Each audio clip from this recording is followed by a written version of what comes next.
good morning, everyone. Lovely to see your beautiful faces so early. Happy Saturday. Happy Saturday, yes. Good morning, good morning. Good morning to you, Jessica. Good morning. Good morning. Lovely to see you. Good morning. Happiest of Saturdays. Lovely to see everybody's faces. We're going to go ahead and get started. It is 9:30. So good morning, everyone. Elise, go ahead and take it away. Hello, everyone. Thank you so much for being here. I'm so delighted to welcome you to this conference, Re-Envisioning the Future of Educational Equity in New Jersey. I'm going to be very brief because we have a lot to share with you today, but I want to make sure we're oriented around the single theme that animates this conference, which is about how can we make sure that our public schools are fair and equitable and just for every child. And to address that question, we're going to hear from researchers, educators, advocates, superintendents, people who think about and act upon this question every single day. We're going to cover a range of topics. We do not pretend or assume that those topics are everything that we need to cover. And we're very much hoping that we can have another conference at some point in the future that also takes on an additional range of topics. But in the meantime, we hope that you will enjoy these presentations. Please be sure to put your questions in the chat. Please also note that this conference is being recorded. So if you do not want your likeness, your image, your picture to be recorded, please be sure to mute your video. I'm also going to be the designated timekeeper for the conference, just to make sure that we run on time, because we do have a lot to cover. So with apologies in advance to all the moderators and the panelists, if things start to run a little bit over, I'm going to jump in and ask that we wrap it up. So anyway, so in the spirit of moving on and inviting our next speaker to come to the virtual stage, I want to welcome Kasai Sanchez, who is going to open us with a poem. She is a very dynamic student activist, a junior at Teaneck High School, and the president of the junior class. So Kasai, if you are on, please join us.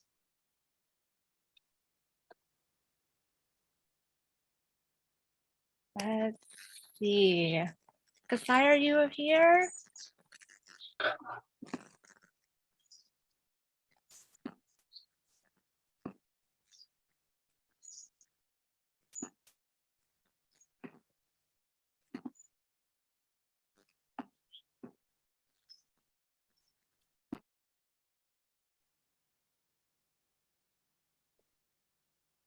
If Kasai's not on, then maybe we can also move to our next speaker, who is the incomparable Lawrence Ham, who is chair of the People's Organization for Progress. And hopefully we can work Kasai in when she comes to the virtual stage. Mr. Ham.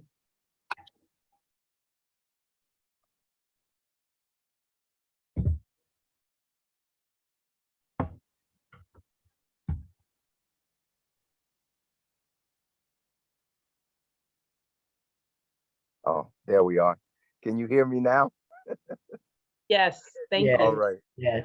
I was muted. I'm not as adroit at this technology as I should be. I got to catch up with everyone else. I want to stay in tune with the theme of today's conference and speak to the issue of how do we make sure our schools are equitable and fair and provide a quality education as they should. This has been a struggle for many years. And in recent times, I think one of the things that is essential at this point is that there has to be a recommitment to public education. Quite frankly, if you'll let me speak honestly, I think in some ways and at some levels, the country has abandoned, and I mean the United States has abandoned, or at best is ambivalent about its commitment to public education. I think that there are forces in this country who really don't want public education in the United States, something that has been struggled for several centuries. I mean, there was a time in this country when there was no public education. You had to get education through the church or private sources or the best way that you could. It's a relatively modern concept, but it's a concept that is deeply intertwined with the struggle of African Americans against slavery and for full citizenship. I'm a child of the Black Power movement, as I'm sure others on this conference call are. And we know that one of the early struggles that we had after we achieved a certain degree of political power, after the passage of the Civil Rights Act and the Voting Rights Act, was the struggle for quality education and community control of public schools. That was a big struggle in urban areas throughout the country, and especially in Newark, New Jersey.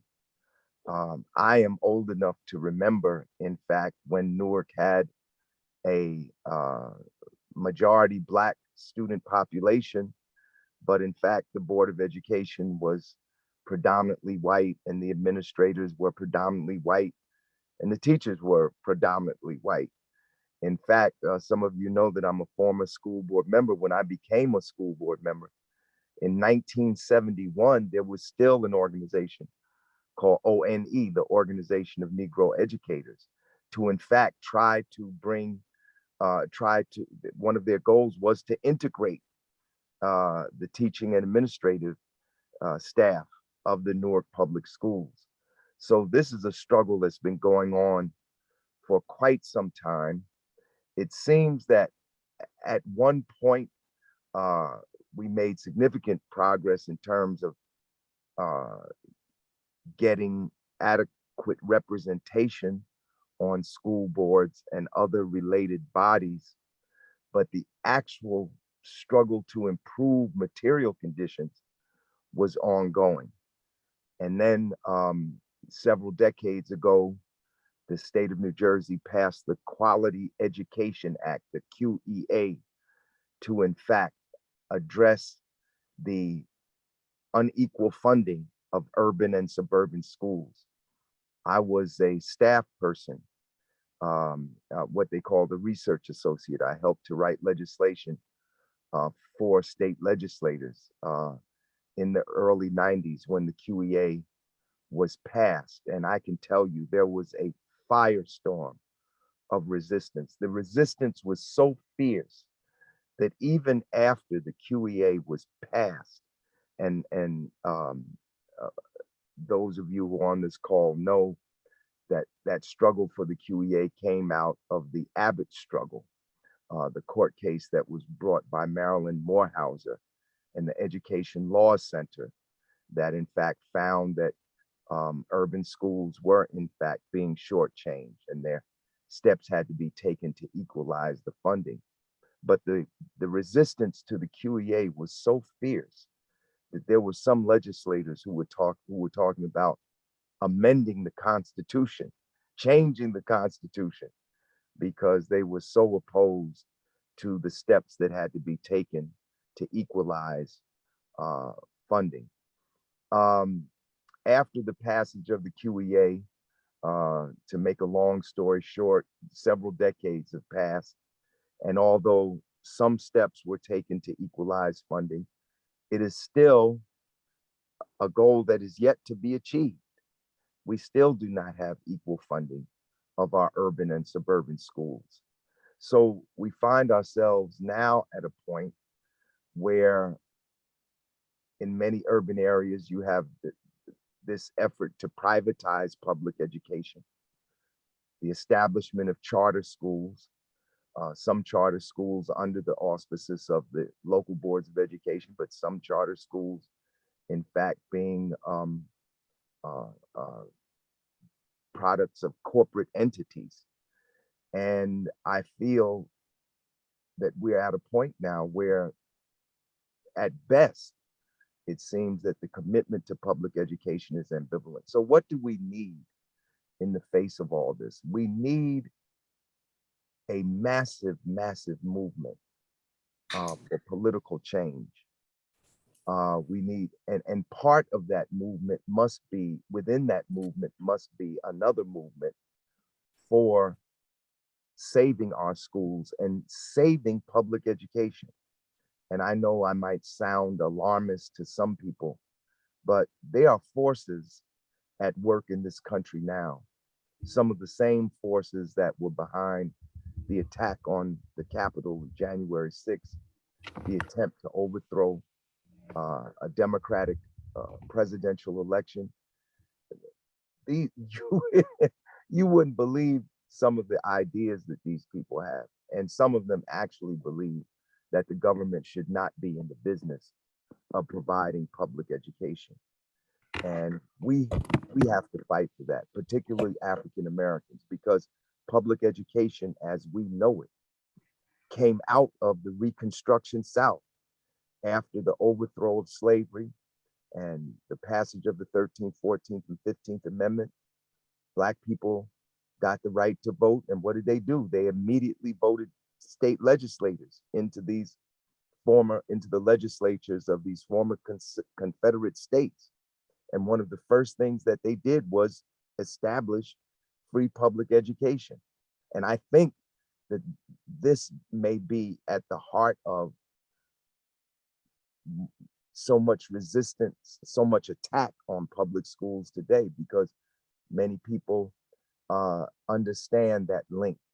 But those of us who understand the link, we really have to fight to save public education, because it's really the only way to move forward in our struggle.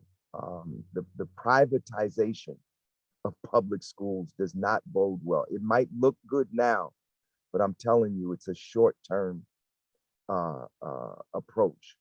And a number of these charter schools are already going under. Every day you can read somewhere where a charter school that was established is now closing. And the data is showing that there's really not that great a difference between achievement levels in charter schools and in public schools. We must recommit ourselves to public education, the right to every student to public education, and recommit ourselves to equity in public education. There should not be a disparity between how urban schools are funded and how suburban schools are funded. And along with that, we should also commit ourselves to the idea of integrated public schools. Our schools are more segregated than schools in the South. Isn't that ironic? This state, New Jersey, is one of the most segregated states in the Union. And I know a lot of people, they talk about, we can do our own thing, but I'm telling you, separate means unequal. That's what Brown versus Board of Education was all about. We had segregated schools in this country, segregated schools in the South, and people argued for segregation because they said, well, it will be separate, but it'll be equal. It was never equal. It was always unequal. It was unequal before Brown, and it's still unequal today. And it's a fight that we have to continue. So I'm glad to see the efforts around this conference and earlier events that I attended where people are committed. We have this lawsuit around the issue of school integration in New Jersey, but we must also couple that link that to the struggle for equity, for equal funding in schools. And I'll stop there. I was only supposed to talk 5 minutes. Chairman Ham, I think I speak for probably everybody in the conference. We could listen to you all day. So thank you so much for being here. Thank you for taking time out of what I know is a very busy schedule to share Thank your you. wisdom and your experience and your insights. Thank I see that Kasai is here with us now. So Kasai, I introduced you, excuse me, earlier, but just to refresh everyone's recollection, Kasai is the junior class president at TNEC and a very powerful student activist.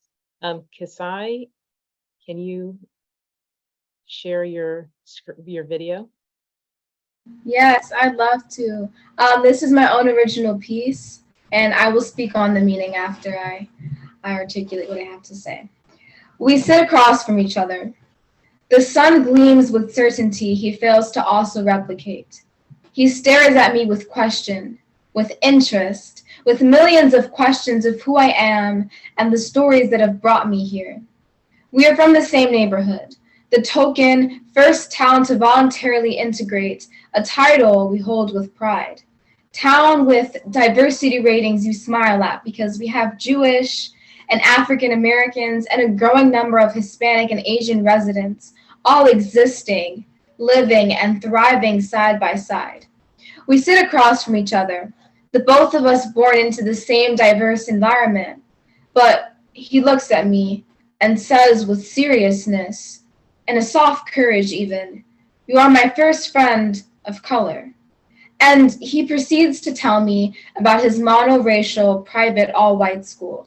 And through it, he has never had a sit-down conversation with a person of color in his life. If true diversity is having a seat at the table, then why are so many students within our schools still trying to pull up chairs, to join conversations, to learn about other people, other races, other groups, other cultures, when we shut the door? When we fail in giving students the resources and the opportunities to talk and interact with people who hold different stories, who have different interests and different perspectives, if we shut the door, we are only encouraging a non-inclusive society. We are encouraging a society with students who only understand the culture and the stories of those who exist around them, but never more. We are encouraging racial tension.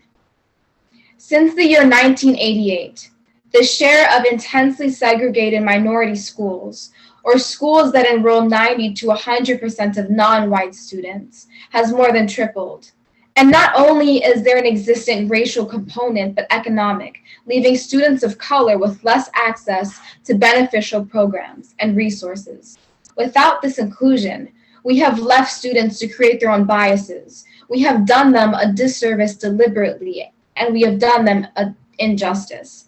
Without true diversity, without true inclusion, racial and ethnic prejudices will only grow and continue to exist.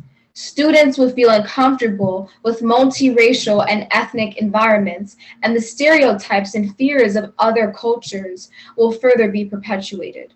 It is almost 70 years after 1954, and two students sit across from each other.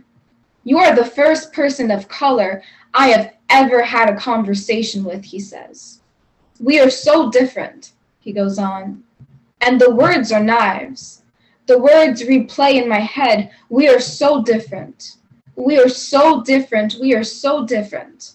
Until later, after learning more about me, he says, "But we are also the same." And the sun gleams. I wrote this piece to illustrate the problems which exist in our school system as it relates to diversity, as it relates to inclusion, and the distribution of resources in our schools. Thank you so much for listening.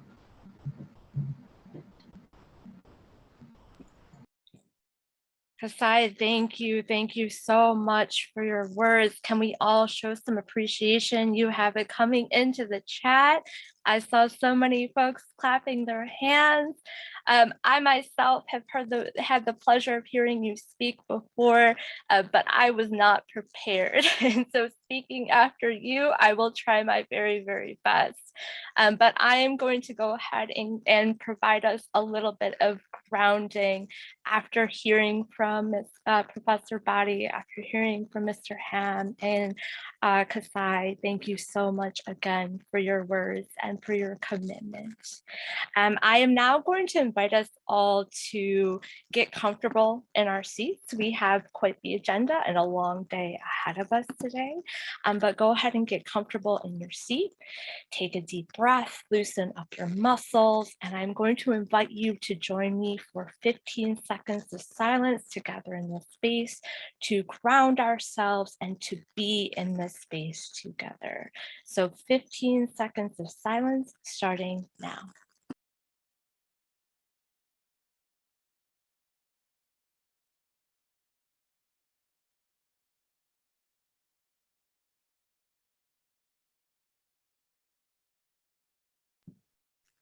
Wonderful, thank you. Thank you for indulging me.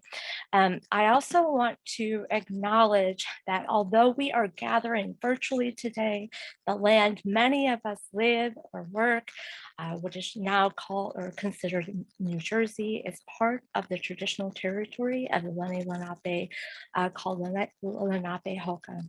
The Lenape people lived in harmony with one another upon this territory for thousands of years, and during the colonial era and early federal period, many were removed west and north, but some also remain among the continuing historical tribal communities of the region.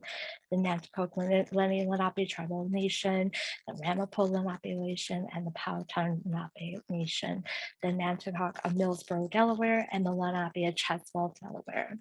We acknowledge the Lenni Lenape as the original people of this land and their continuing relationship with their territory.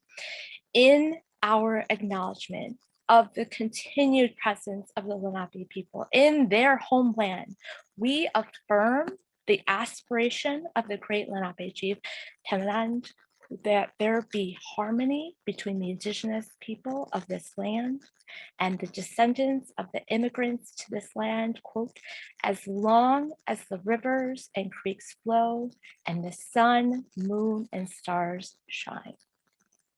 So in keeping with this idea of harmony between peoples, I would like to next offer up some community agreements that were inspired and created with a few of our students. So I am going to also share these in the slide. They are going, or share these in the chat. They're also in the slides in breaks and lunch. But while we are in this, I hope that we commit to making sure you keep yourself muted and also keep your camera on if you feel comfortable. Do what you need to do to take care of yourself in this space. That includes taking breaks as needed. Hear people out and try to understand where they're coming from. Be respectful of all participants. Everyone has a voice in this space. Please listen and don't interrupt. Know that all opinions are valuable. And as has been stated, adding questions or comments to the chat is highly encouraged, however, absolutely optional. And I'm going to add these into the chat. Is there anything else that I missed? Anything that we should add for how we hope to be in this space today? And you can please add to that to the chat or very quickly come off mute.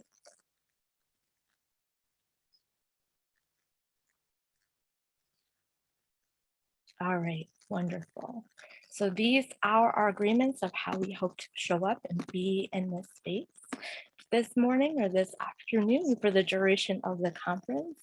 And with that, I have the distinct pleasure of handing it off to Robin, who's going to lead us into the first panel discussion of the day. So Robin, go ahead and take it away. Thank you so much, Jessica. I want to thank everyone for coming and joining us this morning. First, I want to make sure that everyone can hear me. Okay, so thank you for joining us this morning. Our first panel of the morning is around equity, funding, and resources. And what we've already heard is a call to do better, a call to really rectify historic inequities that are found through disparities of funding. And as we go into this conversation, I think we want to remember the charge that Kasai gave to us, to remember that we all may have our differences, but we are ultimately the same, and that we need to think about what it would mean if we had an equitable distribution of resources and a belief in the power and promise of everyone to be able to achieve what is their gift and what is their talent. So I'm going to introduce our panelists, and then I'm going to lift up, continuing with the theme of hearing student voices, some of the questions that Jessica was able to glean from the students who have been able to help us shape this conference. So first, our panelist and then our presenter, I'm going to introduce. So for our Equity, Funding, and Resources panel this morning, we have Dr. Christine Johnson, who is the Superintendent of Hoboken Public Schools. She will be followed by Safir Jenkins, who is the Chief Public Affairs Officer of Newark Special Education Parent Advisory Council, otherwise known as CPAC. He will be followed by Rosie Grant, who is the Executive Director of the Patterson Education Fund in Patterson, New Jersey. And then following the panelist discussion, in which each of those panelists will be able to share their perspectives, we will have a presentation from Danielle Ferry, who is the Research Director at the Education Law Center. To center our discussion today, and before we hand it over to our first panelist, Dr. Johnson, I want to lift up the following questions from the students. Those questions related to equitable funding and resources are: how can we ensure accessibility of resources both inside and outside of schools? For instance, things that accrue to time, supporting people with different abilities, etc. The second is, how can we ensure resources meet the needs of all students, particularly for those students who might move into or out of the district? And then also, how do we fund both arts and sports, not either or? And lastly, what if we devoted more funding to counselors and tutors rather than discipline, which is really, really timely given that we are continuing to struggle with the ongoing challenges that have arisen from the pandemic. So these are questions from the young people that we're lifting up, and our panelists may also have other perspectives that they want to share around equitable and effective funding for ensuring that young people get access to what they need. So Dr. Johnson, I'll invite you to start our discussion.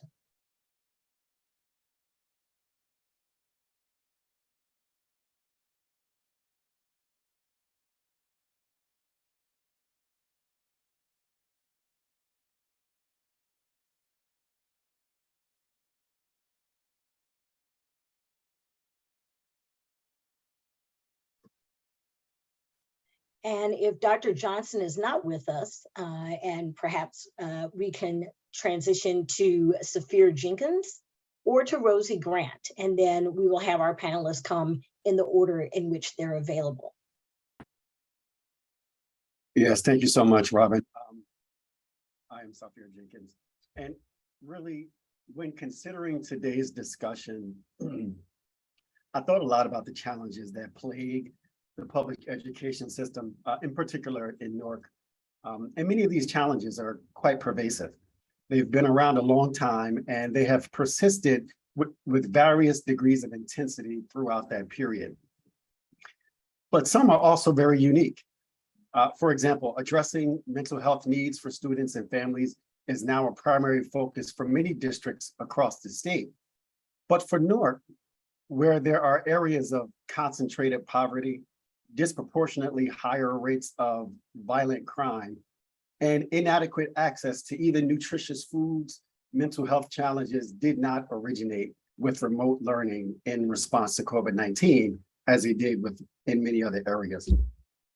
They were already there. Naturally, of course, they did worsen as students were forced into isolation for an extended period, and the previously moderate levels of family engagement became dismal. But at the heart of Newark's educational challenges, really, in my opinion, is school segregation. Contrary to popular belief, as Larry Ham already shared, according to data from 2016 and 17 school year, New Jersey remains the 6th most segregated school system in the country in terms of Black student exposure to white peers, and 7th most segregated for Latinx students.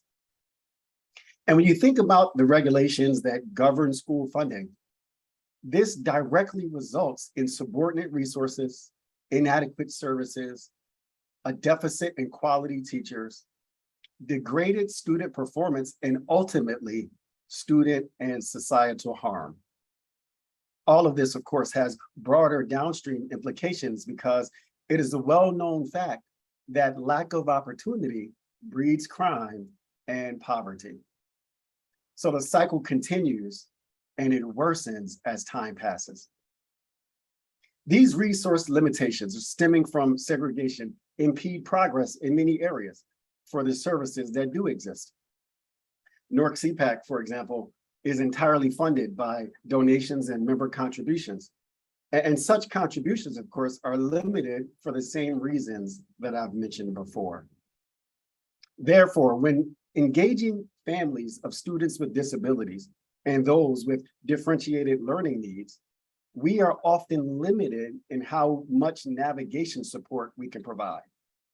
Consequently, we resort to providing standardized guidance in the form of a knowledge base or a set of FAQs to aid with navigation instead.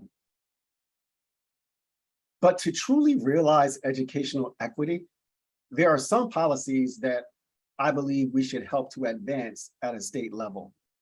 A bill that barely passed the Senate Education Committee in February this year seeks to establish a division of school desegregation within the Department of Education to identify racial and socioeconomic segregation of school districts and to ensure better integration in public schools. And while it may not be the direct solution to many of the challenges that remain so pervasive today, it certainly establishes the framework that is needed to overcome this overarching obstacle that has remained and persisted for so long in New Jersey.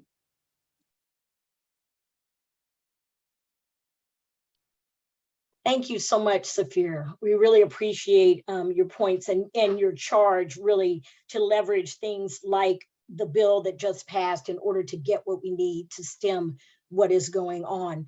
With that, I want to transition to Rosie Grant, our next panelist, who is the Executive Director of Patterson Education Fund. Ms. Grant? Thank you, Robin. Thank you so much. Good morning, everyone. I want to start with a story, and it's my story. I work at Patterson Education Fund in Patterson, and I lived in Patterson when my children were young, so they started their education in Patterson Public Schools. And I went to a meeting, and this is Patterson then. We've come a long way, thankfully, but we still have a long way to go. Went to a meeting of parents, and they asked what I expected from my little kindergartner. And I said I wanted her to be able to compete globally. And they laughed. Fellow parents laughed at me, and they said, well, you better get her out of Patterson. And I was so upset by that. And we had the conversation about why Patterson children deserve the same education that all the other kids in New Jersey are getting. Many years later, I moved out of Patterson into Piscataway. And I'd spent all that time in Patterson working with parents. We did a project called Ask the Right Question, where we showed parents how to build relationships, how to make sure their kids are getting what they need to get for college, how to make sure that they're communicating with people in the district, making friends with people in the district in order to get the services that their children deserve.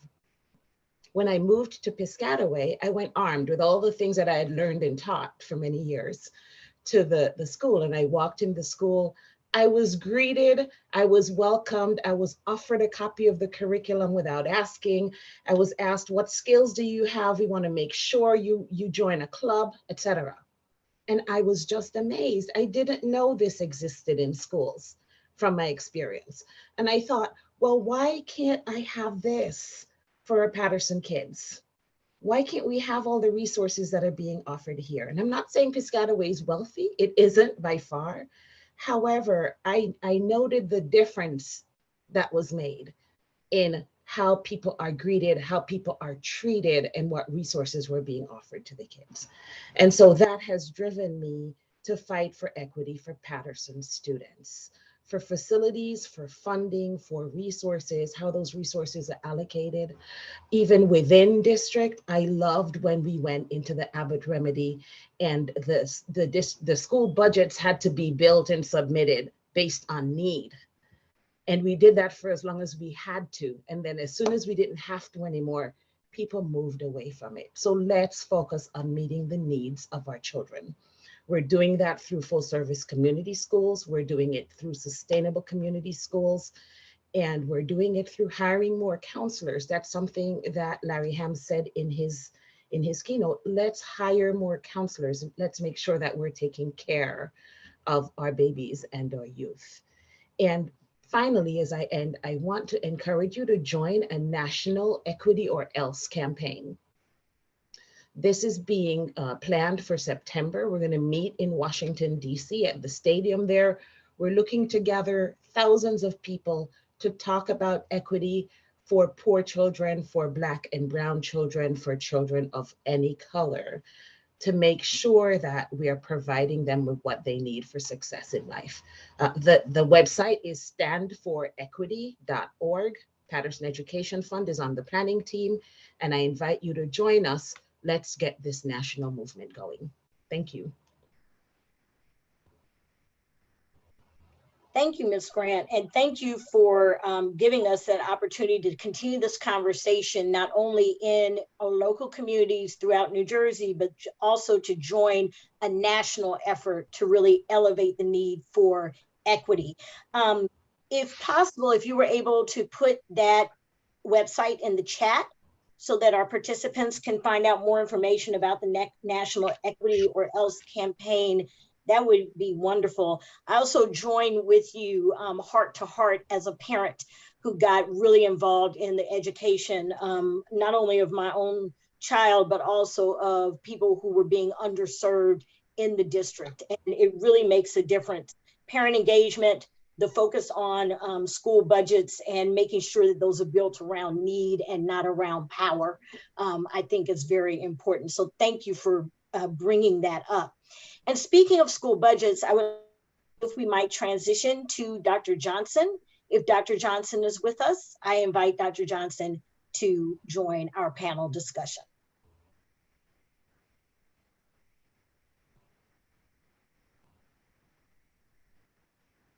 Okay, I'm trying to do the teacher pause thing. Okay, so we've been talking about funding and the importance of funding. One thing that comes to mind is with lots of talk about desegregation, growing up, we heard about Brown versus Board of Education and can Black children and white children learn together? But what often doesn't come up is what happens when schools are integrated. And quite often when they are integrated, the funding follows, the resources follow, and the high quality access or the access to high quality resources, high quality supports, and high quality teaching and learning follows in integrated education systems. Unfortunately, it seems that that is the outcome. To tell us a bit more about that, I am going to invite Danielle Ferry to really share with us the perspective from the Education Law Center and from the work that she is doing around equitable and effective funding. She's going to share perspectives on, how did we get here? And I think that will draw on what Mr. Ham talked about as we first started. And then she's going to be talking about what next. And I think that will touch a bit on what Safir mentioned about the bill that passed in February around school desegregation and what impact that could have on funding. And then lastly, her presentation will really center on a call to action.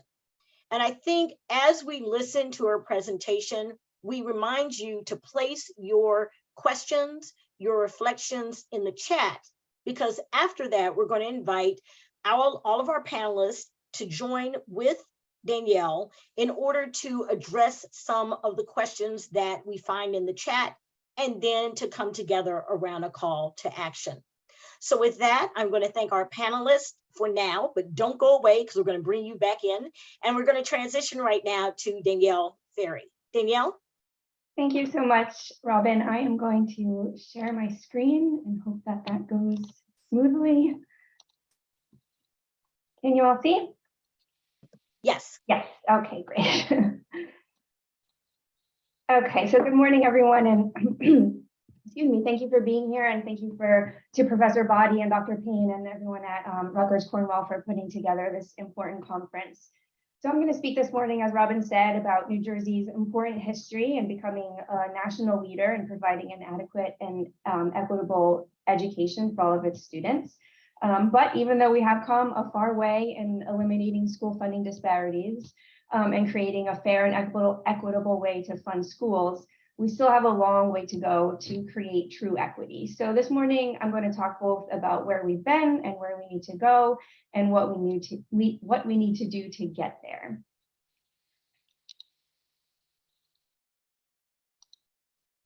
Okay, so the path to educational equity in New Jersey arguably begins over 50 years ago when New Jersey's first school finance litigation was filed. So this case in 1973 argued that students in New Jersey were being deprived of their constitutional right to a thorough and efficient education. The case was Robinson versus Cahill. The court found that the disparities in funding between the schools did discriminate against students who lived in districts with low property values. But because the schools were largely funded through property taxes, the value of that property determines whether or not the students would have adequate school resources. So in other words, wealthy communities with high property values were well positioned to fund their schools, while poorer areas with depressed property values simply could not raise enough money to support their schools. So even though this case did find that New Jersey's school funding system did violate the Constitution, the legislature made some changes to the way that schools were funded, and that ultimately satisfied the court, and no further action was taken. But less than 10 years later, the Abbott case was filed. So this case claimed that the state was still not adequately funding its high poverty urban districts. And they showed that there was over $1,000 gap in per pupil spending between the high wealth suburban districts and low wealth urban districts. That's a difference of about 30%. So over the next 30 years, with 23 decisions and counting, lawyers have successfully argued that students in the so-called 31 Abbott districts were having their constitutional rights violated, and they forced the state to reform the way that schools were funded. So before I go into some of the specifics around the Abbott remedies, I also want to note that obviously a new phase of litigation around educational equity is now underway with the school desegregation case of Latino Action Network versus New Jersey. This case centers on the students' constitutional right to attend diverse schools. And later in my presentation, I'll go into a little bit more detail about how these two cases together are integral to creating and sustaining educational equity in New Jersey. So the Abbott remedies can be broken down into four main areas: equalized funding, preschool, facilities, and whole school reform. When the state failed to come up with a reasonable school funding formula, the court basically ordered what's called parity funding. So this ensured that the Abbott districts would receive per pupil funding that was on par with the levels provided in the state's wealthiest districts.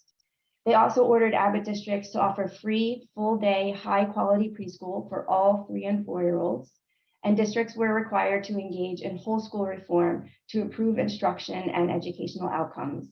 and the state was required to fund any supplemental programs, services, and positions that were required in order to carry out these plans. The state is also responsible for financing facilities projects and the construction of new schools in the Abbott districts.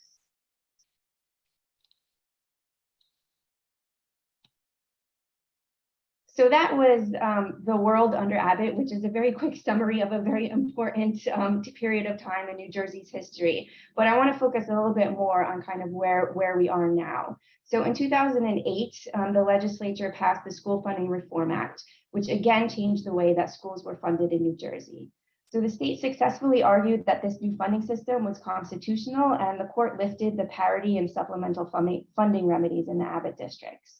So the SFRA would provide one unitary system in which all districts in the state are funded using the same formula, and in theory would expand the notion of funding equity beyond the Abbott borders.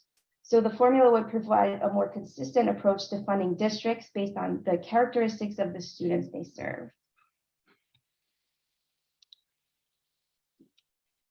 So the SFRA is a very good example of what a modern and equitable school finance formula should look like. And a modern and equitable formula needs to balance a number of factors. And three of the main features of an equitable formula are: one, adequacy. So does the formula provide districts with the funding that they need to ensure that all students have the opportunity to achieve the state's curricular standards? Two, equity. Is the funding differentiated so that it accounts for the varying levels of need among students and districts? This means taking into account the additional resources that support students in poverty, those who are learning English, and students who have disabilities. And third, does it equalize fiscal capacity? So remember that the impetus for the Robinson and Abbott litigations were that there were disparities among districts in their ability to generate property tax revenue to support their schools. So an equitable funding formula needs to acknowledge these differences and target state aid to the districts with the lowest fiscal capacity.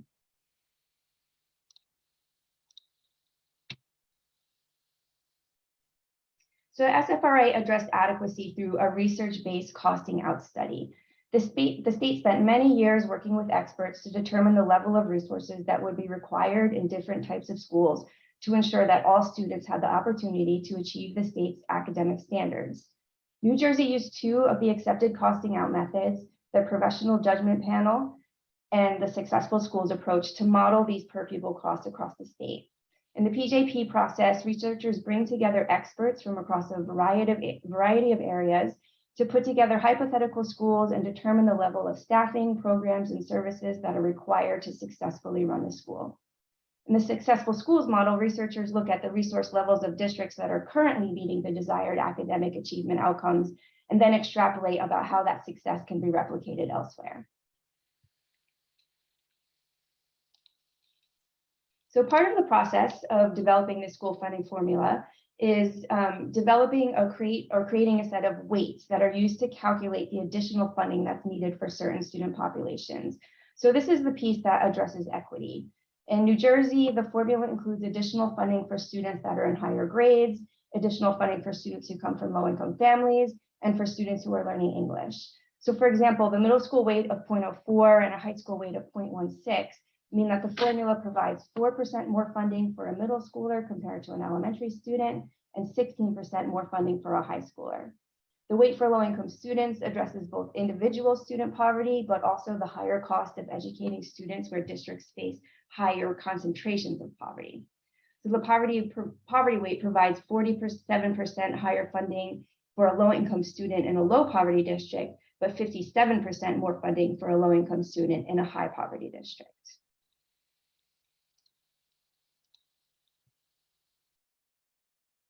So this chart shows the actual per pupil amounts that are part of the SFRA for the 2021-22 school year. So the formula creates an overall adequacy budget for every district in the state based on the counts of students in these particular categories. So the average elementary student receives a base cost of just over $12,000. Middle schoolers get an additional $500 on top of the base cost, and high schoolers get almost $2,000 above the base. The weights for low-income students provide a low-income student in a low poverty district or a district with less than 20% of its student population eligible for free or reduced lunch with an extra $5,700 per student. And in a high poverty district where more than 60% of the students are eligible, that dollar amount goes up to nearly $7,000. So English learners are entitled to an additional $6,000 above the base. And if they're both learning English and low income, then they get the full low income weight plus an additional $1,500. Special education is funded a little bit differently in New Jersey. Instead of getting funded on the actual count of students with disabilities in a district, each district is funded as if it had the statewide average classification rate. So this means that districts with lower than average classification rates get more funding per classified student, and districts with higher than average classification rates actually get less funding per classified student. Each classified student also gets the same average excess cost of just over $19,000 without differentiating by the type of or severity of their disability. The system is extremely controversial, and we'll come back to it a little bit later.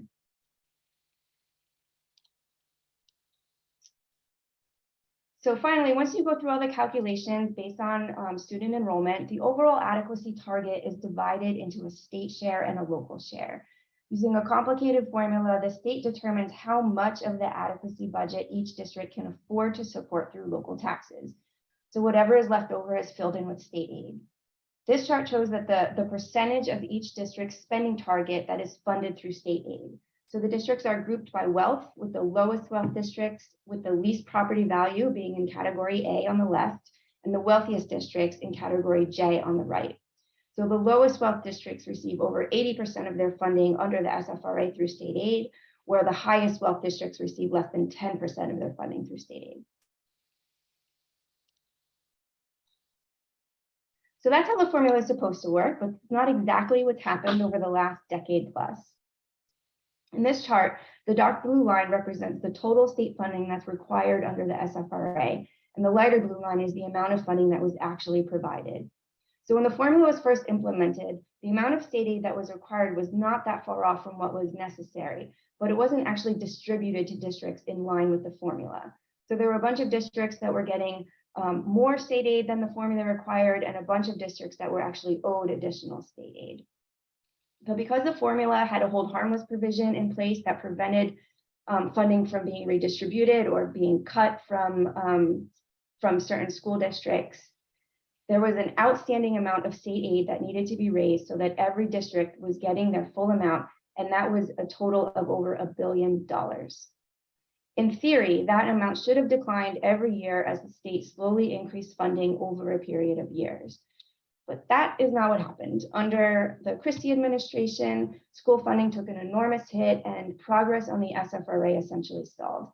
In his first budget, Christie cut over $1 billion in state aid. And even though the Supreme Court would eventually require that the cuts to the Abbott districts would be restored, after that, Christie largely ignored the formula and basically flat funded districts for the next 5 years. In 2018, under Christie's last budget, the state aid gap doubled to $2 billion. And in recent years, Governor Murphy and the legislature have been recommitted to fully funding the formula by 2025. And if the current proposed budget goes through, the state aid gap in the upcoming school year, FY23, will be down to about $650 million. So the consequences of ignoring the SFRA for so many years have been considerable. So instead of reducing the number of districts that are operating below their adequate level of funding, the number of districts below adequacy has actually increased. In 2009, about a quarter of districts were below adequacy. And by 2015, that increased to 45%. The recent influx of state aid has brought that number down somewhat, but in 2022, we have still made very little progress in bringing districts up to an adequate level of funding. It's probably not surprising that the state's low wealth districts are the ones that are most likely to be below adequacy.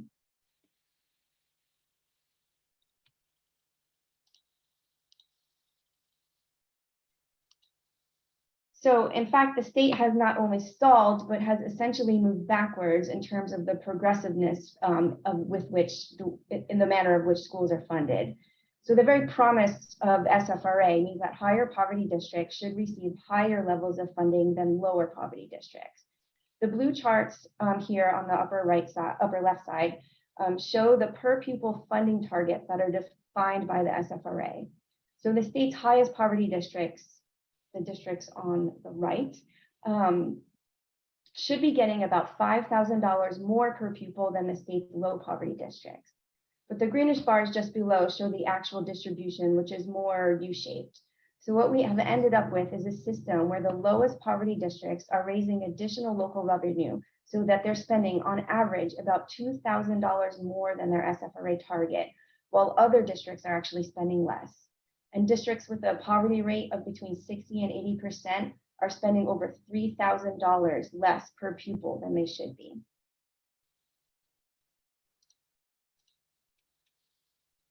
The failure to fund the SFRA also has implications for racial equity. When we look at spending gaps by district racial composition, we find enormous disparities between majority white and majority Black and Latino districts.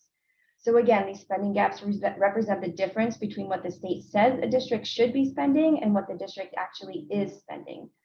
Majority white districts are spending over $1,700 more per pupil than the SFRA requires, while majority Latino districts are spending over $3,300 per pupil less than they should be. These funding gaps are significant and suggest that these districts are not able to fund the appropriate number of teachers, support staff, programs, and services that the state's own formula says are necessary for every child to be able to achieve the state's academic standards.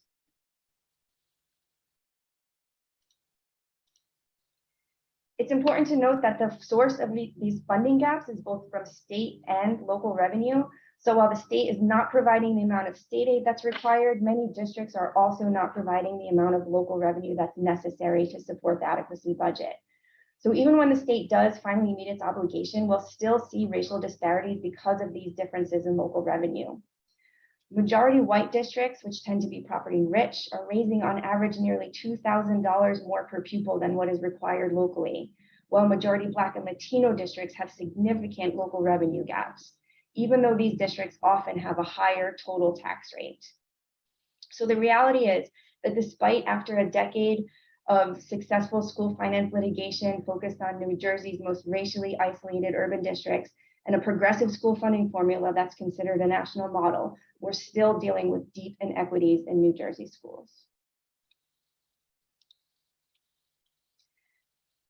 So to continue to work towards greater equity in New Jersey schools, we must continue to fight for greater opportunities for our students. And that means continuing the fight for students' constitutional rights on two fronts at the same time. The school funding battles that began nearly 50 years ago still need our attention. And at the same time, we need to work towards a more expanded notion of educational equity to address the deep racial and economic segregation that exists in New Jersey schools. Students should be provided with the opportunity to attend diverse integrated schools, while at the same time, every school in the state, no matter the racial composition, should have the resources that students need to be successful. So first, there's the unfinished business of New Jersey school finance reform. First, we need full funding of the SFRA. So we're getting close, and if the legislature keeps their promise, we'll reach full funding of state aid by 2025. We also need preschool expansion. So I didn't really touch on it, but part of the SFRA included expanding the Abbott quality preschool programs across low-income districts and to all low-income students.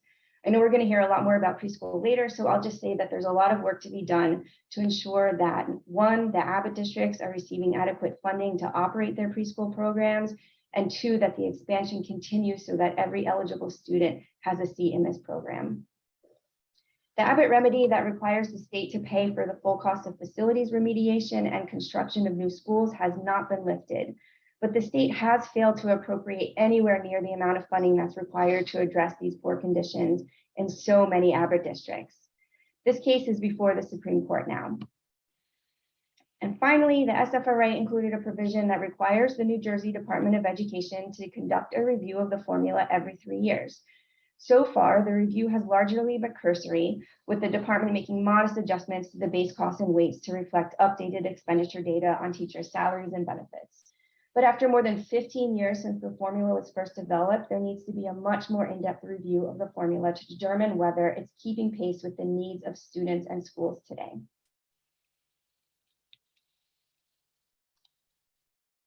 The 3-year review provides an opportunity to address some of the structural flaws in the formula.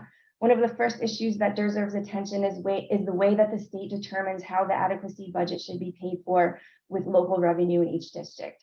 As I shared earlier, there are many districts who are not raising the amount of local funding that's necessary. And there's a few obstacles here. One is that there's a property tax cap in place that limits how much a district can raise taxes each year. And in some cases, districts are so far below their local fair share that it would literally take decades for them to reach it under their current cap. So it just doesn't make sense that you have these two contradictory policies. One that says you have to raise a certain amount of funding to reach adequacy, and then a second that limits a district's ability to actually generate that revenue. Recent policy changes have actually lifted this cap for the Abbott districts that are below adequacy, and it has had a large impact. Many of the Abbott districts have substantially raised local revenue from year to year in the recent years, and that has brought them much closer to their targets. So to me, there's no reason why other districts who are below adequacy should not also have this available to them. But there's also a bigger question about whether or not the local fair share calculations are actually fair. The formula only considers personal income and property values and doesn't at all address the municipal burden arguments that were at the core of the original Abbott case.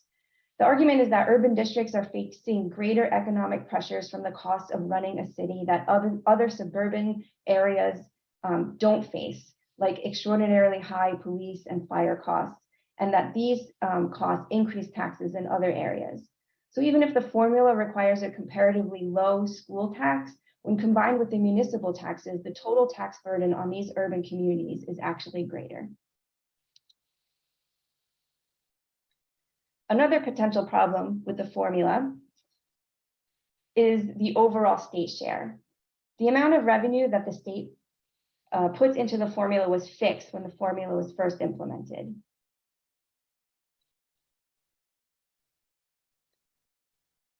And it only changes according to inflation and enrollment. Because adequacy budgets are growing faster than inflation, this means that anytime the costs in the formula are updated, most of that burden of raising those additional funds falls to local revenue, not state aid. And in fact, the statewide share of the adequacy budget has been falling, shifting more of the burden of funding schools to the taxpayer. And this is another change that could easily be changed through legislation. As I mentioned earlier, the way that we fund special education is relatively unique and problematic. We know that special education classification rates and types of disabilities vary significantly between districts and even within districts over time. So when we fund districts according to a statewide classification rate, we are by definition depriving some districts of the funding that they need to serve their special education students. And because special education services are required by federal and state law, the money to provide these programs has to come from somewhere else. And that generally means that money that would otherwise support general education programs are being diverted to special education, and that is bad for all students. So these changes are relatively straightforward and could easily be accomplished through policy. But there's a much bigger question, and one that we've already started to discuss today, about what it is that our students really need. And this is the question that's at the heart of all school finance reforms. But I would argue that we've been somewhat limited in how we're defining these issues. When we think about whether the formula is providing the resources that our students need to be successful, there are questions that the original research in the formula development did not address. And in order for our funding formula to really meet the needs of our students, we need to ask some bigger questions and to do so in a different way. First, the process that was used to determine New Jersey's cost, the professional judgment panel, excluded some necessary voices. We need to expand the conversation to include the voices of more experts, educators, parents, and students who have the relevant experience to think creatively about the resources that students need. This also means prioritizing the voices of those who have been historically marginalized. Other states, New Mexico is a great example, have done a great job of presenting a united community voice demanding changes for their most vulnerable student populations, and doing so in ways that focus on students' strengths, not their weaknesses. So we need to move beyond the deficit mindset in New Jersey to instead focus on students' inherent talents and figuring out ways to celebrate and expand on them within the school system. It's not a secret that the current school system is not working for all students, and we have the achievement gaps, unfortunately, to show it. So we need to figure out more creative ways to meet our students' needs. One of the ways that we can accomplish this is by developing a culturally responsive curriculum at the state level. If a school finance system's goal is to determine the level of resources that are required to meet state standards, then we need to make sure that our standards themselves are modernized and reflect the population of our schools. Reframing our curriculum in a way that values and celebrates multicultural experiences will give all students the tools that they need to critically assess the world around them. This can also lead us to redefine the very meaning of success. We need to move beyond the limited scope of standardized test scores and create a more holistic measure of student and school success. So to provide a real world example of how we can reframe how we think about funding our schools, we can consider the case of security aid. So the SFRA includes funding for school security. It's a relatively small amount in low poverty schools, but a much higher amount in high poverty schools. The amount of funding reflects the cost of hiring security professionals, like a school resource officer. But what if we thought about school security differently, and the cost of creating safe schools included things like restorative justice programs and other research-based interventions that address students' social and emotional needs? This would cause us to rethink how much money is needed for school security and the things that that money would buy. So this very question is being asked in New Jersey right now, with a group of advocacy organizations petitioning the state to make rules about how security aid can currently be spent, and would force districts to move from a law enforcement to a student-centered approach to school safety. I am going to pause and close my window because the lawn mowers are going crazy. Saturday morning, okay. So another way that we can think about reframing educational equity is to be engaged in conversations around the remedies to school segregation. Of course, these are some of the options that are on the table to help create more diverse schools, and it is important that all parties, students, parents, teachers, community members, have a voice in developing these plans.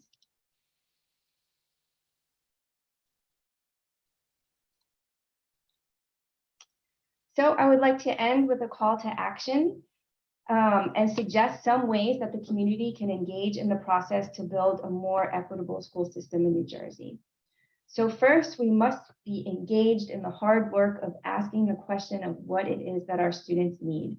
We need to be creative and think beyond existing structures to try and envision a truly transformative policy and practice that will support our students. Second, we need to advocate at the local level, bringing demands and issues to our local boards of education so that policies and pedagogy reflect the community's desires. Third, we need to participate in the political process and engage with legislators to push for statewide policy changes on important issues like school funding and school integration. And fourth, we need to make our voices heard at the state level to keep pressure on the governor and the legislature and the State Board of Education to focus on making state policy changes that benefit our students. So these are just some of my ideas, and I'm looking forward to continuing the conversation about ways in which that we can take action to improve the conditions for students in New Jersey. Thank you for your time. Thank you so much, Danielle. I really appreciate your time. I'm going to just shift just a little bit to first ask some questions of you directly, and then I'm going to invite our panelists to rejoin for questions from the whole audience.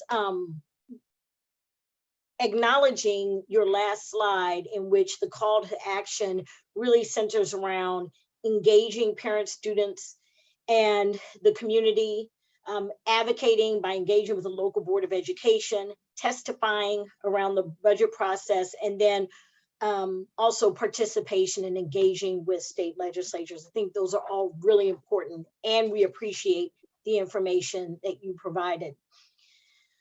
A few of the questions come up. There are three that I'm going to ask sort of in a layered way, as much as possible. So the first is, I think maybe sort of a yes or no, and that is there a geographic map of the allocation of the different entitlements to state aid that can be accessed?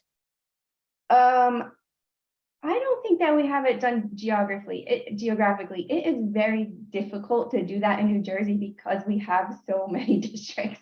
So the map of New Jersey, when you try to lay 600 school districts on top of each other, it gets a little bit messy. But there is a link to a report in my presentation that hopefully I think we'll share around about the spending gaps in New Jersey that looks at differences by types of districts, but then also allows you to dig down into individual districts. So you can look at your own district or neighboring districts to see disparities between neighboring districts or districts that are similar in certain ways. So we do have all of that information on our website that people can go to and play around with.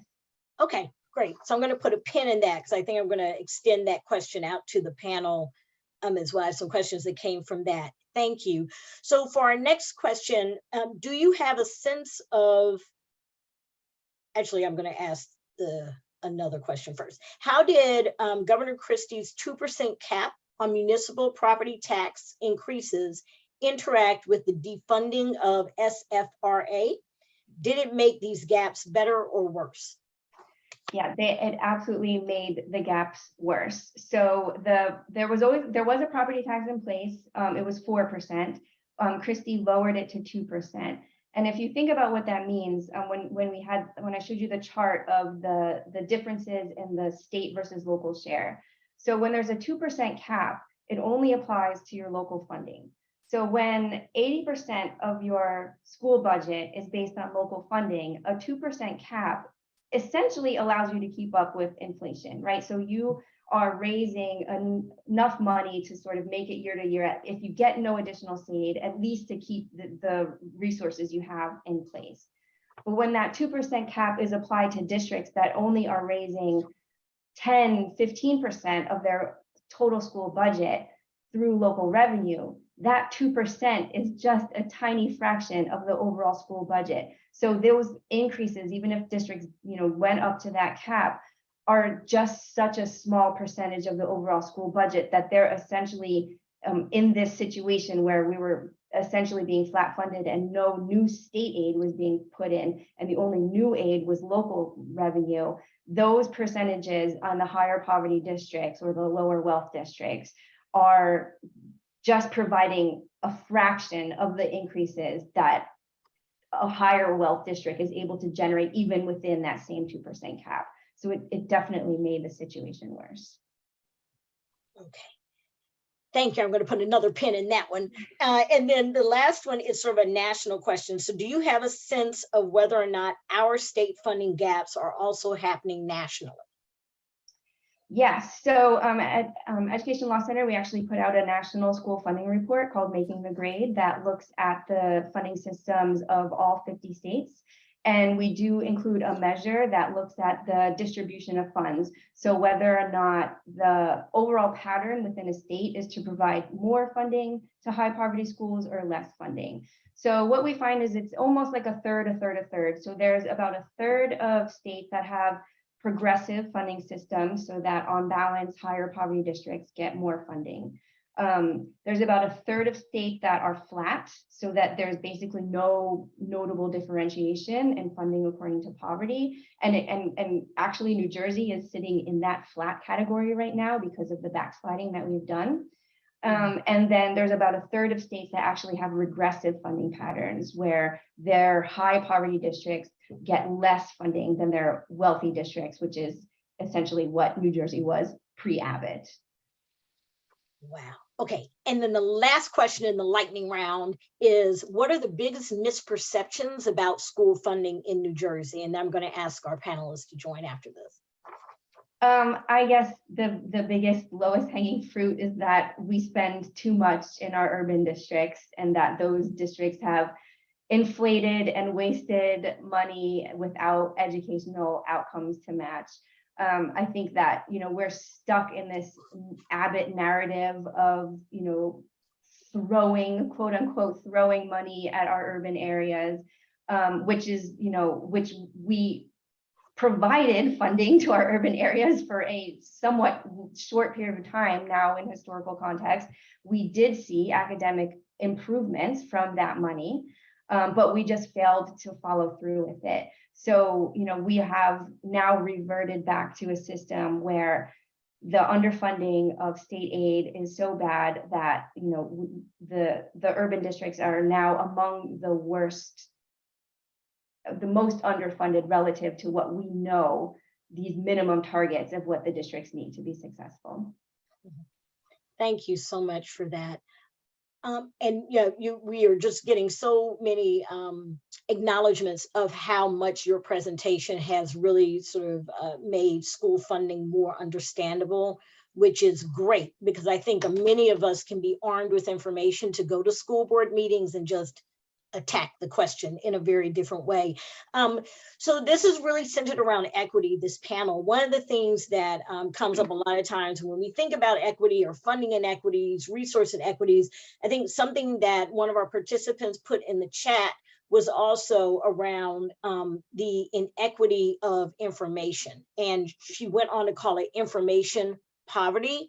To your point, there was funding and mandates for the Abbott districts where schools were mandated to have librarians. And now in the dialing back of that, districts like Camden don't have librarians, but then you have other districts that have 18 or 19 librarians. So that information poverty, right, can accrue to all manner of lower performance academically, the inability of people to really navigate and critically think and analyze. So I do want to lift that up in the chat, and also the blog that was included in that around breaking the cycle, tackling information poverty as a means of eradicating income poverty. So I'm saying that we're going to be joined by the whole panel. I'm not sure how that happens in Zoom world, but I do, as we're figuring that out, I am interested in knowing from the perspective of Safir and from Rosie, what, from Mr. Jenkins and Ms. Grant, what would you do with this information? How would you, as sort of advocates on behalf of parents, on behalf of your communities, with an eye toward parent engagement, resource equity, staying on course around sort of Abbott funding, whether or not it's mandated or not, and special ed, how would you take on the strategy of elevating the need to pay attention to school funding to ensure that there's more equitable funding? So that's my question. We're all leaving this smarter about school funding. We go to school board meetings. How do you keep an eye on school funding and how it's allocated? That's my question to the panel. I'll jump in there. There's nothing like putting data in front of people, and Danielle is really good about that. I can call Danielle and ask her for whatever Patterson specific data that I need, and she will provide it. And we bring that to the school board meeting. And usually when they don't like the information, their first response is, it's a lie. And our response to that is, it's your data. We didn't make this up. So you should know that this is the reality that we're facing. So I want to say how powerful data has been in our campaigns and continue to be. So I encourage people, bring your data when you do the advocacy. And Danielle and Education Law Center, thank you for providing that, because we're not doing the research, we're not doing the analysis. We have that given to us so that we can then bring the presentation to the Board of Education. And the other thing I want to say about money is I'm so tired of rich people telling us that money won't fix the problem. Money will fix the problem. We're not talking about equal. We're not talking about throwing $9,000 at each child. We're talking about finding out what the needs are and meeting them as the New Jersey Constitution requires for us to meet them. So yes, it is about money. Yes, it is about adequate and equitable funding. Thank you so much. Mr. Jenkins? Yes. So first of all, I would have to echo the same sentiment as Rosie in that there's this notion that individuals who are in these oppressed areas of the state ought to be able to pull themselves up by their bootstraps and just overcome the challenges that exist. And in reality, the information that was just presented is helpful in garnering the type of support needed to get before the State Board of Education to advocate for the types of changes that are really needed to overcome this inequitable distribution of funds. When the funding formula is not kept or upheld at the state level, which to me is an abject failure of leadership, it really leaves these districts with having to rely on local funding, which, as was just stated, in areas like Newark, like Camden, are dismal because home ownership rates tie directly into the funding. And so when you have New Jersey's home ownership rate at 62% and Newark's at a mere 24%, you're literally leaving people out to dry and having to fend for themselves with no resources with which to do that. And so that type of information can empower people, engage individuals, increase numbers to go and advocate, but truly without legislative change and without the power to, and the resources, right? And the wherewithal to gather folks who are in these areas who already have enough to worry about, right? This is not the top of their priority list, not because it's not important, but because they have so many other issues plaguing them that this just doesn't get the type of attention it would in an affluent area. But when you have the power of information, you get it out to these folks and you get more people engaged, you are then able to convince others to join you in the fight to combat the inequities that exist. I'd like to add one piece. Julie Borst put in the chat that no one who's not a friend of public schools should serve on the State Board of Education. I want to say that for any Board of Education. If you don't believe that a high quality public education is undergirding to our democracy, then you don't belong on any Board of Education, because what you're there for has to be an ulterior motive if you don't have that basic fundamental belief. It's an excellent point. Thank you for elevating that from the chat. One of the questions, Safir, you brought up earlier around the bill that was passed, barely passed in February, around school desegregation that will lead hopefully to better integration. What can sort of we as advocates and we parents do to sort of ensure that that continues to advance? What would be your recommendation, and what do you think the promise is in that particular bill?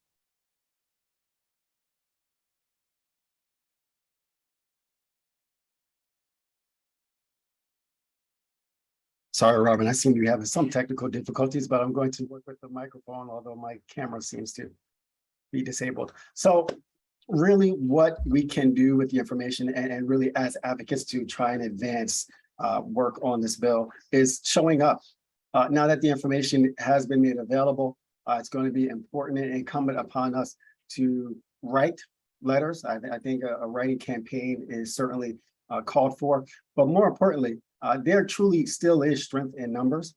And when lawmakers are gathering to really discuss these topics and put legislation in place, and even furthering this bill, and when it's time for voting or testimony, it's important that we show up so that we can elevate the voice of these individuals who are most grossly impacted by these issues. So showing up in great numbers, showing up prepared to speak to the issues, empowered with the information that is being readily made available, will, I think, be sufficient in turning the tide. I think it's going to be enough to help to not only advance this particular bill, there are others that I think are related that are not directly tied to education, but some of the other atrocities that we see as it relates to inequities. And really, it's going to be important for us to be honest with ourselves, right? Many of the challenges that beset us today were not created by accident. The fact that we live in these separate pockets of society is not the result of an accident, right? Historical redlining and other types of injustices that were wrought against historically oppressed peoples obviously are still impacting us today. And that's why we're having this critical discussion. So to address this issue is going to take us addressing the larger causes and those causal factors that have gotten us here in the first place. Thank you. What are the other bills that you think we need to pay attention to?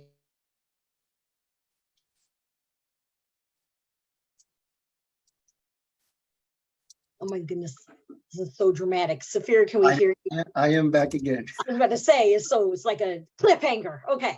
Yes, so one such other bill that I think that we definitely need to rally around is the bill that seeks to establish the New Jersey Reparations Task Force. That bill is S322. I think that is of critical importance to overcome some of those historical elements that I just mentioned so that we can truly get to a society of integration, inclusion, equity, and justice for all. Thank you, thank you.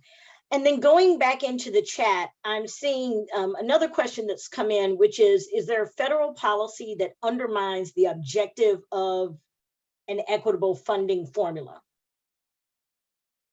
Is there a federal policy that undermines the objective of an equitable funding formula? I am not thinking of federal policy that undermines it. I don't think that federal policy is doing enough to promote it. So maybe that's sort of the other side of the coin. The Biden administration has attempted to take some steps that would encourage states to develop school funding formulas that address both adequacy and equity. But it hasn't really gotten off the ground. There are, talks about increasing Title I allocations. I mean, obviously that happened during the pandemic, where schools got an influx of funding that was targeted according to Title I, meaning that it was targeted to districts that had higher concentrations of student in poverty. So I think that's something that we would like to see continue. Districts right now are getting this infusion of federal funds that if they had some kind of promise that those levels of funding would continue, then they would be able to make some really transformative changes potentially in their schools. And of course, there's always like the fear that these funds, that they're going to hit a fiscal cliff, and that any programs that they've put together are going to essentially evaporate overnight. So I think that, the federal government potentially has a greater role to play in terms of encouraging and incentivizing states to do a better job of addressing equity. I mean, they're trying. There's, some of the ESEA legislation, tries to do some of that. I don't know how effective any of it really is, but I think there is an opportunity there. Thank you so much. Safir or Rosie, did you have anything to add to that point? I do want to add that we do have to pay attention, not just to the federal bills, but to the state bills. Sometimes there are bills that are intended to help us, but they in fact hurt our children. And so we do have to be mindful and contact your legislators, look at the bills when they're proposed, and read them and think about how they affect the children that we serve, and be sure to reach out. They are open to hearing from us. So I encourage people to do that. That might be an interesting kind of training to offer up, a sort of how to read a bill. I know the first time I read a bill, I was intimidated because I was like, maybe I don't know enough to read it. But that could be interesting to equip people so that they know how to do such. Thank you so much. This is like flying a plane. I'm trying to find the charter question. Hang on, it's coming. I want to say that Yolanda's hand was up for a while, Robin. Say again? I think she gave up. Who? Yolanda had her hand up for a while.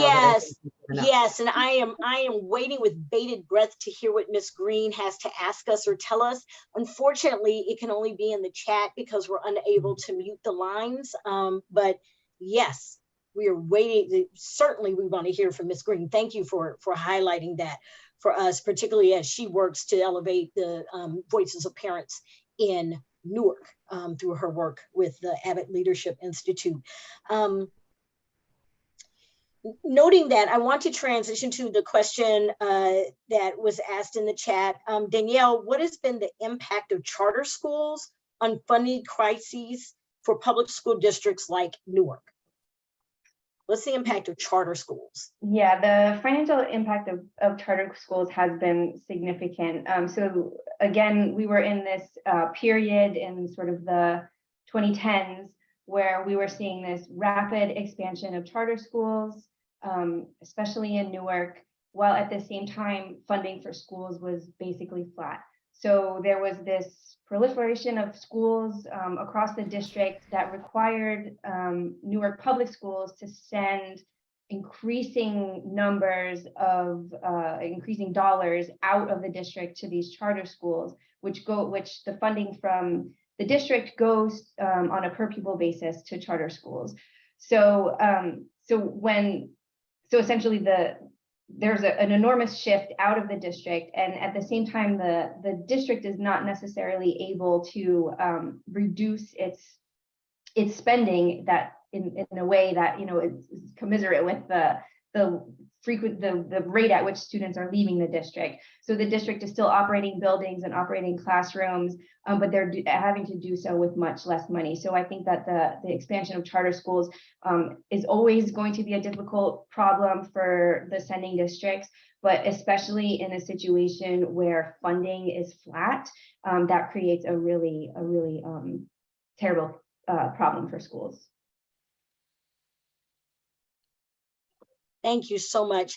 As we wind down, I want to invite each of you, Ms. Grant, Mr. Jenkins, Ms. Ferry, if you have any sort of closing reflection you would want to give, 1 or 2 minutes of a reflection of something you might want to highlight about this timely topic, I invite you to do so now, and then we'll share sort of the call to action that we've heard. My point to wrap is to encourage people to think about 2 questions. These are the 2 questions that we are asking as parents in Patterson. What is my child learning? And what does my child need to learn? These are questions from the Wright Project Institute in Lawrence, Massachusetts. There are 2 questions that are equally important. You need to know what the child is learning, and you need to know what the child needs to be learning. And needs to be learning is very broad. Think about what we want for the future of our children and what those needs are, and how do we allocate the resources so that we are meeting those needs. It's ongoing. Please join the campaign if you haven't, and don't ever let up, because our children need us. Thank you. I'll sort of jump in and sort of push more on Rosie's exact points. I think that what we need to remember from history is that the success of the Abbott litigation was largely driven by the grassroots efforts and the advocacy campaigns that supported that work throughout those years. And so for us to continue to make progress both on school funding and on school integration, we need to have that strong community voice working together with in concert with the litigation and the policies to make sure that the changes that we want to see actually happen. Yeah, I would just submit that along with a commitment to educational attainment for all students, it is critical, incumbent upon policymakers in the state to really employ their power to make equity-focused decisions around policy. Every student must be afforded an opportunity, an equal opportunity to develop and to attain education in an environment that is both safe and one that promotes their self-realization and so actualization. And so it's really going to take a concerted effort for us to focus on the issue at hand, to begin to dispel the myths of old that continue to divide us as a state and as a people, and really harness the power that we have and the voice that we have to push for equity at all costs. And if that means true integration, I think that we have to really put together a campaign to overcome the fears that exist for so many people that oftentimes get perpetuated by what we see in the media, what we hear, whether it's left or right wing. Education, although it should not be politicized, is still a very political issue. And so we have to make sure that we get engaged in that process so that we can address these issues adequately, effectively, and sustainably. Thank you so much. And I'm going to invite the participants to join with me in thanking Safira Jenkins, the Chief Public Affairs Officer for Newark Special Education, Parent Advisory Council, Rosie Grant, the Executive Director of the Patterson Education Fund, and Danielle Ferry, the Research Director at the Education Law Center, who apparently gives her phone number out to people, for joining us on this morning's panel to talk about effective, equitable funding. I charge all of us as we transition on throughout listening and participating for the rest of this day and beyond to be clear about how we're defining equity and to be sure that people don't kind of let us slip and think about equality. Equity is very different. And we're going to point to what Danielle pointed out in her PowerPoint about equitable funding. One can't give the same amount of funding to every single district and not acknowledge the historic disinvestment and the impact that that's had on the children and on those communities. And I can go on. I will stop there. So we've heard our charges.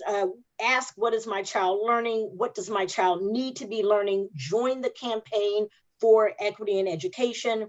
Understand that the success of the Abbott legislation had a lot to do with the grassroots community coming together with litigators and policymakers, and that we need to stay center focused on the issue, dispel the myths of old, and hone in on the power that we have by joining our forces together.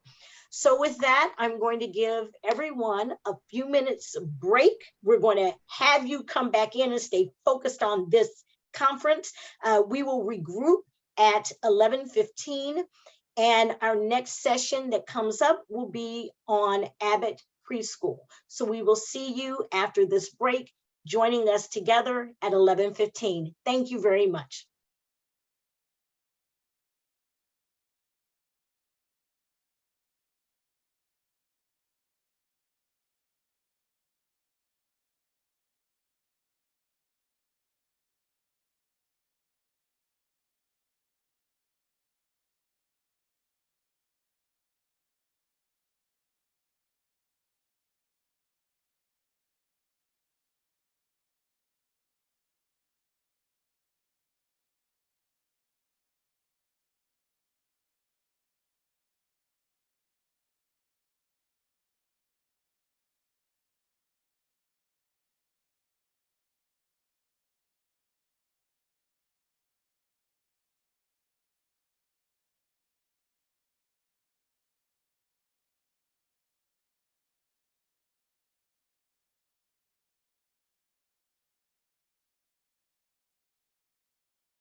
Whoops. Let me start over again. I started a moment ago only to realize that I'm on mute. This is Charles Payne from the Cornwall Center, and I'm here to introduce our next topic of discussion. The topic we're about to talk about, Abbott Preschool, has already been alluded to several times. So virtually everyone has spoken this morning has at least referred to the importance of it. And I think that reflects the fact that everyone who is connected to the conference feels that one of the most important things that can come out of the discussions we're having today is greater clarity in the state about how every child in the state can get a strong start in school. And I think we all know that as much as we bang up on and criticize our home state, Abbott Preschool is one of the great policy achievements of this state. It's really one of the great policy achievements in education of the country. It has been enormously influential around the country and around the world. That said, a number of the previous speakers have alluded to problems and limitations, to problems with the adequacy of resources, to problems with the way in which it in fact gets implemented. It's a wonderful program, but not yet a program that is fully living up to its promise. And to help us understand that, and to help us understand what can be done about Abbott, what we've learned about improving preschool in New Jersey with 2 decades of experience, we have invited Dr. Steve Barnett to talk to us. You should have received his full biography online. So I will just say that he is the Board of Governors professor at Rutgers University, as well as director and co-founder of the National Institute of Early Education. So Steve, you can take it from there if you would.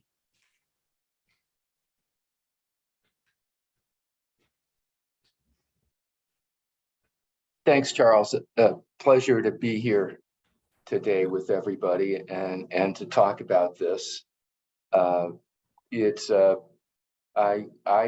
first got engaged with what became the Abbott Preschool program in about 1998, when I made a commitment to work 1 day a week with the Education Law Center in Newark on early care and education, together with a bunch of others. And the work that I'm going to talk about is really the product of the work of many people, including the Education Law Center, Dr. Ellen Freedy, who was at the Institute here at Rutgers, is here now, but took a period of time to run the program out of the New Jersey Department of Education. And so what I'll have to talk about is based on the work of a lot of people. I'm going to share my screen because this will be easier to do with a set of PowerPoint slides. And here we go. So I want to start briefly just by reviewing what is the Abbott Preschool program. I think it's important to understand because as Charles said, this is a unique and extraordinary program. It's unique in that it comes out of a court case, beginning with Abbott 5 and going through 7 and beyond for more than another 10 court orders. Many of the earlier ones were necessary because the state refused to implement what the court had in mind. But one of the things that makes this unique is that the program was designed to meet the needs of the children in 31 high poverty districts in New Jersey. It wasn't designed to fit a state budget or based on what a legislature was willing to do or a governor. It was designed based on evidence about the specific needs of children in New Jersey and what would be required to meet those needs. As arbitrated by the Supreme Court of the state of New Jersey. And then there were some things that were added on later, but this is a universal program for 3- and 4-year-olds in those districts. The only eligibility criterion is that you're age eligible and you live there. It's part of, it was developed and implemented as part of systemic reform, P through 3 or P through 12, depending on the district and how this was conceptualized.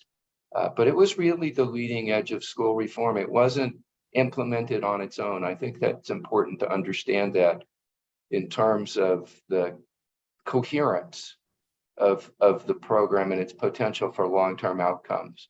It has very high standards for learning, for teaching and curriculum, fully qualified teachers with a 4-year college degree and an early childhood certification. Everyone may not understand, this is not business as usual in preschool in the United States. Even when it's funded by state government, many of them do not require teachers to have the equivalent qualifications of K-12 teachers. And in fact, when we started this program, we didn't have an early childhood certificate in New Jersey for teachers to have, right? The court ordered us to do something that didn't exist. And the state of New Jersey created a very good early childhood certificate, again, based on what is it teachers need to know to meet the needs of the kids they serve. An important adjunct to this is that all of the teachers, whether they're in private providers or public school buildings, are supposed to have equivalent salaries, equivalent to public school salaries for other teachers, and indeed equivalent compensation. And as I'll talk about later, that's one of the things that's eroded over time. A maximum of 15 children in a classroom with a teacher and an assistant. This is, again, highly unusual in the United States. It corresponds much more closely to model programs that demonstrated strong long-term impacts on kids than it does to what's common for early childhood programs in the US. A continuous improvement system with coaching that, again, I'm going to talk about more later. A 6-hour educational day, 180 days per year, but initially in the context of wraparound childcare available for non-school days and extended hours for every child. This disappeared over time, partly for some good reasons and partly for some not so good reasons. And it's also something that needs to be addressed.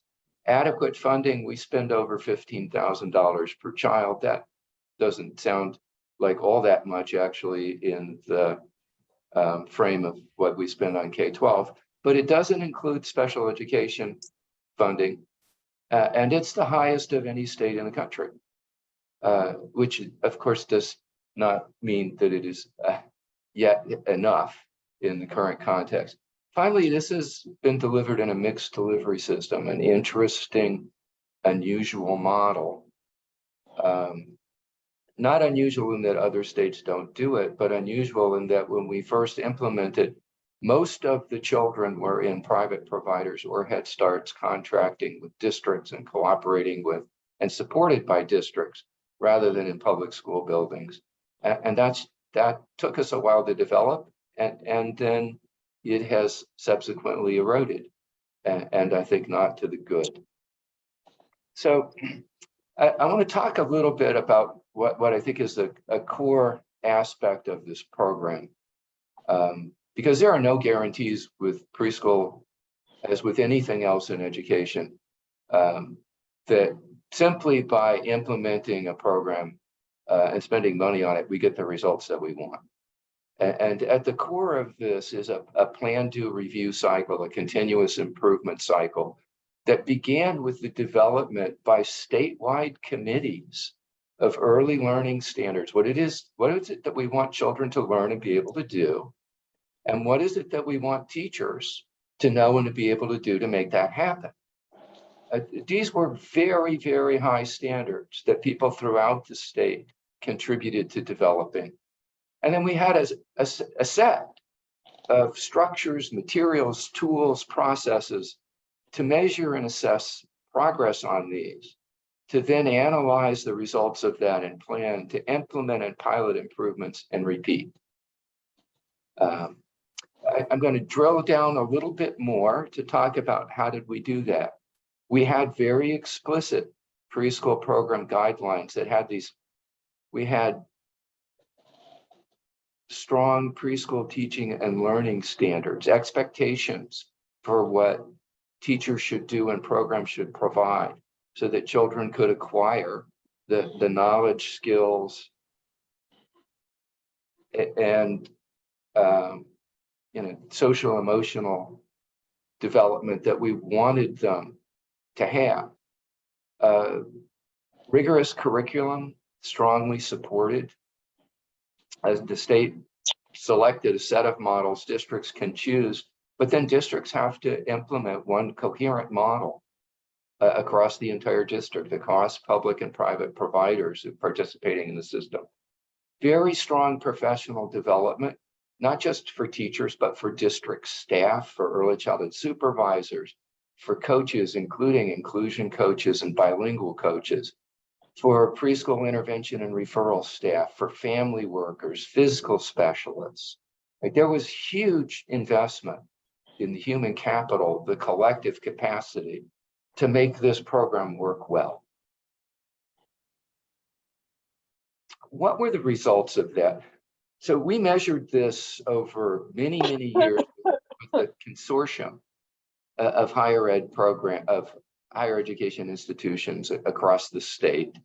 And I'm only going to show you one slice of this from one measure from 2000 and 2008, but it's a general measure of overall quality of the experiences that children have in their preschool classrooms, beginning at 2008, when we just launched it, to 2008, when we're a bit into the program. We're not at full quality implementation. Really, it took more than a decade to get us fully up to speed, but it's a substantial period of time.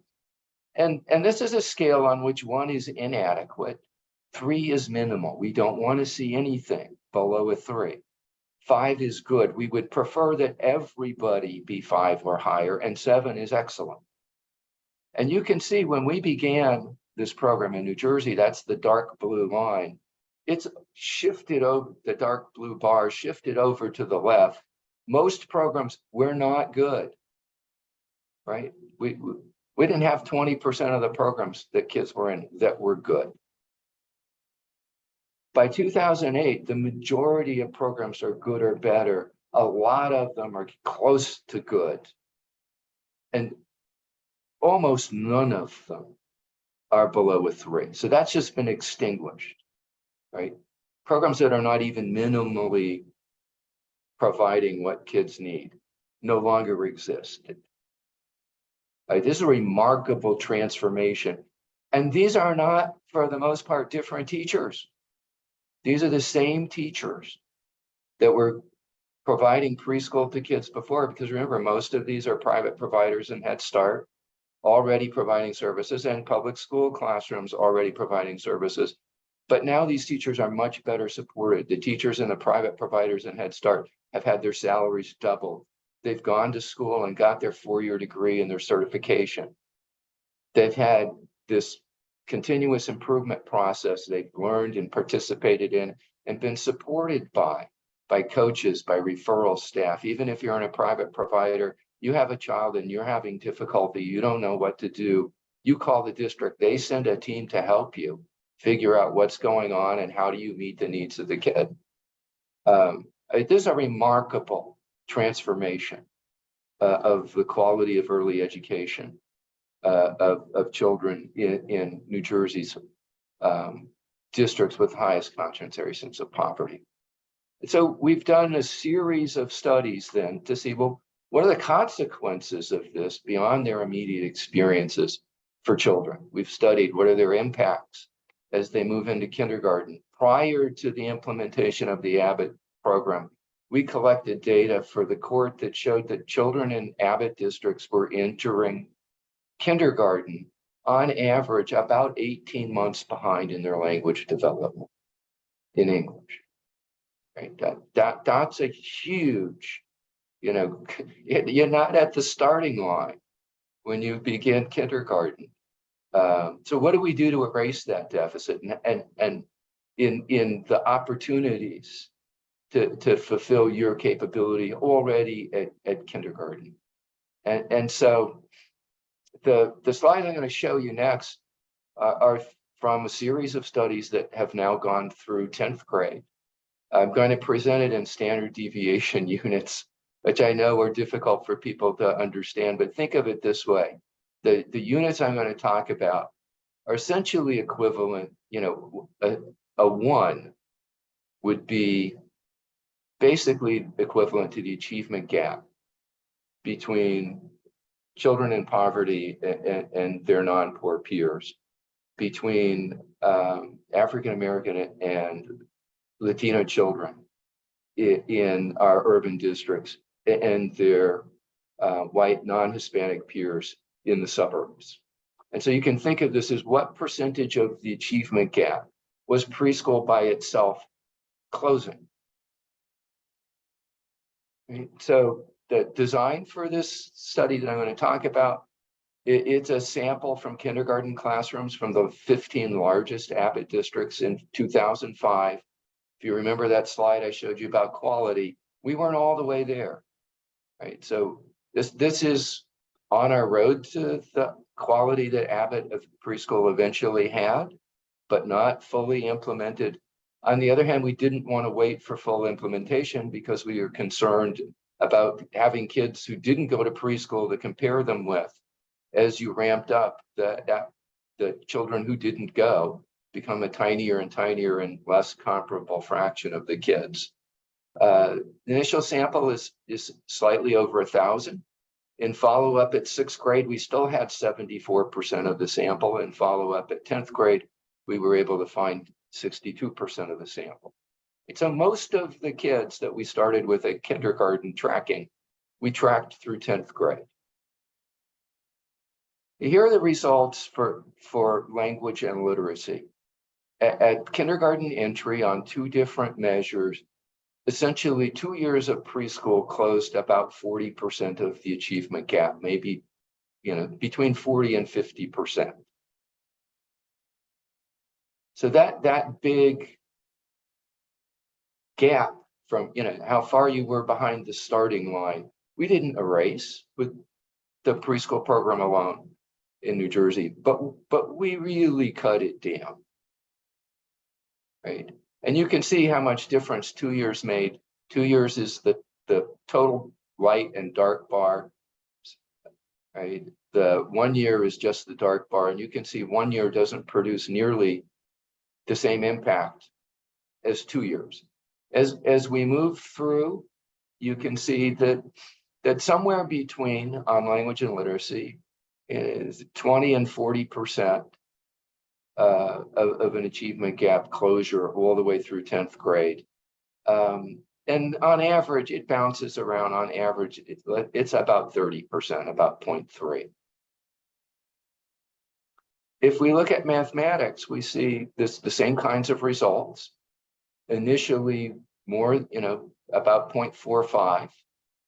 And then from 4th grade through 8th grade, bouncing around a little bit, but still around 0.4. And when you get to beyond 8th grade, you're now looking at specialized mathematics assessments. We don't quite know why. We don't see much impact on algebra, maybe because it's a gateway course. There's selection on who takes it when. But the results pop back up again when we look at Algebra 2 and geometry. Right? So even on by the time we've gotten to geometry, you're still seeing substantial impacts on mathematics of the preschool program.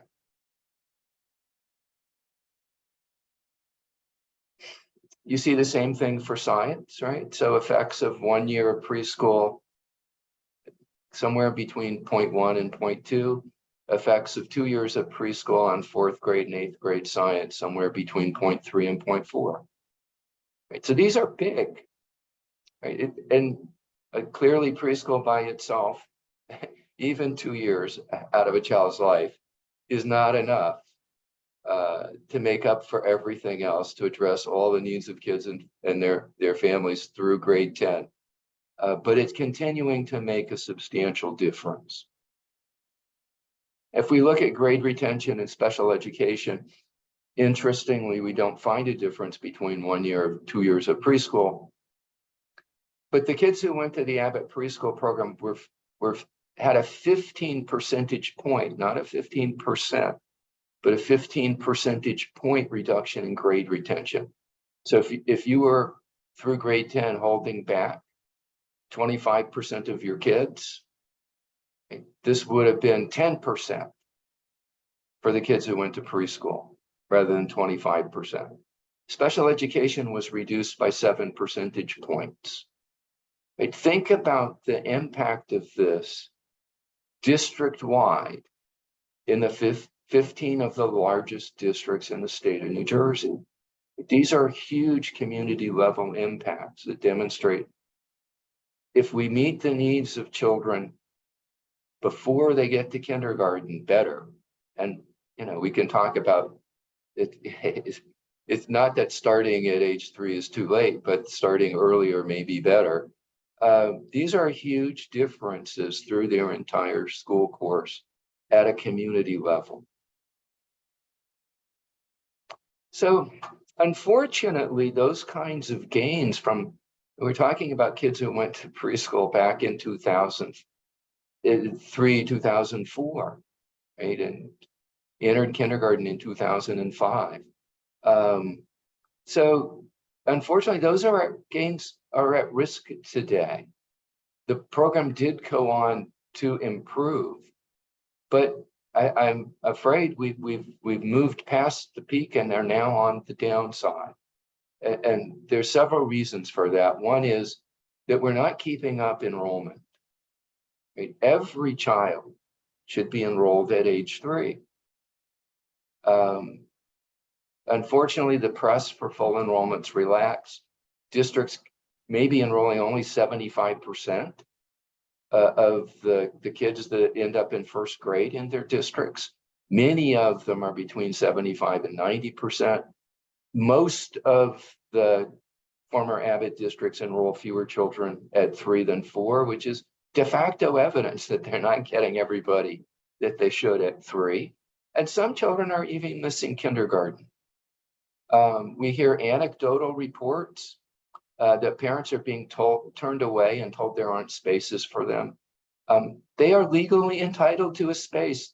There is absolutely no reason we should be telling any parent that there is not a space for them in preschool in any of the former Abbott districts, any more than they should be told there's not a space for them at 3rd grade.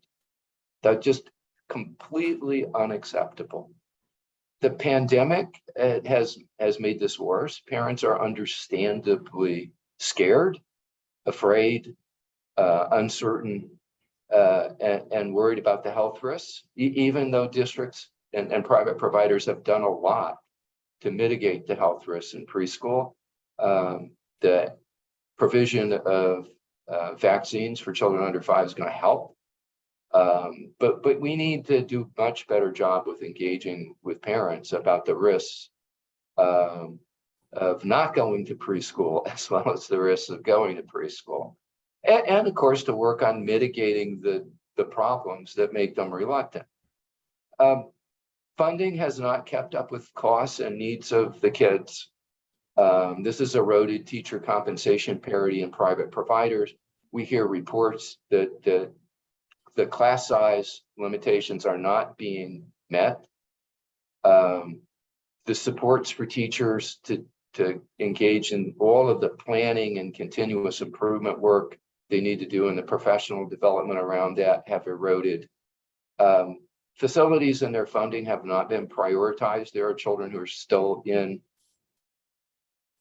temporary classrooms that we created and rightfully so, when we launched the program, but children shouldn't still be in those.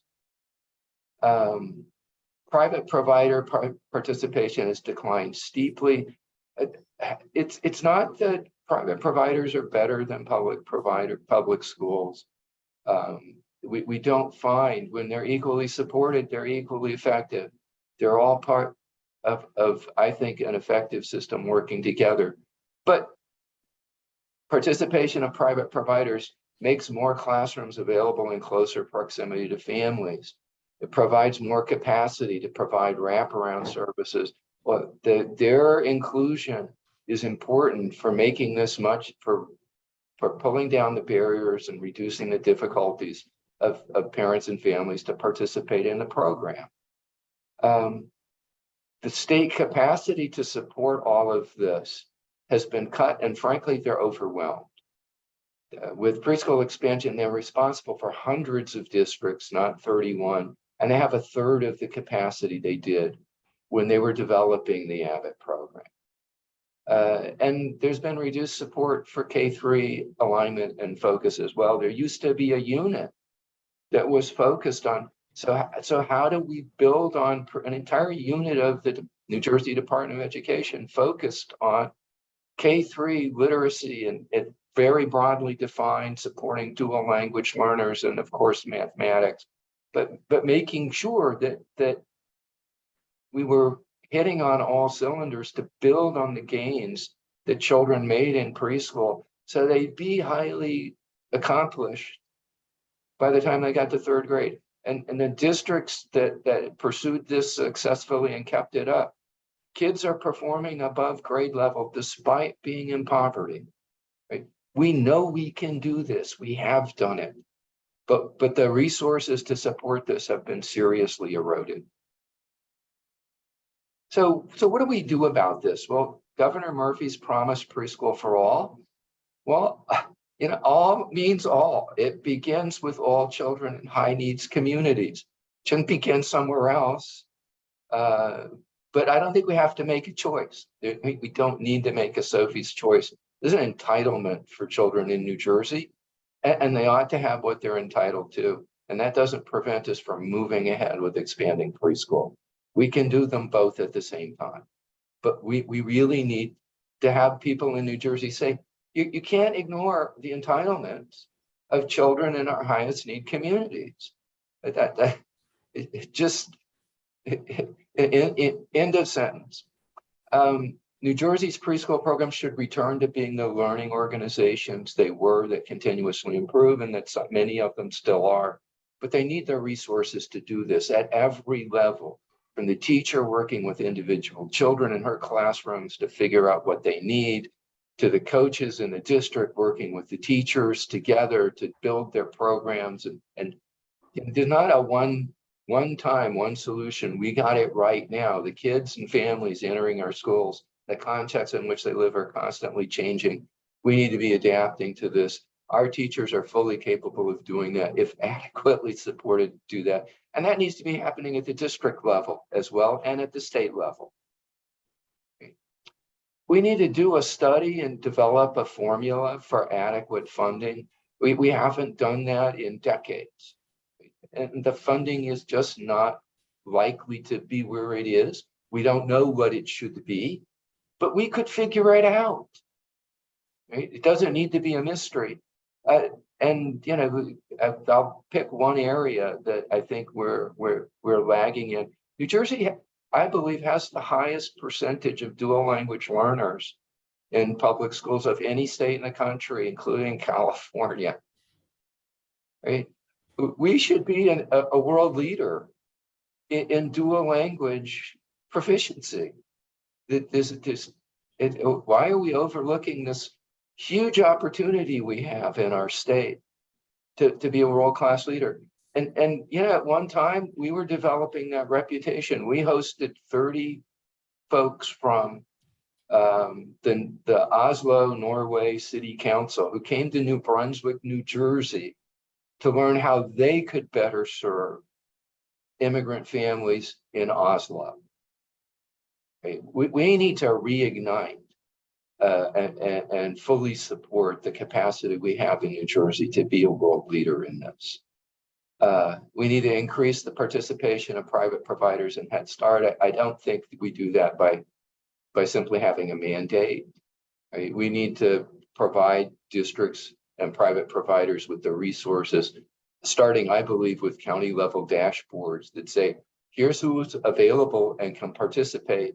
Here's the kids that need services. Let's sign everybody up and make it happen. It's not rocket science, but it's not free. We need to put the resources in there to make this happen. Finally, of course, you can see the pattern here. We have to invest in the state infrastructure to support teachers, schools, and district. We cannot have a State Department of Education with 1/3 the capacity it used to have and expect them, and I'm not going to blame them for anything that's happening now when the rug has been pulled out from under them in terms of having the capacity to do what they're supposed to do. And so I'll just finish with these are my thoughts.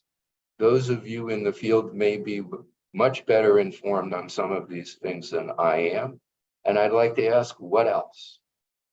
What else should we be doing to get preschool back on track to being the world-class exemplar that provides the benefits to our kids and families that they are in fact entitled to by law. So thank you.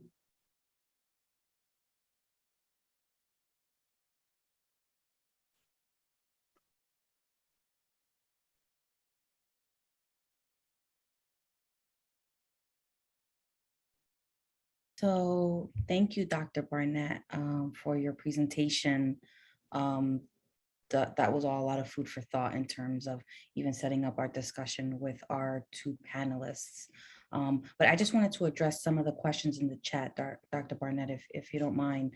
There were some questions around, just making sure, as preschool expansion grows, are there negative implications for infant and toddler care becoming less unavailable for families?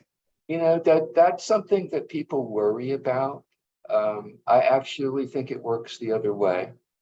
That the way that we go about preschool expansion, especially with the inclusion of private providers, strengthens the system capacity to serve infants and toddlers. And so, for example, if we look at the National Survey of Early Care and Education, and we compare center-based infant toddler care in 2012 with 2019, we find a large expansion of infant toddler care, not the reverse, at the same time that preschool was expanding. So center-based infant toddler care has actually been growing robustly. There may be fewer centers.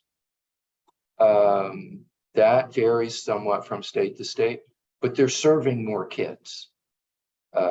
So as long as we're paying attention to supporting the entire system, as I believe we have, we're actually making our support for infants and toddlers more robust, which is, again, not to say we don't need to do more, because there's more we could do. Thank you for that. So good afternoon, everyone. I'm Dr. Jessley Dela Cruz, by the way. I didn't introduce myself. I'm with the Latino Action Network Foundation. We're a co-sponsor of this conference, and I'm really glad to be here with you all today. So to kind of follow up on Dr. Barnett's presentation, I'd like to introduce our two panelists, Peter Rosario. Peter Rosario is President and Chief Executive Officer of La Casa Don Pedro. This is New Jersey's largest Latinx serving agency, and they serve Greater Newark. So thank you, Peter. And then our second panelist is Rita Karomi. Rita has over 25 years of experience in the field of education, and she's currently the Senior Director of Early Childhood and Youth Services at the Puerto Rican Action Board in New Brunswick. So thank you all. So I just want to spotlight our two speakers. Our first panelist, Peter. And Peter, I'd just like you to give us your thoughts on, you know, given, I know La Casa Pedro has an Abbott preschool program, your thoughts on the benefits of preschool and what needs to be done on the ground to better serve our children. Good morning, everyone. Am I good audio wise? You're good audio wise, we can hear you. Great, thanks. You know, I think I would almost jump into part B of the question, just because I really think Dr. Barnett laid out, if I have to sell people on the benefits of preschool, you know, I don't think I need to do that piece, but to add color to what he said, I think there are 4 fundamental solutions that need to happen. We need to get back to abolishing the voucher system for wraparound services, especially in the Abbott districts. I think there's a lot of folks in the state who want to ignore or move beyond Abbott, but the reality is, if we qualify for Abbott pre-K, and especially if you qualify for Head Start, why do you need to reapply for aftercare, wraparound care? And that's a real easy fix. And that's one of the things that really made the funding model unsustainable when that happened. And I can't remember how many years ago it happened, but you know, enrollments in aftercare just went down the hill. And when you had universal enrollment for wraparound care and summer programming, we were able to sustain the programs. Number 2, I totally agree with the whole true cost funding model. We're the providers. We know what it costs to operate our buildings. If it passes general accounting standards and passes even your own funding requirements, then adopt the funding model that actually covers true costs. We have things like center directors who make less than teachers, and we have family workers who have caseloads of 60 to 75 people because we can't find a way that those are treated as overhead costs and not essential costs to running the programs. I think the SDA, the School Construction Authority, should be also placed in charge of doing childcare development, right? We need 0 to 5 seats wherever we can. The thing that impressed me most about the doctor's chart is if 2 years gets us to 40%, 30%, what happens at 3, 4, and 5 years? So why don't we have 0 to 5 seats to make sure that gap keeps closing? And then the final thing, and I think it's the most egregious thing, and again, kudos to the Latino Action Network Foundation and all of us who are fighting to desegregate education in our state. And there's no greater sign of that than compensation disparity, right? We have Black and brown women who do this work, labor of love every day, making 40%, 60% of what people make in the suburbs and in other communities. I think we need to enact legislation that brings compensation parity to the forefront to make sure that the child care workers can not only care for the children under their care, but also care for their own children. So those are the 4 opening comments I would offer. Thank you so much, Peter. That's a lot of food for thought. Rita, would you like to share your thoughts in terms of Puerto Rican Action Board's work in New Brunswick? Absolutely. Good morning, everyone. A lot has been said before me. I definitely don't want to repeat myself, but I definitely would like to share maybe a little bit of input from our perspective, from New Brunswick and from the Puerto Rican Action Board. But first, I would like to start with a quote, with one of my favorite quotes I would like to share, which is from George Evans. Every child can learn, just not the same day or the same way.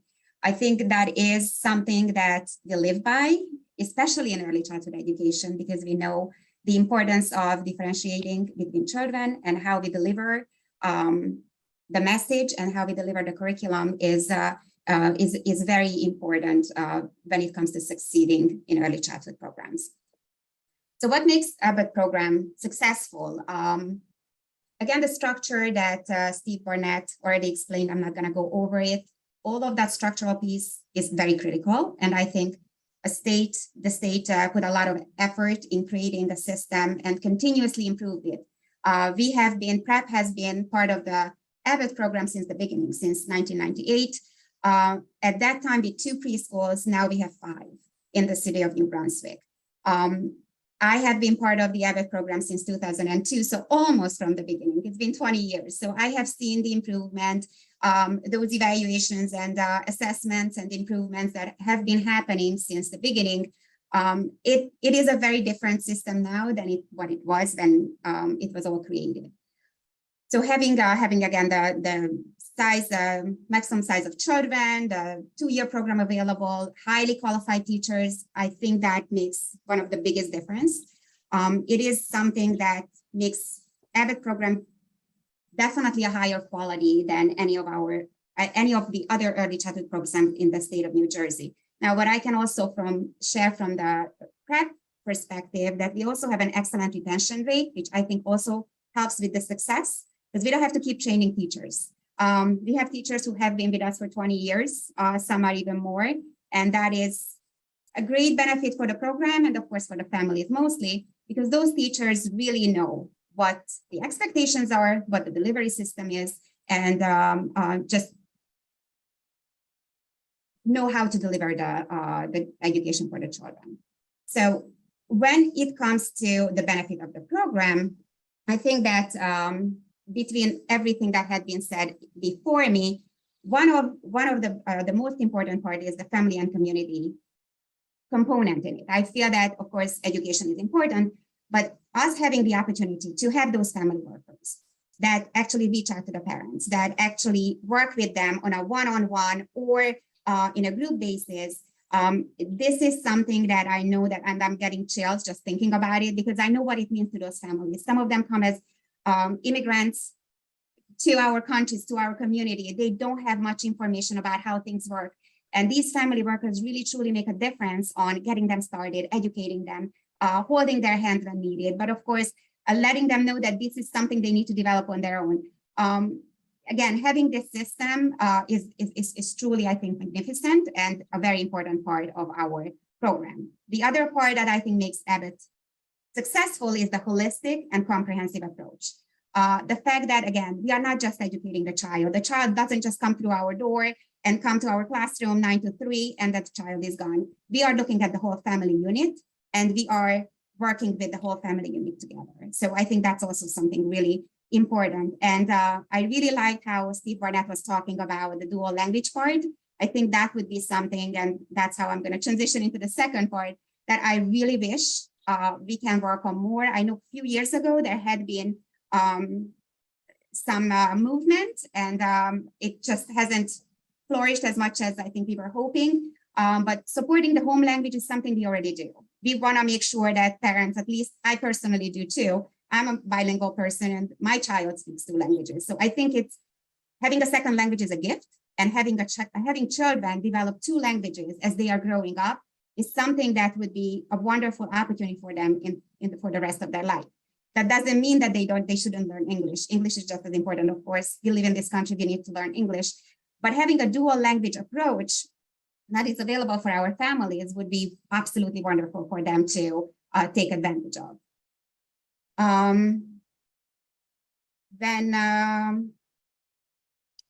About the I guess the benefit, I just would like to share one example. We have so many success stories, and when I thought about what I'm going to say today, one example came to mind that was very significant this year for us.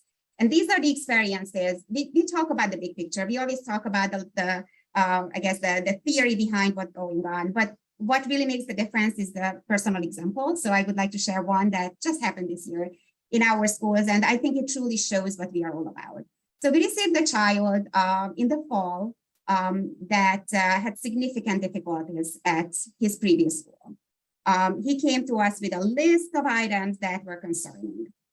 And one of the things I feel very proud of, that our staff, including the directors, the family workers, and the teachers, we always talk about that. Doesn't matter who comes through our door, we always welcome them with open arms. We don't look at the previous list. They come with a clean slate, and let's see what we can do to support a child. It wasn't an easy way, easy road. This child had a lot of social emotional challenges, aggressive behavior, adjustment, transition issues.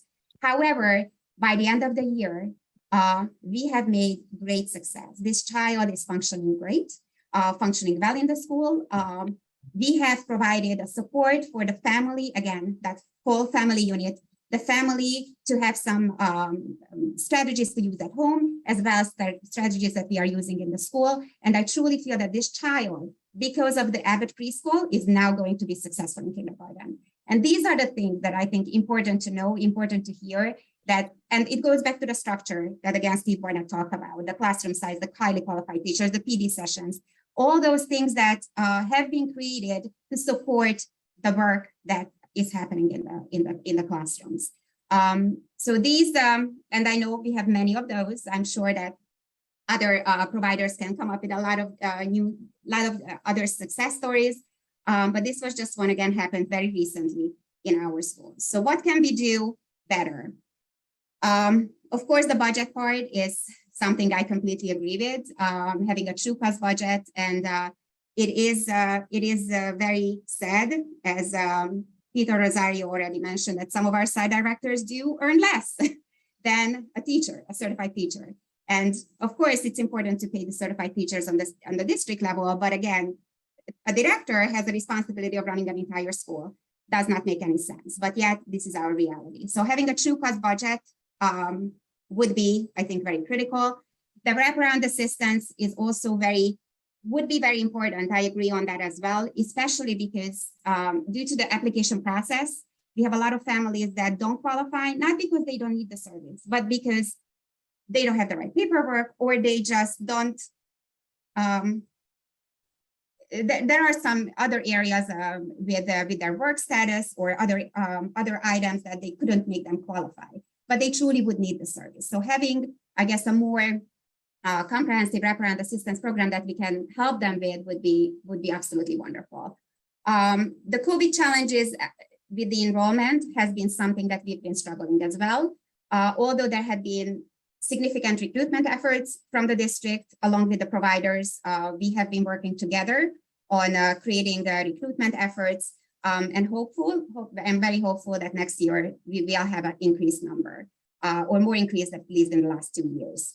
One of the other areas where I feel that we hopefully we'll be able to make some changes or some improvement is providing the special needs children that have IEPs with better service. When I say by better service, that unfortunately there are just not enough special education teachers out there. I know the districts have been struggling with hiring speech therapists, occupational therapists, and because they don't have the personnel, sometimes it comes down on not having adequate services for the children. So that's, I know it's a bigger picture and it's a bigger question, not something that maybe we can resolve, but it's certainly something that impacts our children's education.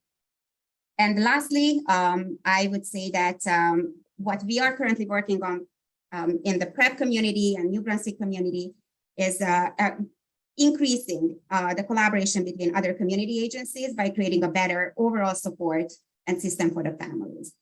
We already, within PrEP, we have a variety of different services that we provide. So our families, of course, are very knowledgeable about those services that within the organization. And we are increasingly collaborating with other agencies as well. Because again, it goes back to the overall family approach, making sure that they receive the service that they truly need and benefit from. Thank you so much, Rita, for your thoughts. You know, there was a lot of discussion in the chat and and overall the importance of an overall family approach, but also funding these overall and funding it with parity. I think I always get a little nervous when people say all, something for all or universal.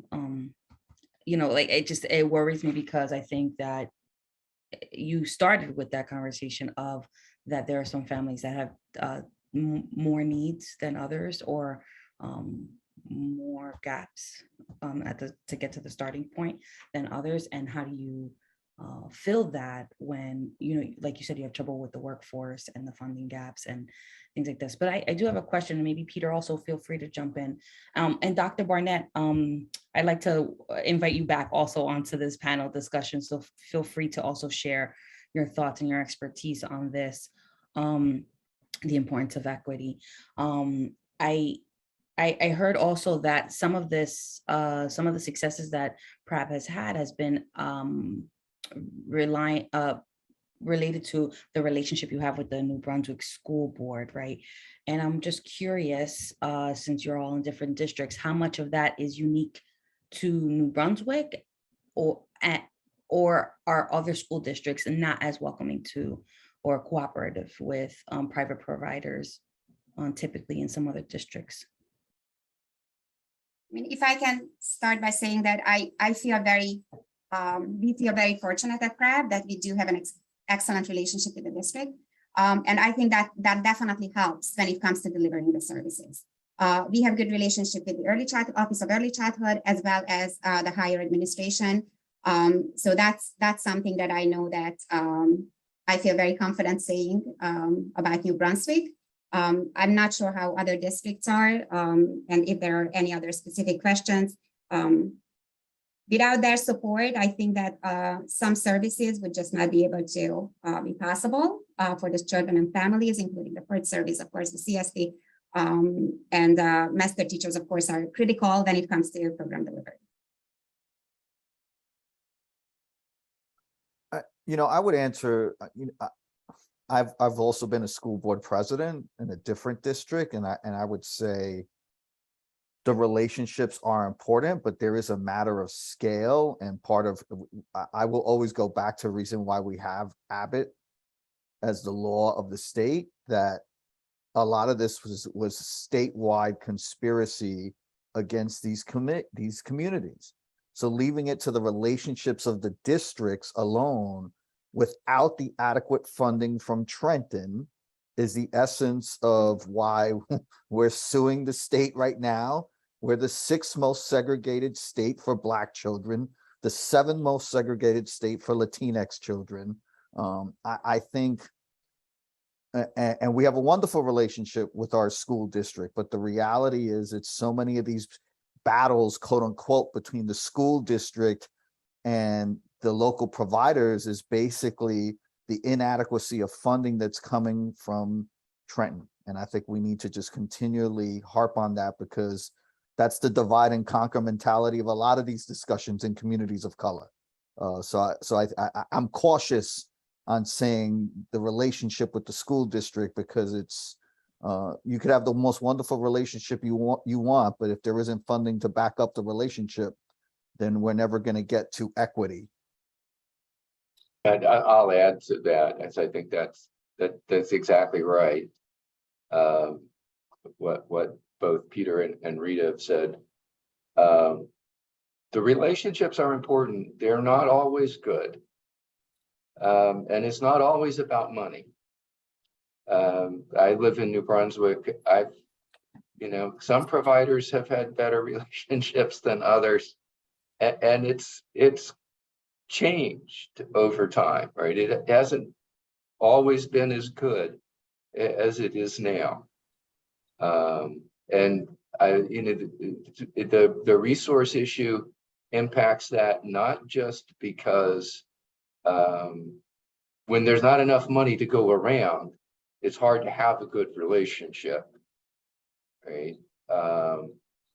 But when the state doesn't have the capacity to support districts or to, sometimes intervene, as Peter said, it shouldn't just be up to the district, and it's not. The whole principle of Abbott is that absolutely districts have a complete responsibility, but the state also has a responsibility. And if the district's not meeting its responsibility, that doesn't let the state off the hook to say, oh, well, it's just not working with the district. No, that's not permissible. And it isn't what we need for our kids and families. But if the state doesn't have the resources to do that, then you can yell at them all they want. They also need the resources to even know what's going on, much less do something about it. And I'll just add one thing, and you know, I do think the other day someone asked me about, you know, what are the big problems here, and I do have to come back to the lack of money is the root of all evil.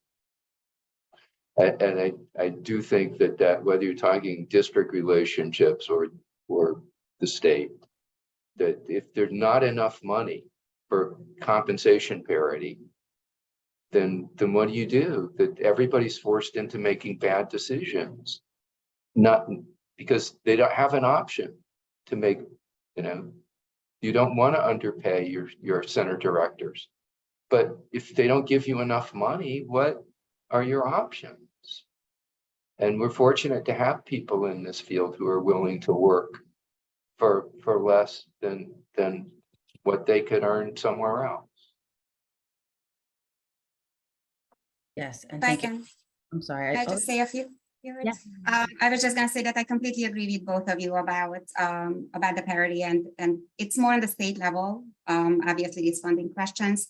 What I guess I would just add for the New Brunswick side that I felt that really supports our good relationship, that there are things that come down from the state and there is no flexibility. The district doesn't have flexibility on, but there are some items or some budget lines that maybe they do. And I feel, or we feel at PrEP, that when there is that little window of flexibility, they are trying to work with us. And I think that also makes a world of a difference. Again, it's not the big picture. It's not going to be the center director's salaries, but even having those conversations, it's not just a budget delivery. It is a conversation on some level, and I think that's also important. Thank you, Rita. I also want to acknowledge Jose Montes, who's in the chat. He's the executive director and CEO of Puerto Rican Action Board in New Brunswick, and was going to participate in our panel, but came down with COVID. And thank you so much for being here and sharing your thoughts and expertise on this. I guess, for me, I think it's just always those functions of oppression. I mean, I know that things are lacking about money, but I always think about systemically, one of the functions of oppression is to create this competition. And I saw also Julie Borst put this in the chat between systems and communities, right? So if the local school board, those disparities between the school board and the community agencies, I just think that sometimes they are worried how well things would be if they were completely, if they were done in the community. So sometimes I think sometimes those systems are set up to make it difficult for communities to provide services in their own communities. And I don't know about the lack of funding, because I always wonder, like, lack of funding for who? Right, that's the other function of oppression. We always talk about lack of funding, but we know with the lawsuit that when you look at the per district, there's huge disparities. And I think if some of that was leveled out, maybe we would not be talking so much about lacking funding, but equitable funding. So I just want to focus also on some of the solutions and see if we can talk a little bit. And Dr. Barnett, your expertise, there was talk about, and there has been a lot more talk and a lot of legislation around changing our philosophy around early childhood education to really be, as Peter said, from 0 to 5, as opposed to just ages 3 and 4. So if the panelists can kind of share their thoughts on infant and toddler child care, how feasible that is to be provided in the community, what the benefits would be, and what would be some solutions to actually do that. Our reality, I can talk about New Brunswick a little bit. Our reality in New Brunswick is that there is certainly a great need. There is not enough seats when it comes to infant toddler programs, definitely a great need from the community. One of the challenges that the city has is space. As we know, Office of Child Care Licensing has high expectations when it comes to licensing infant toddler programs. And it is extremely challenging for us to find space in the city of New Brunswick. So that's one of the biggest challenge.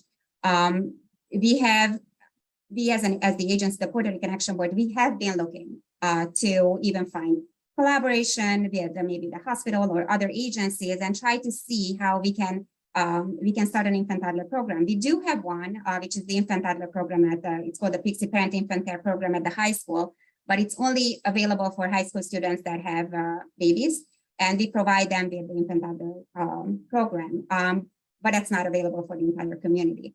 So I know that's something that's in the works, and I'm hoping that with time we will be able to increase the services for the families, because there is certainly a great need. You know, I would so agree with everything you said, and I would add to some of Dr. Barnett's comments also. Keep in mind, right, infant toddler seats are half the ratio, typically in the same classroom size. So right off the bat, you diminish our ability to serve. And again, I go back to practical, pragmatic solutions. Let the school construction authority become the childcare construction authority, right? We need to build seats that are 0 to 5 in this state. It's so critical. Other two pragmatic solutions that I would offer, right? You were talking about 75 to 90% of 3 and 4 year old, because it's too late. Parents have made their childcare decisions already. So they decide to keep them in home-based providers or at home because they can't really find sustainable childcare. I got no problem filling early Head Start seats.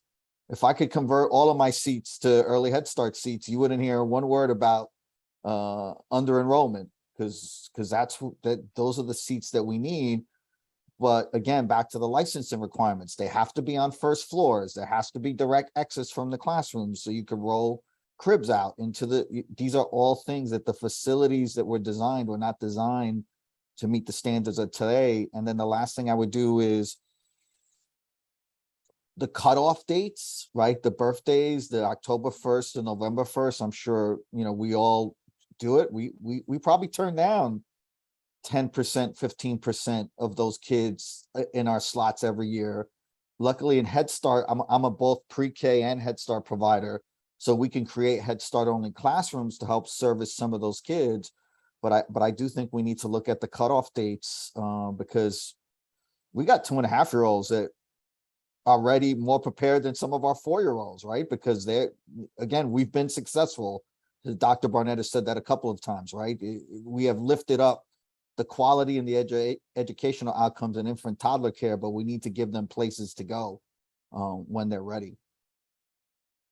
Yeah, I would like to see us invest in some models, right? And early Head Start already on this road, but some more models in the state of birth to 5 focus on education that's connected, right, to the Abbott preschool program. And let's develop those, work them out, demonstrate, and then start, blitzing the media and our elected officials with outcomes from those to demonstrate when one of the reasons Abbott was successful is by the time of that court order, 85% of the people of New Jersey thought that they ought to spend their money on other people's kids for 2 years of high quality education. That once you hit that, there's no group in the state that opposes this, right? That's such a high level of saturation that we should do this. And I think we could get to the same place for supporting in particular, because I think this is, it's expensive to do this right, as Rita and Peter know. Let's start with the kids in the communities with the highest needs, and develop the examples of this that we can build more across our state. And we are going to need, as Peter said, whether school development, I don't know what the alternative to the School Development Authority is. I've actually developed some models of quasi-private authorities that might do this, because I get worried based on the SDA's past performance about what would happen. But there needs to be some mechanism to support this. It can't just be philanthropy and you know, you can make some headway by, you know, we need to work on the rates for infant toddler care. And if you had more guaranteed adequate funding for infants and toddlers, your capacity to develop facilities would also be increased. Thank you so much. Yes, that makes, I just shared, I shared in the chat a link. Advocates for Children of New Jersey is spearheading efforts around a string of bills around childcare. So if you're interested in learning more about those efforts to expand services for 0 to 3 populations in the community, I shared that link in the chat. So I just want to wrap up a little bit about our calls to actions and kind of what we heard. I did have another question, but I think I want to wrap up around, you know, this idea of really integrating services to include the true cost of funding, right? And acknowledging the rate of pay for childcare workers and the disparities of pay for childcare workers. And another solution that I heard was, you know, addressing schools construction, right? And how do we create more seats in the communities, in communities, so that there is more access. We didn't talk a little bit about maybe the need role of outreach again. I mean, several decades ago in the 90s, PRAB and La Casa spearheaded successful outreach for preschool enrollment. And maybe those kind of initiatives are also needed to help kind of level the playing field in terms of enrollment for preschool, but expanding the idea of education from 0 to 3, and also the value of these family and community models, right? I love Jose Montes' point about if you have children of different ages and you're going to different buildings to drop them off for care, how complicated that can be, and how that in and of itself could be a barrier to enrolling your child in pre-K. If you have to figure out, if you have to be at home, you know, with all of them anyways, it's not going to be very helpful to you as a parent to participate in the service. And also, you know, we didn't talk as much about the importance of dual language approaches in terms of curriculum and how we implement that. I think that's a great discussion for our school desegregation work. And there's a lot of reports also, which I'll share in the chat, on immigrant children in New Jersey and how much bigger the gap is for them. And also just this disparity between languages of families and children, also the fear of undocumented residents who held back or enrolling their children. That's right, also because there's issues with the public charge rule, and then just that psychoeducation that we don't have funding to do to be able to educate communities about whether or not they will be penalized for participating in social services because of their immigration status. That is continuously an issue across the board. Dr. Cruz? Yeah. Before we move on from the dual language, I think it's important to stress that it's also for our English speaking and American born children. We're again at La Casa, we're seeing it. A lot of our Black families are asking us, hey, are you going to teach my kids Spanish? Like they, you know, right, the economics of the world. And and a lot of families are looking at the value of being dual language is so critical. So I don't want to, you know, I don't want to pigeonhole it into just being an immigrant thing, but really, you know, absolutely an emergent trend that we're seeing more and more. And if I say there's very few things that have surprised me over the last 20 years, how quickly this trend is emerging, it's definitely going to be one we need to keep track of. That's great, Peter. I mean, you're absolutely right. I mean, the benefits of bilingualism is also clear in the research, Right. And how that benefits a child's well-being. And it's interesting because I do know of a bilingual school where the majority of the students are not bilingual. They're not immigrants at all. But they also, children with the highest needs have difficulty getting into it. Yeah. Which kind of talks more about this immigration. They have like Mhm. special education services, you know, and things like that. So there's still a lot of disparities that we need to work on. So I just want to start to, does anyone have any final thoughts, things that maybe we didn't address? I think the very pragmatic, I started it with wraparound care, getting rid of the voucher system in our communities of color. Wraparound care should not be an entitlement, it's a human right. If we could spend $600,000 per kid to imprison them, we can give them universal wraparound care in this state. Excellent. Excellent point, Peter.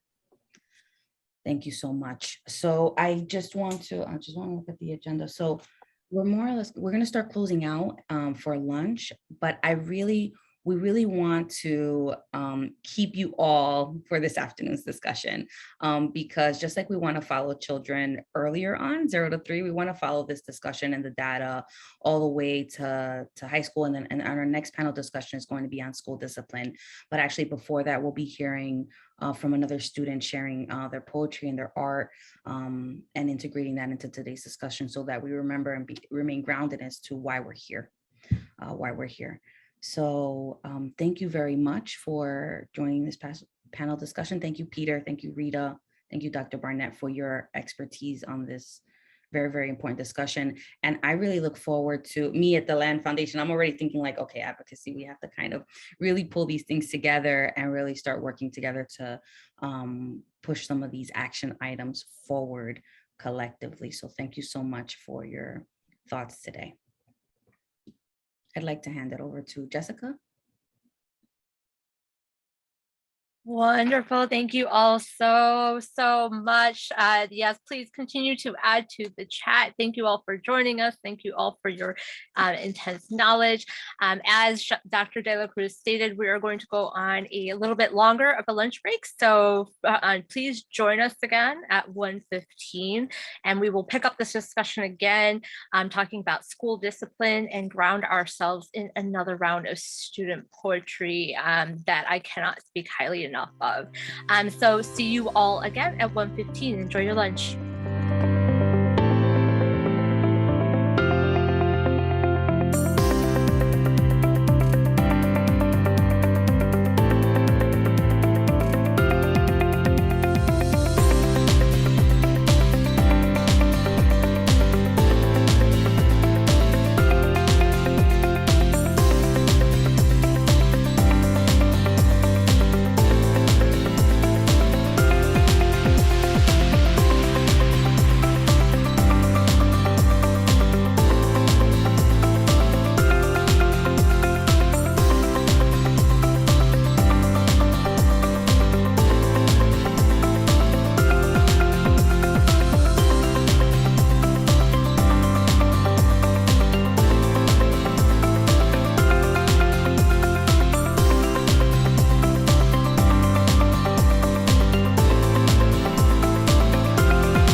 All right, folks, welcome back.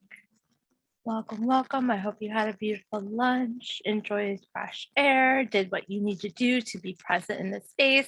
I myself see some familiar faces, which I am ecstatic about. I'm very much looking forward to this afternoon's discussion. But first, we are actually going to turn over to a student to ground us in this afternoon session. So I have the distinct honor of introducing Quincy Wansell, who is a Rutgers Camden senior pursuing a major in Africana Studies and a double minor in English and Museum Studies. And if I could also do a quick pledge, she recently served as a facilitator for the Inclusion Project. So it is my distinct pleasure to turn it over to her to ground us this afternoon with her words. So Quincy, take it away. Okay, hi everybody. My name is Quincy and I've put together a poem for this space, so I hope you enjoy. It's called This is School. A sea of faded beige floods underneath my feet like clockwork each morning. Fluorescent light panels shine on us like it has a warrant. Some even dealt with searching their bags before they got inside. This is school. No pencils, ripped page, no renovations since the Stone Age. No more food for me or for you. This is school. Pour from an empty cup and skirt around the truth. Control opportunities, knowledge, communities, lives. Control me, control you. This is school. Anne Truax from Rhythm and Resistance said, when we construct a classroom around students' lives and cultures, we can raise academic expectations while we build a community. All kids deserve to live in an environment that learns from them as they learn and grow. Responding to the needs of students is a first step to supporting their education, lives, and dreams. This is school. Thank you so much. Well, do. Well, as a former African American Studies major to a current African American Studies major, I was delighted to hear that. So thank you very much, Quincy. And it's virtually a perfect introduction to the next discussion that we're going to have, a discussion about school discipline. So first, just let me say welcome back. Absolute big thanks to Quincy for that poem setting the mood and the tone for us. But thanks to all of you for coming back after lunch. I know it's already been a long day, but I hope you can stick with us through this discussion of discipline. But more than that, I hope you will make every effort to stick with us through the next discussion, which is a discussion with four superintendents from around the state who have been making progress against some of the kinds of problems that we're talking about. And I think it's just so rare that we get an opportunity to talk with school leaders, especially with school leaders who are getting traction on problems that have been intractable in this state for as long as I can remember, certainly. So again, I think it's a rare chance to learn. And if there's one thing I think we can be absolutely certain of, to move the agenda that we want to move, we're going to have to learn what leaders like this have been doing to make progress. So with that commercial, I'll see if I can share my screen.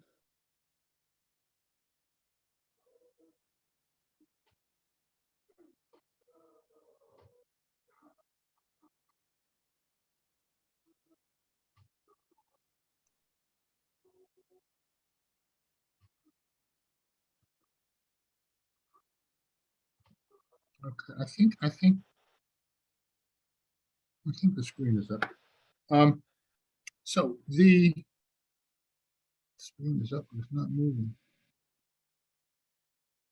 Yeah, okay, I think we're right now.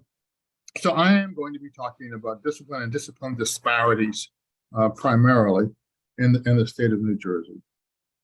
And we know that from the information you submitted when you registered that this topic, the topic of discipline disparities, effective discipline, is one of the most important ones to those of you who registered. So I'm very much looking forward to the conversation that follows. I don't think I said that I am Charles Payne, the director of the Cornwall Center for Metropolitan Studies. And Cornwall is in the process of trying to pull together all the research we can that will give us a picture of both effective discipline. I'm not crazy about the term discipline, but you know what I mean. Effective discipline, ineffective discipline, and discipline disparities in the state of New Jersey. We're trying to figure out what is known about those issues. And this is a project that's being led by the intrepid Vandine Campbell and her team below there. They have done all the work that you're going to see. My job is just to bring the message. And the message I'm bringing you today is a partial message. It's preliminary. We still have a good deal of material to look through and a good deal of material that we need to cross-check. But I think we can say some things now that I hope you will find, useful. One caveat before we get into this any further. I'm going to be presenting a lot of numbers, and I'm willing to bet some of you are going to find some of these numbers disturbing, maddening. I think that's quite likely.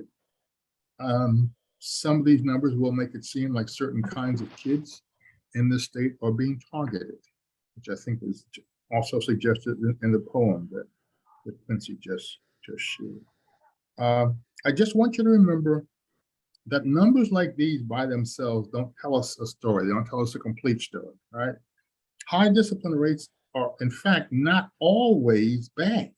There are places where suspension rates are high, but while students are suspended, they're getting lots of high quality educational services.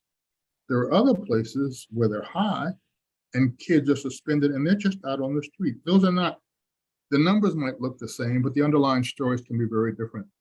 There are places where suspension rates are low, but what that really means, nobody gives a whistle about what kids are doing. Kids may be bouncing off the wall, but nobody faces any sanctions. So again, I know you know all this, but it's a good time to remind us. The numbers are not so much the story. I think the way I like to think of it is they invite us to a discussion. They invite us to an investigation. Disparities may tell us, the disparities that we're looking at may tell us there's something going on that we should be concerning, but we have to dig deeper before we can say we know anything. That said, let us start digging a little deeper or looking for things to dig. The national picture on educational disparities is really clear. We have had lots of, we've had lots of research around these subjects, so we don't have much doubt that Black students, disabled students, Latinx males, or this varies some from state to state, high school students as opposed to elementary school students, are more likely to be suspended. I want to stress that students with disabilities are about 20% more likely across the country to be suspended than others. We know to a near certainty is as far as I ever get. We know to a near certainty that these differences are not fundamentally about differences in what students actually do. In point of fact, when students do exactly the same things, students of different race, of different social class background get a different set of punishments.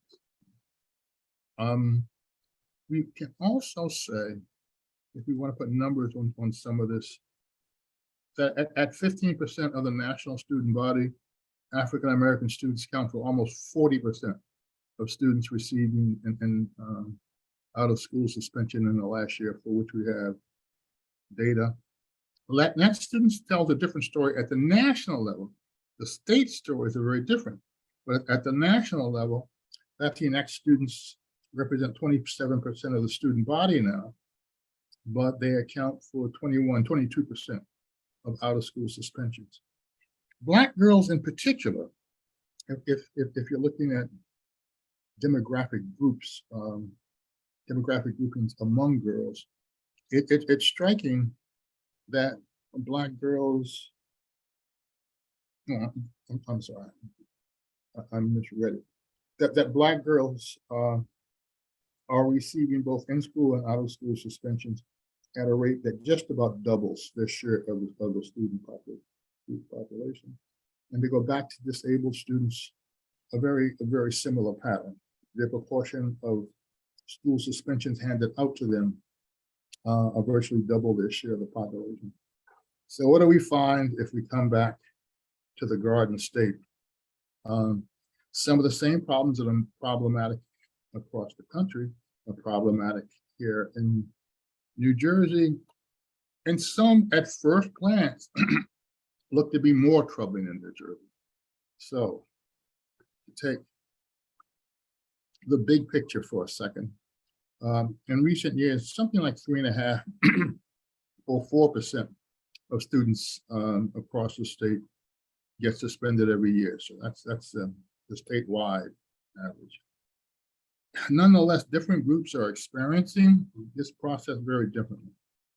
So again, if you look at the nation, Black boys are getting 35% of all suspension. But in New Jersey, where it's just a tick more, it's 38%. The more striking disparity nation New Jersey have to do with Hispanic students, right? Hispanic students, which are underrepresented among suspended students at the national level, are overrepresented by a wide margin in New Jersey. And that's true for both girls and boys. And the Black girl figure, again, tells you how much the policy of suspension in this state is a racialized policy. We can have a discussion about why that is and whether it's justified, but I don't think there's any doubt about that. This is racialized policy. And that the patterns here are so much stronger than the patterns across the country.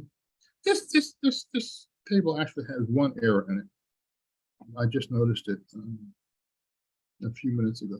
The table is supposed to look at exclusionary discipline across some of the districts where you might expect, you'd be wrong, but you might expect that discipline problems would be most severe. That is, low income districts that are large. And so large, let's say, districts that have at least 5,000 students.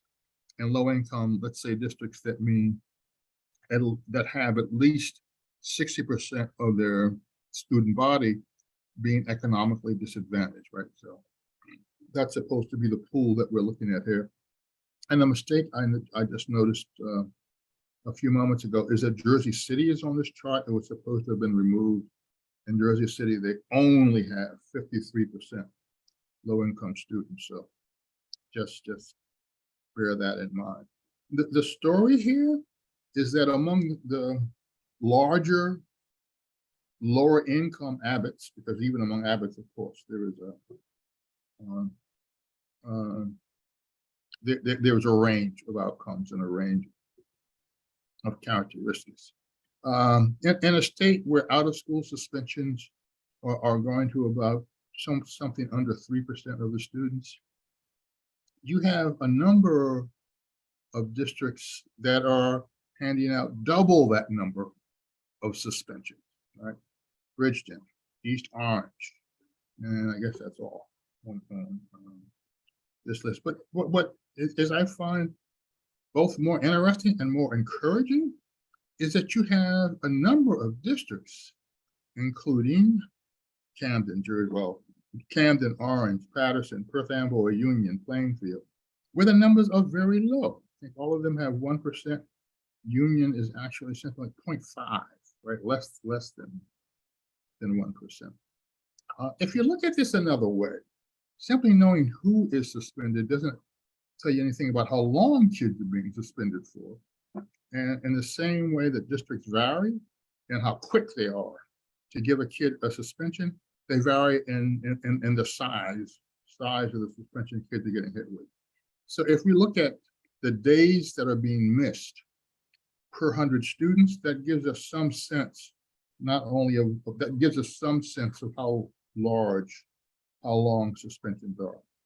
If you think about that statewide, It's 12, it's 12 days of instruction are missed for every 100 students.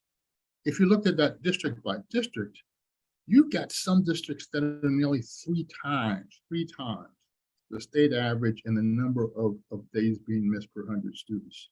30, 36, 24, 31, 32. So you have states that are 2 or 3 times, giving out 2 or 3 times more days of suspension than the state. But at the other end, you also have states, districts rather, that are barely giving a third. Camden, it's 7.5. Let's at least call out New Brunswick at 9.2 is relatively good. Newark 7, near 7. Orange at 5.1. Patterson 5.5. Plainfield at 0.5. Union City 2.9.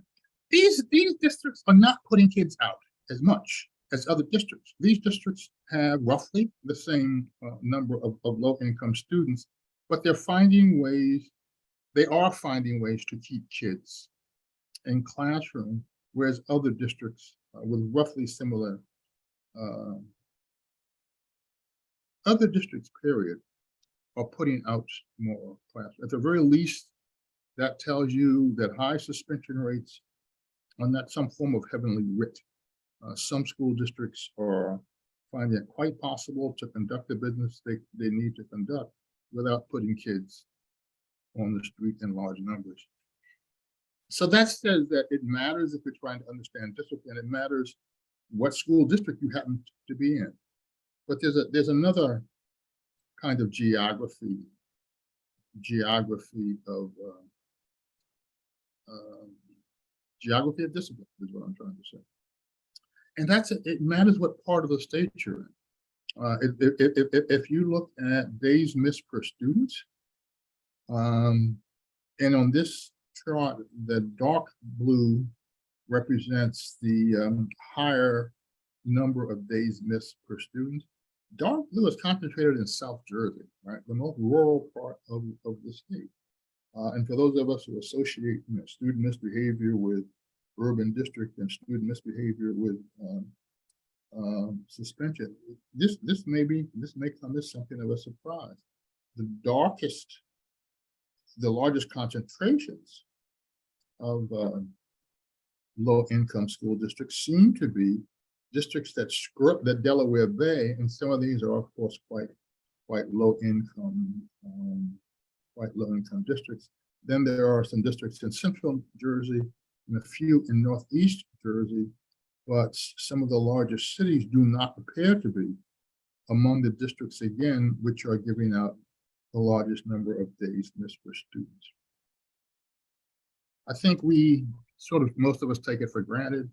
Segregated educational environments are usually educationally inferior educational environments. And so if we kind of divide New Jersey high schools up by the degree of racial, ethnic, or economic segregation they exist, we wind up with a pattern something like this. So the short version is that the more Black and brown students are concentrated in schools, the more those schools are going to use exclusionary discipline. Out of school suspensions, presumably the most damaging time. Twice as likely in schools that are racially segregated, almost 3 times more likely if schools are segregated by race and income. Perhaps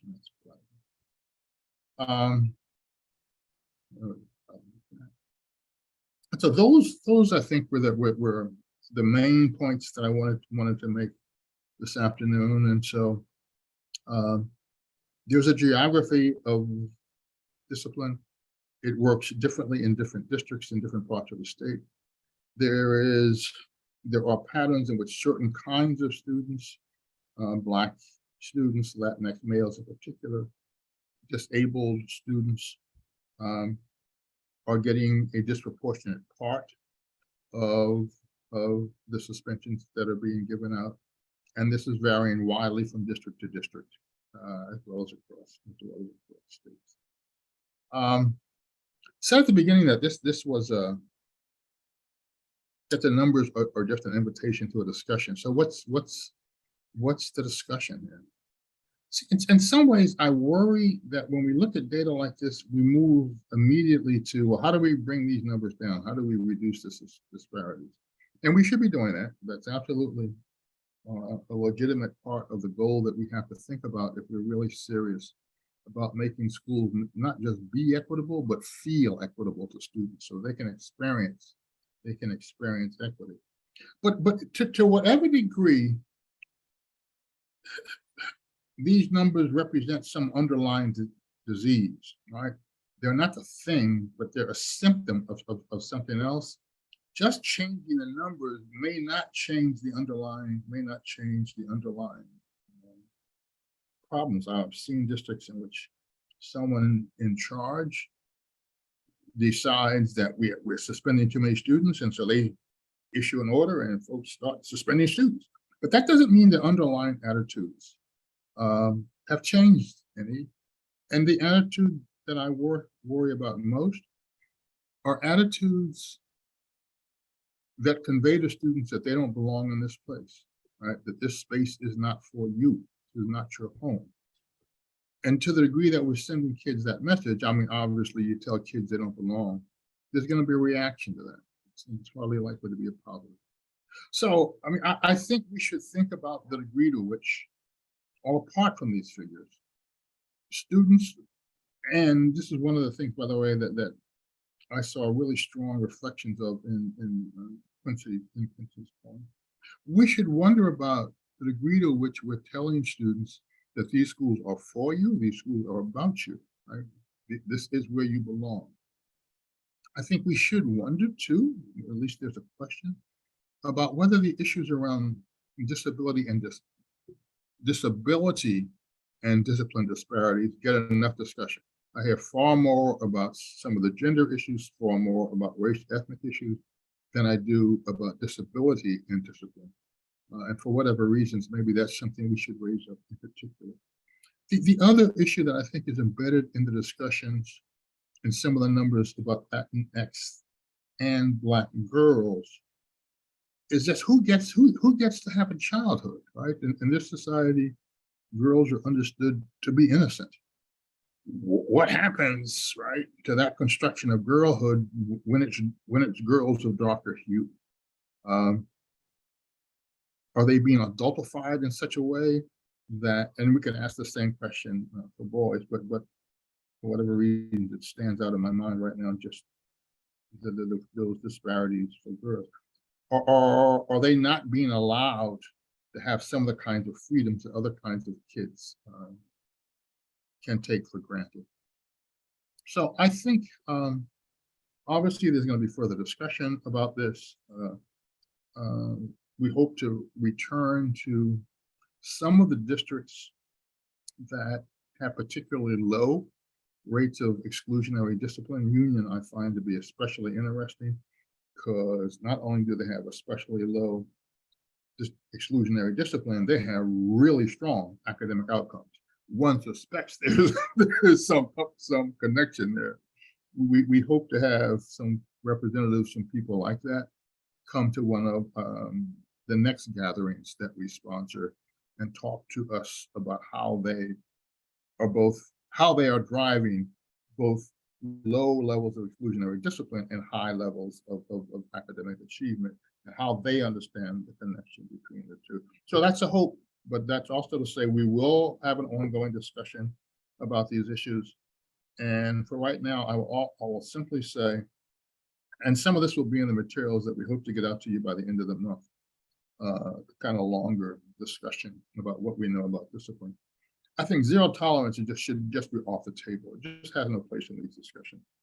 And the research has made it very clear that if anything, it makes problems worse, and it makes problems worse for the most vulnerable children. The other thing, and I think this is something some of us, I'll include myself in this, we're feeling naive about 10 years ago, is how I do not think we fully appreciated, those of us who were advocating for restorative practice. I don't think we fully appreciated how difficult it is to take that very good idea and make it live inside schools. So it is difficult, but I think, and this is something else that I hope we will be digging into later, the evidence also shows that when schools do it, the payoffs can be enormous, right? But we have to go into this work expecting it to be hard and long work. And so I will stop there and thank you for your attention. And now I think we will turn it back over to Jessica, who will lead both some community advocates and some young people in a discussion about what discipline looks like in their context, right, in their schools, in their community. Jessica? Yes, thank you. Thank you very much, Dr. Payne. And I have been recording everyone's questions into the chat, so I will be holding some of them as we get into the conversation. But I want to go ahead and invite our next panelist, if we could stop sharing the screen there. There we go, and opening it back up. I have some questions both from the audience as well as some questions that were posed by some of our students that we were fortunate to work with. And I want to invite our next panel to the floor, and then we're going to open up with a few of those questions that were introduced to the chat. This question is, or this topic is very near and dear to me. I am the product of a school that utilized restorative practices and did so very, very well. But they went about it in a very holistic manner, and it was embedded into the very culture from the foundation of the school. And I continue to be very thankful for that opportunity. I could talk for ages about that, but I want to invite a couple of folks into this space to get into this conversation. So first and foremost, I have the pleasure to introduce Amfal Mohammed Jenkins, who is the founder and director of the Newark CPAC, which stands for Special Education Parent Advisory Council, as well as Latrell George, the Dean of Students for Bloomfield High School, and Daryl Price, the Program Director of LEAD Charter. So if we could go ahead and spotlight those folks so you can all see their beautiful faces and not just my own. I invite you to keep those questions coming into the chat. We are doing really well for time this afternoon. However, if I do interrupt any of our wonderful panelists, my sincere apologies. But we want to make sure we keep the time going and get to some of those audience questions. So let me actually start with Anfal. Dr. Payne just really talked about the disparities for specifically our disabled or differently abled or different needs children. So I want to lift up your voice first, invite you to reflect on anything that he just talked about, but also go a little bit into your experiences, your background, and anything else that you want to be sure to share in this space with our folks. So Amfal, you have the stage. Okay, thank you so much. Thank you for having me. So first off, I think this is a really critical topic, the discipline as a part of the other larger topic, the segregation and the equity, the lack of equity that we realize in our districts and in our state. I want to share my story of becoming the CPAC parent leader, and that was buying a house in Newark and coming to a CPAC meeting and them saying, oh, we want to have a president. And so I looked around, I says, it's my first day. I have not been in this district for more than a week. I looked around to see who would, put their hand up and volunteer. No one did. They asked it again.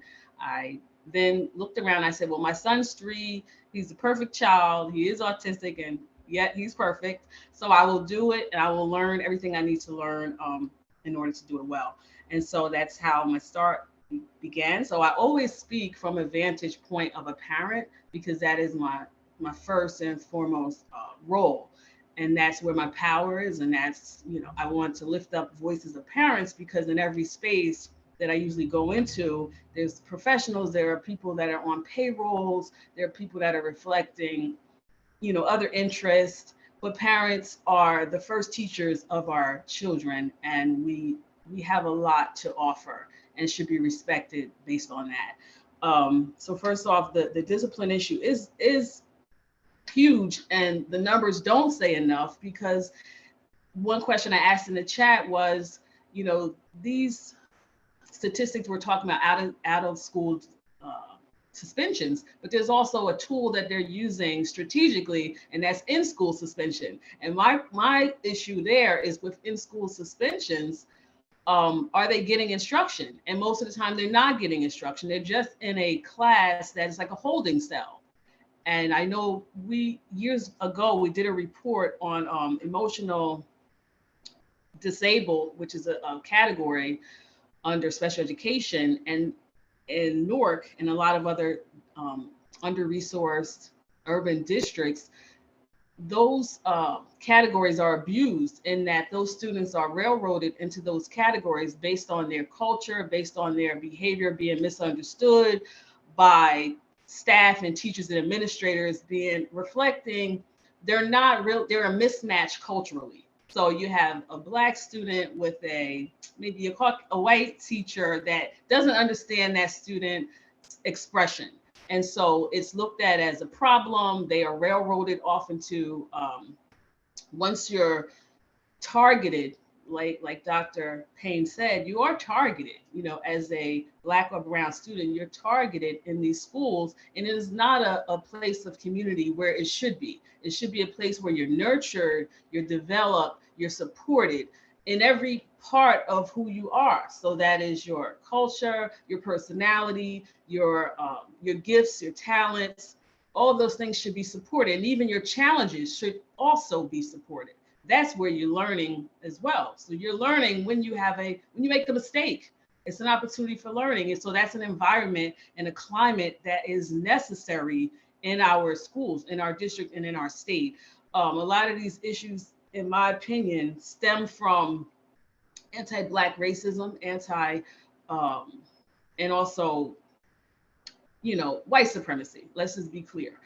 We have the segregation because of that, and it's being upheld because people are in fear of diversity. They're in fear of other people maybe getting a little bit of what you have, you know, and it's not right. And we're going around the topic to a certain extent, and that you know, I'm a little passionate. But the discipline, basically what happens with the discipline is it leads to academic disengagement. And so once a student, like my son is 8, and I can only imagine if he was ever suspended, I would probably raise hell. I know that I would raise hell, because he's 8, he's learning. Every action that he takes is him learning something. So if he does something that you deem inappropriate, then we all need to sit down and learn, including my son, including the adults, what's happening here? What are the needs here? And my friend Ron Chalisan is on here. So we are on the same page of climate. I feel that climate should be the #1 focus in schools, because when you make climate the #1 focus, you cover all bases. You cover their social and emotional needs. You cover their academic needs. You cover the ability for everyone to interact in a positive fashion.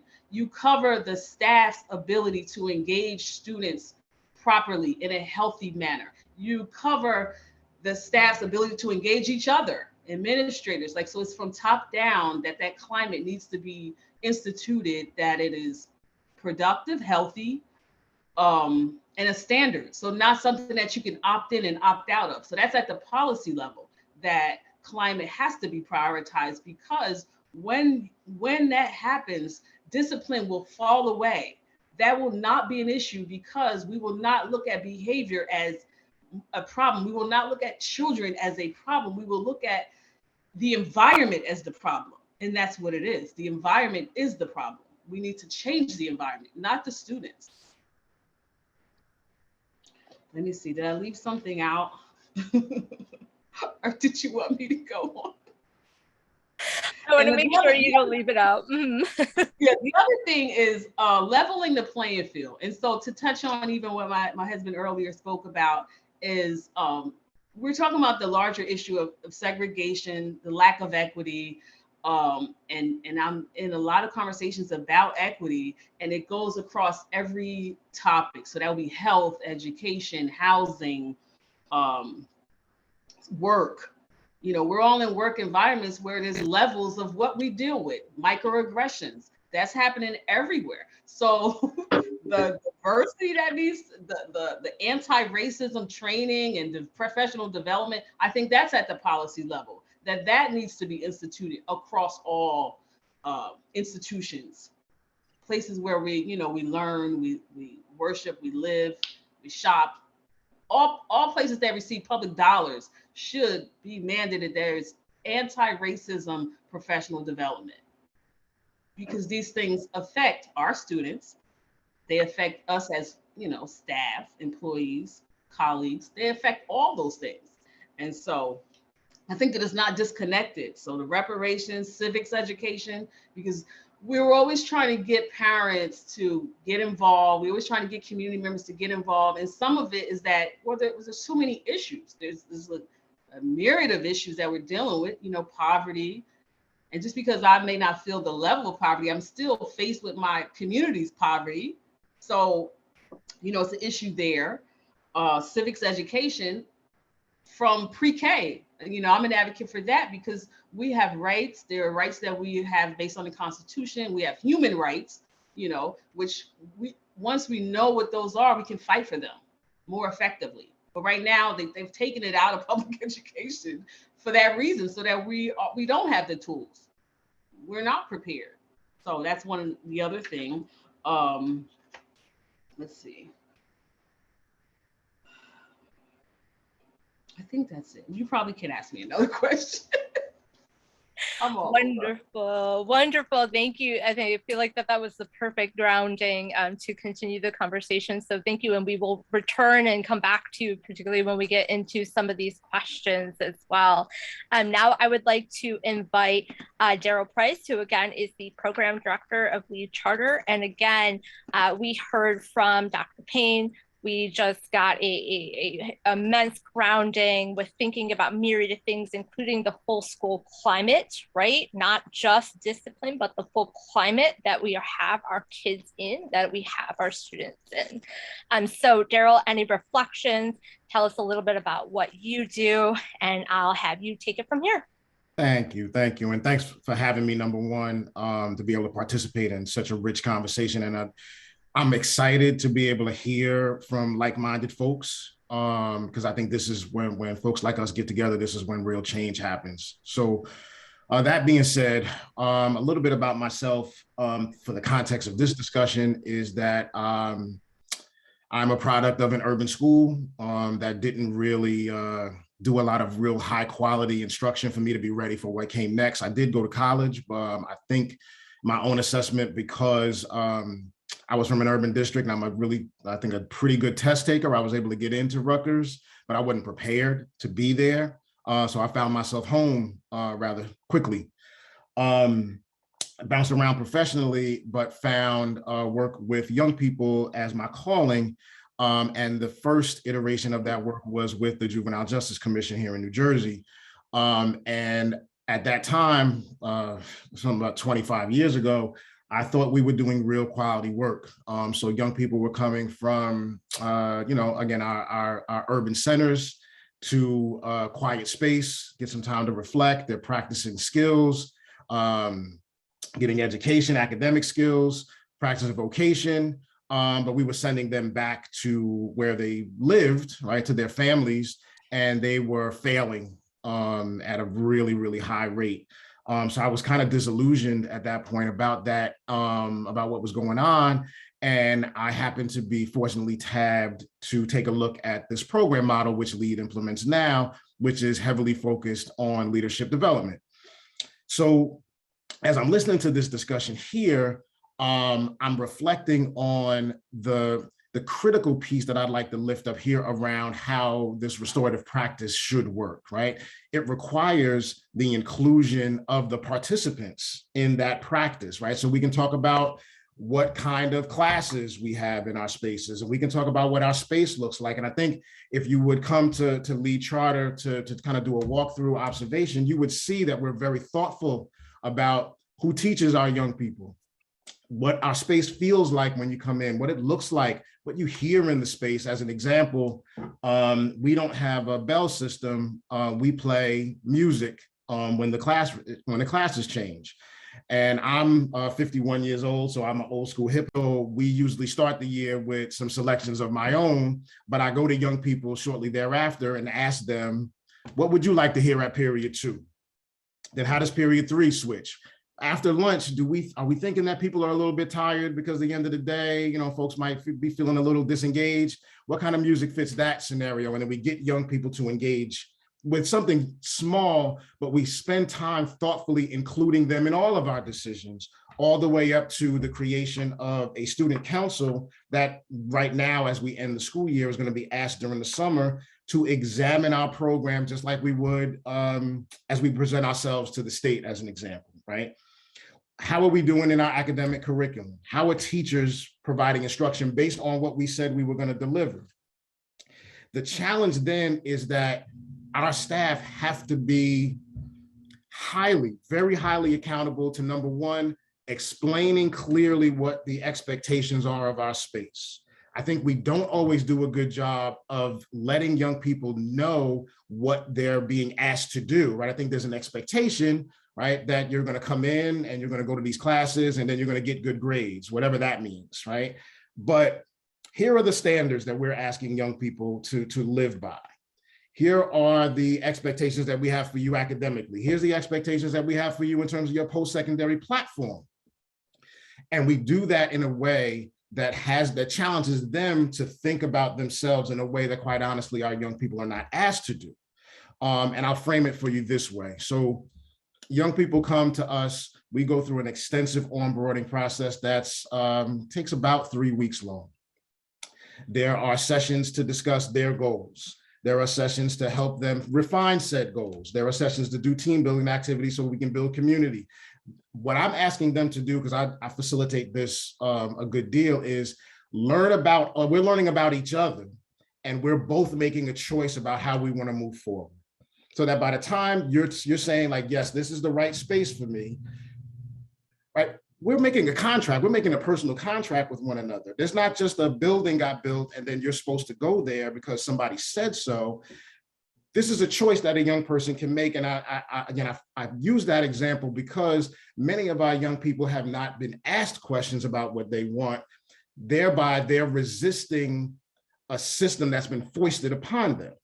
So when we get to this idea of what restorative practices should look like, the foundation of that has to be, Jessica, you mentioned the school that you were raised in being holistic. It has to include the young people in it, right? When we're developing policies, young people have to be at that table. I took a quote from your lunchtime slides, and I'm sorry, I have to recall it right now. My memory is terrible, excuse me.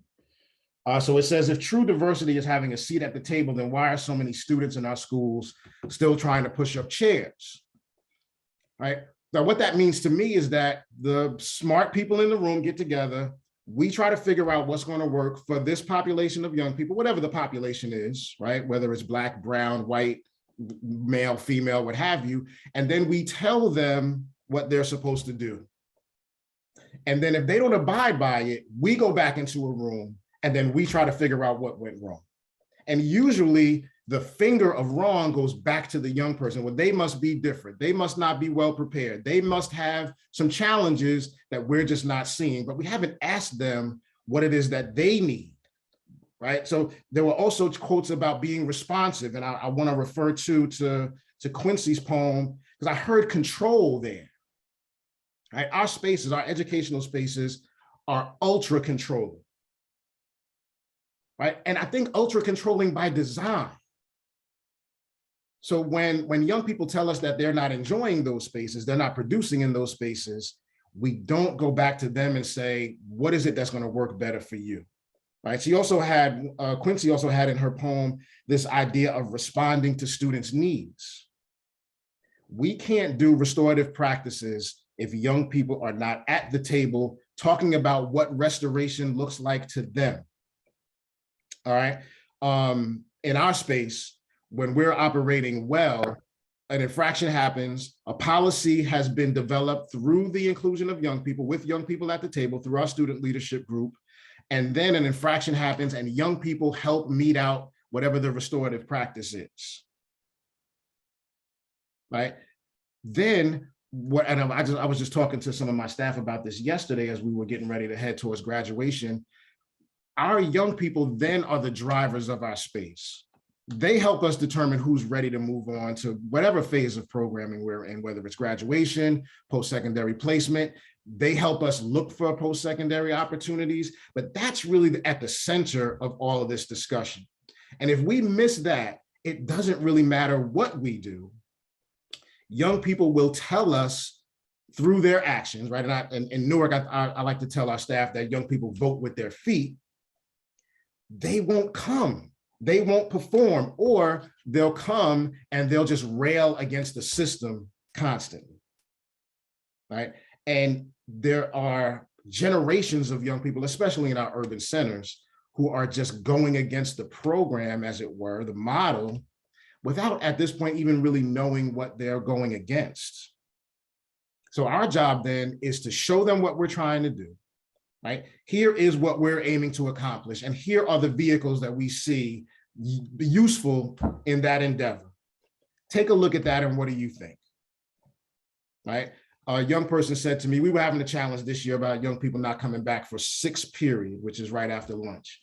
So I said to a young man, what do you think is happening? Lunch period is too short.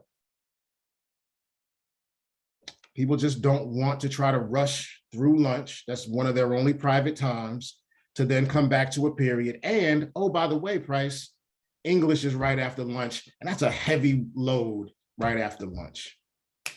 That's a simple fix. But if we don't ask the question, we never get to it, because in our minds, right, they only needed half an hour and we got to fit English in somewhere, so let's go. But using that feedback loop with young people changes the dynamic of the environment dramatically. They will mitigate these challenges that we're having with the need for suspensions, because they're talking to each other about expectations, what needs to happen, where are you going after you get out of here, after you graduate. So it changes the subculture of our environment. Whether we would like to admit it or not, that is what really moves our spaces. When young people go into the corners, cafeteria, hallway, wherever they can hide from us, they're talking about what they really want to talk about.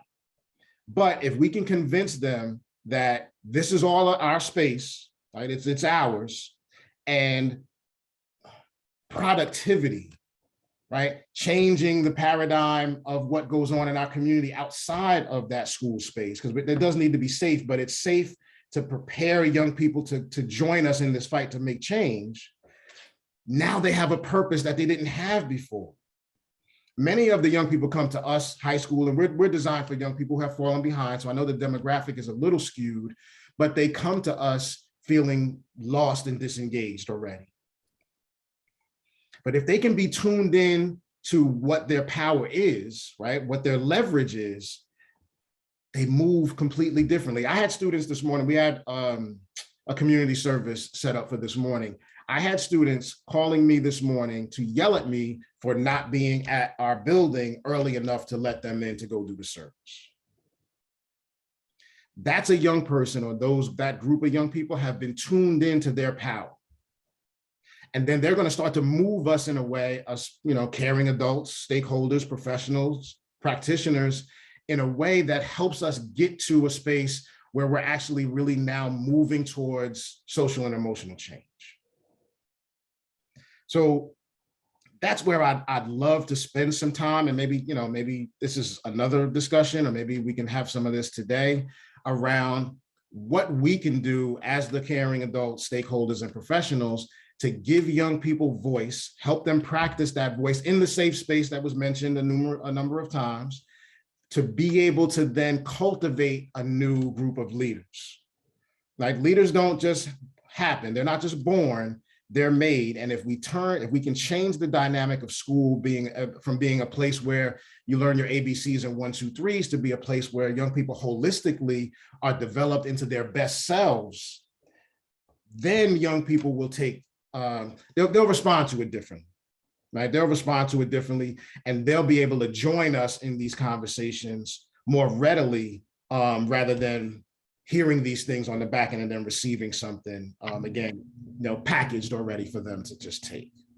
And I don't know if that's my time, Jessica, but that's really what I wanted to lift up, especially based on what I've heard, and the amount of care and concern that I see in the chat really just drove me towards lifting leadership as the paradigm that we really need to spend a lot of time on to get to a space where restorative practice can include the vision and impact of young people.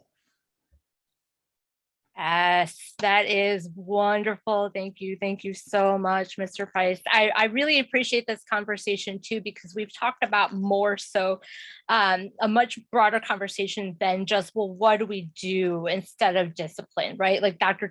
Payne charged us. It's not just focusing on getting the discipline down. It's viewing things, I would offer, in a more holistic light. And thinking about different modalities or different ways of being with one another. I will offer one quick antidote to kind of preface who I'm about to introduce next. As I mentioned, I was fortunate to attend a school that was grounded in restorative practices and anti-racism. And what I have a hard time now is articulating what that looked like, because a lot of folks have a vision of what restorative practices like, have a different idea of what our schools can look like. But it's all in response to discipline. In a lot of conversations, it's in response to discipline. Well, instead of discipline, we're going to do restorative practices. I'm not sure what that means. In my own experience, what this different culture shift, what this different way of being looked like, it was grounded in relationships. I knew from the moment I got anywhere near that school, when I saw our early principal named Dr. Giacomo with one of his silly hats on, I knew I was in a safe space filled with people from all the way from pre-K on up, from the school administrators all the way through the principal themselves, that I could go to any one of them, be heard and be seen and be viewed holistically, just as a child. And that was the experience that me and my classmates felt. And so with that grounding, I'm very pleased to introduce our final panelist, Latrell Dortch, to talk about your experiences within Bloomfield High School. You and I have talked about this a lot, but talk about what you're doing and any reflections that you want to offer based on the conversation thus far and Dr. Payne's presentation. And I'll leave it to you. Take it away. Oh, you're on mute. Unmute. There we go.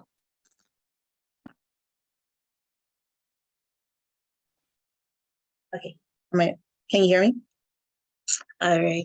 Thank you so much for having me here today. It's kind of funny. This is a Saturday morning, and I woke up literally at 4 o'clock this morning. And it's not because of, I have twins, 4-year-olds, and it wasn't because of one of them this time. And I realized that they told me that one of my boys were not going to graduate. And I took it in that day. And that was Thursday. And this morning, I was like, whoa, wait a second. I've known this kid since he was 10 years old. He's 18 years old now. He's taller, huge, completely bigger than I am. And he's not going to graduate. And I was like, what happened? Where did I go wrong? Because I know I got busy, but how in the world did I miss him? He's going to graduate, but he's not walking. And I need to see him walk. So I started strategizing this morning. So all that to say, I started off as, and you probably can get that feeling from me, is that I started off as a pre-K kindergarten teacher. I've always, knew I wanted to become a teacher, even when I was in high school. So I was a teacher's aide. When I was in high school, I got up, as soon as I went to college, I became still teacher's aide until I graduated. The moment I got out of my bachelor's degree, I became a teacher. And the principal told me, I started teaching in Irvington. He said that you look too young. I can't put you with anybody else but the kindergarten. So I wanted to work in a jail. So I thank God that somebody had more wisdom than I did. But I learned from them, and I'm so glad I started with the little ones, because my high schoolers now are still those same kindergartners that I once taught. And I taught them long enough to figure out the ins and the outs. I didn't care too much about their curriculum, because I have my kids at Montessori school now. So I know they're gonna learn. I wanted to make sure that I understood them. I wanted to understand them. I knew they would figure things out, because they're a whole lot more swifter than I was, but I needed to understand them.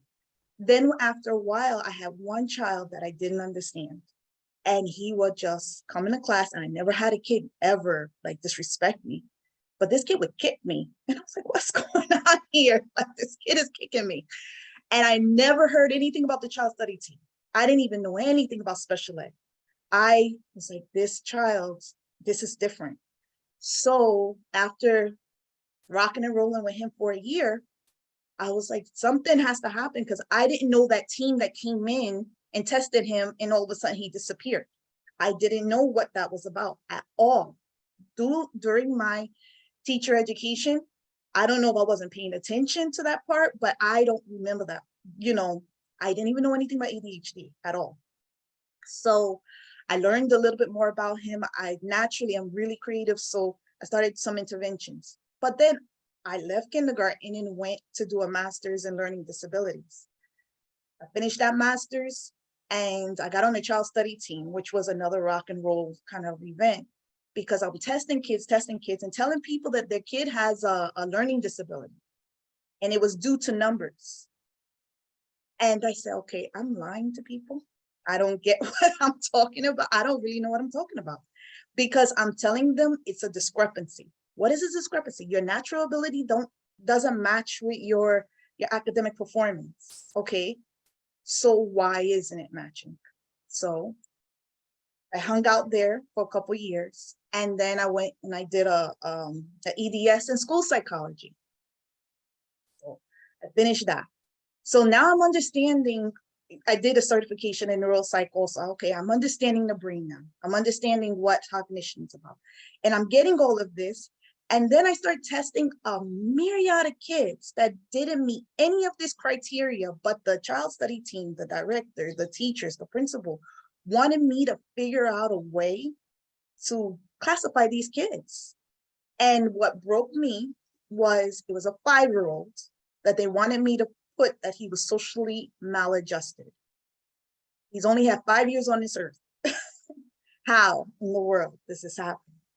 So I said, okay, I don't know if I could do this anymore. But what turned everything on its head was when I became a mother. I was like, oh my gosh, like, now this is real, because if I'm going to treat this child this way, I have my child. I'm always usually, and I don't know why I've done this, but I've always moved to the city I was working in. So when I was in North Bergen, I had grown up in Hoboken. That was close enough for me. I moved to Belleville when I was working in Belleville, had to get out of there. I'm now in Bloomfield. I live in Bloomfield. So that this way I can be part of community, because I can't really work unless I really understand where and who I'm living with. And I think part of that was when I did work in Irvington, we did the James Comer model. And all of this is going to come into discipline in a moment. So now I'm at the high school, and I can't rock and roll on the justice team anymore. And because I feel, first of all, they gave me the alternative program, and I feel at home with them, because I felt like so if you know Bloomfield's population, there is not a lot of African-American professionals at all. The year that I came, they had a bunch of contractors come in, and that brought in the color into our district. And we became the child study team. Now, I was pretty dead set that I did not want a contract. I like to be independent. I want to go in, I want to test, and I want to be out. I was done with the bureaucracy of school and everything else. So they kept pushing for me to do the alternative ed program. So I did it. But they kept pushing. And I let them know it has to be done the way I kind of envisioned. So I think people saw the way I had to have relationships with them. And when the dean position came open, I did apply for it and I got it. Now, as a dean, I never yell. I don't yell. And I try to treat everybody with respect, teachers and students. And I take that part of me, and I had to figure out what was going to be my archetype, what was going to be my model. And when I come through the hallways, I look and I feel like my own mother, because my mother was tough. She was militant, but you could tell she was loving. But if you had something coming, she was most definitely going to give it to you. So when I come through the hallways, they know if I got something to eat, I'll give it to you. But if you are supposed to get a consequence, I promise you, I will give it to you. So I met, over the pandemic, I'm sitting here looking at data, and I said, what is going on? The numbers were so skewed. And this is me, when I first started, right before the pandemic, it was like a year or two before the pandemic. I felt that I was hired to keep the Black girls in check, okay? Because all of our fights were coming from these girls. And when the first year I came into it, the fights reduced by 40%, which, okay, I met my goal. But I saw that the referrals coming from the teachers were always Black and Hispanic students. And I suspended, I did detention, I did all of the consequences off of the referrals. That's one thing. I'm not going to go out and look for, kids to give consequences to. So I got it off of the referrals, especially being a new person. This is what I did. But when I'm looking at the numbers, it's heavily skewed because these are the people who are getting referred. So we had these talks about restorative justice, restorative practice over the pandemic. And it did anger a lot of people because they're saying, you saying that Bloomfield is racist? No, I'm not saying Bloomfield's racist. I'm not saying anything. I'm just saying that the numbers are skewed. So why is it? And when I started playing around with it, I saw that it was coming from the referrals. So that means there's a mindset. How come these kids are getting punished and these kids aren't? So when I started really looking at it after we came back, kind of, because we didn't come right back, but we had this hybrid model. I was noticing that there are certain kids who get the benefit of having a conversation and meeting that teacher where that teacher was, or vice versa. And then there were certain kids, there was no tolerance. It was like, okay, I'm not putting up with your nonsense. Go straight downstairs. Go to 8 to 12. That's my office. Go straight downstairs. So I was wondering, how could we make it where everybody gets this conversation? And that's when I started going to the, just researching it. And I met Jessica. And I was gung-ho for putting restorative in practice. And now we're practicing it for probably about 6 months. And the honeymoon was probably about two, maybe 3 months. And the suspensions reduced dramatically, but we were worn out. We were running around having circles. We were having circles in the cafeteria. We're having circles in my office. We're having circles everywhere. Like I would hear the kids were really good about it because they would not rat each other out, but this is what they said. They were like, I'm afraid to rat.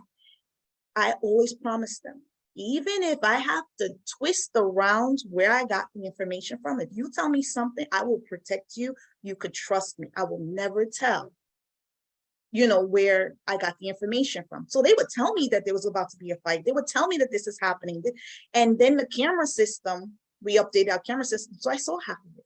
So if I knew there was going to be a girl fight, I most likely saw the girl in the hallway with the other boy, somebody else's boyfriend. So I kind of got the whole idea, but I never talked, never told anybody. And I had told Jessica one time, I had to get my own therapist on the outside, somebody else on the outside, just so I could say all of this information, because I said I was never going to tell. And that part I learned from the child study team. Confidentiality is confidentiality. You don't tell. Unless somebody's going to hurt themselves or somebody else. So I kept their information, but that built trust. And the kids began to trust me. And I've had that before, but I can see it more now. But when we hit around that 3rd month, I would say April or May, something crazy started happening where I was like, hold up, somebody is not telling me something. My seniors are getting older, their mind is somewhere else, and I'm not getting the information. I'm not seeing it. We had a fight that was unbelievable. I had never seen anything like this. It almost made me throw up when I saw it. And it was horrible. So we had one fight. Then 2 weeks later, we had another fight. And I said, what is going on? The kids are like turning on each other, and it's not just regular fights. If somebody got something coming to them as a 1-to-1, that's different. We were getting kids who were jumping each other. And I said, well, what is going on? Now I learned this in kindergarten, when I taught kindergarten. I love meditating. I love spirituality. I love all that. But if you don't have law and order, kids feel unsafe. And I remember the year that my kids were, I had them meditating, but they were scared. And I saw the lawlessness in the classroom. I learned that from the little ones.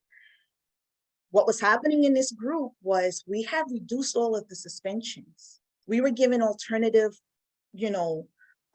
consequences. We're having these conversations or whatever was happening, but these kids are still coming from a pandemic, and they have not developed relationships with all of us. Some of us, yes, they had relationships, but if I'm absent, which most of this drama happened if I was absent, even though I live in a town and I will come to that school, I'm not the only one. So what was happening was we're getting these fights, and we're getting it on the weekends. We're getting the fights and we're getting it in the bathroom, and nobody tells. If you get jumped in the bathroom, nobody talks about it. And I said, what happened? What's going on? We don't have still relationship with the kids. We got low numbers for these last couple months, but we don't have relationships with the kids. So why don't we have still relationships with the kids? So I met a professor through somebody else who said that he made a whole presentation on empathy. And I said, this is what we're missing, because I have to watch all those fights to figure out who started, what did they do, and I hate watching those fights. But when they beat down each other, the way they were beating down one another, they have no empathy. And usually when I'm going at them, I'm saying, you're beating this kid as if they have no soul. You're beating this person as if they have no worth. So they're feeling this themselves. And so they're taking out all the anger. I've been taken away from my mother, I'm gonna beat you down. My father beats me, I'm gonna beat you down. This happened, so I'm gonna beat you down. So we're missing that part. There's still lack of connection. So one of the principals, one of the assistant principals said, yeah, Latrell, we need to scrap this whole restorative. I like that you're starting to suspend again. I was like, I didn't scrap it. If somebody's got something coming to them, then they got to get the suspension. But what happens during suspension? I'm calling. They don't want to hear from me, but I call them. I have the meeting before with their parents, with them. If it was one of those jumping situations, they got 10 days, I'm calling them. Because now with the pandemic, I understand that we could still have a Google Meet. I could still connect with you. I didn't throw you away, just like I do with my little ones right now. You get in trouble, you're going to be in the room, but I'm sitting right there with you because we're going to learn this lesson. The same thing with the kids. If you're getting suspended, somehow I'm still connecting with you. When you come back, I'm going to connect with you because I don't know how to get rid of all the suspension, especially when somebody's just beat someone else down. Because what I learned from child study team was, if you're a danger to yourself or others, you got to be removed so that the safety for the whole school. But at the same time, I don't have to throw you away. So we need more people. And I spoke to the principal, we need more people who are like-minded with the empathy parts. I need more people going to call home. I need more people. I need the teachers to feel like that empathetic part is connecting with the kids, connecting with each other, because God knows this, we came back from the pandemic and we got silos of teachers against each other. We need that relationship building between all of us, that community building between all of us, so that if they don't come to me, they're going to their math teacher. They don't come to me, they're going to the head of security. They're going to somebody else. I'm not going to act like, I'm, the one all and be all. But at the same time, they need to be able to go somebody if they need help. They need to have that feeling of safety, just like I've heard so many times already. And that's what we are now. Is we're having a talk, I think on Wednesday, with someone that's going to come in where I've heard about the student leadership so far, just sitting here. And I was like, okay, so maybe I'm kind of on the right track here. The student leadership, we need a group of students, not just the ones that have the great grades, because the ones who helped me, they're in the bathroom around the corner from my office. I need the ones who are invested in this. Student leadership, teacher leadership, coordination, so that this way we all buy into this empathy. Now that's where I am with restorative right now, because we have to hold on to something when it comes to the consequences. Because at first we were throwing it all out. We have to hold on to some of it, because somehow the kids started not feeling safe and they started clumping up into little gang-like situations. Because in the last 2 weeks, no lie, the last week, I've gotten 2 weapons. And I didn't look for it. The kid tells me, I say, so listen, you smell like weed. So what do you have on you? And he says, well, I have a knife. And I was like, I didn't ask for that. But when he took it out, the knife was like, I said, what do you expect to do with this? He was like, well, I'm a biker. And that wasn't the only knife I got in the same week. And I said, yeah, they're afraid. We have to do more to make them feel safe. Now, that doesn't mean giving them a metal detector, but letting them know that this is the safe place, just like I've heard so many times. This is the safe place. And there's got to feel that family, no matter what color we are. We got to feel that family. And that might be a tall order, but I can't figure out how to do restorative anywhere else. And everything I've learned from Jessica was sitting in silence and that community. And I remember one time she told me that the one teacher who punished her, they worked all year to create a relationship. I had to really get one of the kids, and even on the street, I'm like, hey, and he's like, you're harassing me. And I was like, but I don't hate you. That's the one thing, I will punish you. I promise you that, but I don't hate you. So now I practice sitting in silence every single morning and before I go to bed, because if I don't have the answer, it'll come to me somehow by me sitting in silence. I sit there, and if I have to do a consequence, I make sure there's still a relationship, just like my mother would have done to me. And then at the same time, after you give a consequence, I make sure I still reconnect with the kid, because at the end of the day, they will not feel that I've thrown them away. You got a consequence because you deserve it, but I can't throw you away. And then working toward the school-wide, just empathy. And we're only going into it's not our full year, but after our 6 months, it'll be September, it'll be 7 months into all of this. And this is where we are with restorative right now. Not saying we're doing it perfectly, but we're definitely feeling our way. And I'm appreciative toward the district for letting me feel our way through this. Oh, wonderful. Thank you. Thank you so much, Latrell, for talking about your experiences. And I also want to preface this by saying Latrell just took these ideas, took these ways of being with one another, with our students, and she just ran with it, right? But I want to turn now and open us back to the full panel here. Dr. Payne, I'm going to invite you. As well as Latrell, Campbell, and there we go, Mr. Price. Hopefully we can get everybody on the screen here. So I have a few questions for the full panel. I'm going to do my best to probably direct a few of these questions to the specific folks, so bear with me here. But there was some questions about the data. So Dr. Payne, I want to bring you in. So I want to do a couple of them or put a couple of them together. So how can we account for or investigate the underreporting of this data? And then are there safeguards in New Jersey around how schools are held accountable for recording in school and out of school suspensions? So kind of one and the same. So Dr. Payne, if you have any reflections on those questions. Would you repeat the first part again? Absolutely. So how do we account for or investigate underreporting? The underreporting, okay, fine. To do the second part, and if any of the folk from my team or other folk who have actually been doing this work more closely than I want to comment on this, put something in the chat and one of us will find a way to bring you into the conversation. I know of no safeguards in New Jersey. Now there may be some, but I have not come across them yet. One of the things that, and to be honest, when I said earlier that we're not going to send this report out for a couple of weeks, it's because there are numbers that we have downloaded from some of the state websites that frankly, I do not believe. I'm quite sure that there are, and we want to, have a conversation with the people who are on the ground. These really, some of the really extreme numbers are just simply not plausible on their face unless we can get some kind of confirmation. And so one of the things that I am hoping that will come out of this larger process of us having public discussion about data by districts. And on the one hand, I'm very scared of putting numbers out about a district that might not be true because the website maintenance is so sloppy.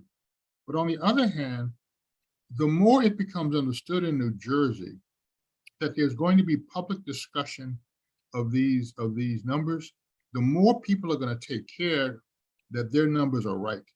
Right now, these websites are not being very much used. And by the way, one of our projects, one of Van Dien's projects, is creating dashboards so that anybody can do the manipulations that we have been doing. Whatever schools you want to compare, whatever grade levels you want to compare, if it's all, a lot of that we think we can simplify and put into a dashboard.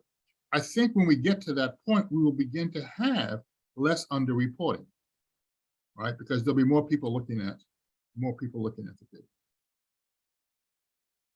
Wonderful, thank you, thank you. What a wonderful tool for all communities. To our earlier point that Ms. Grant reminded us of, this data really matters, particularly when you're doing advocacy and presenting the state or the city or the municipality with the very data that they provide as a backup to what you are saying, right? So I appreciate that. This next question, I'm going to open up to the group if anybody has any ideas. I know of one that I can talk very briefly about, but what is the role of teachers' colleges in New Jersey and instilling restorative practices or restorative mindset, or thinking about what it means to create an environment of belonging and built on relationship, which is really the foundation of restorative practices in schools. Is there anything being done there? I know that there was a small initiative, I believe, out of MSU. I'm not sure about any of the other teacher colleges. Any ideas there?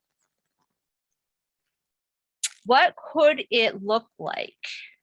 What would you imagine thinking about any kind of programming or teaching opportunities? I see you came off, Mr. Price. Go ahead.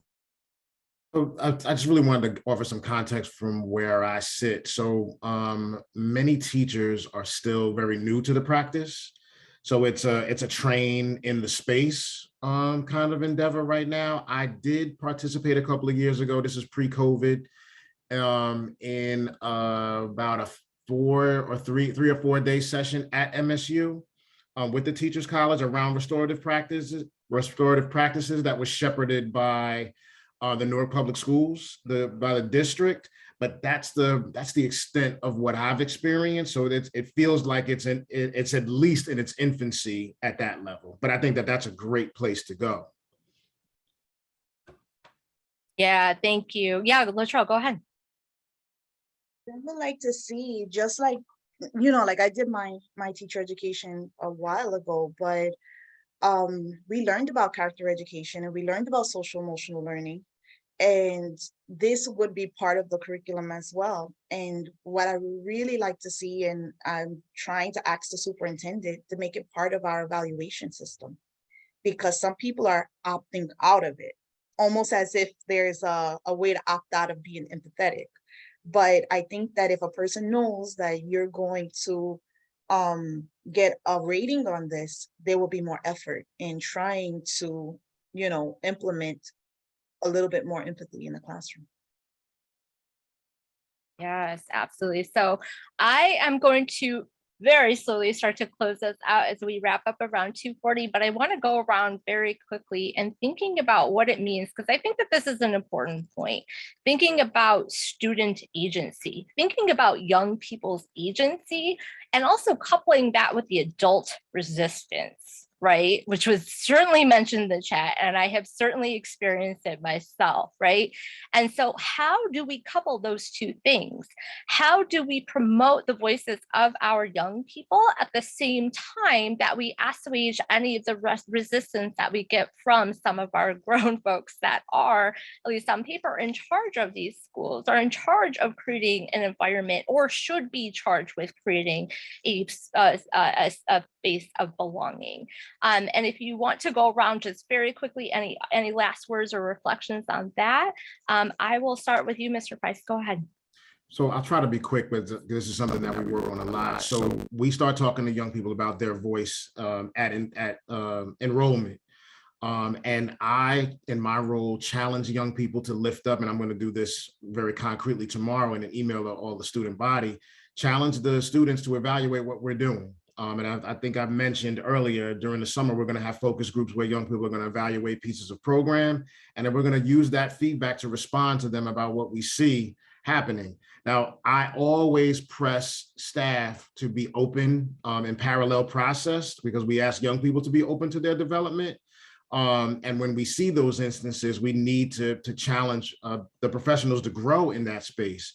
Because if you're uncomfortable with young people assuming some role, some responsibility in your space, you're never going to be an effective teacher, administrator, custodian. It doesn't matter what you are. If you don't have young people's if they don't have responsibility to what we're doing together, then this is not going to work.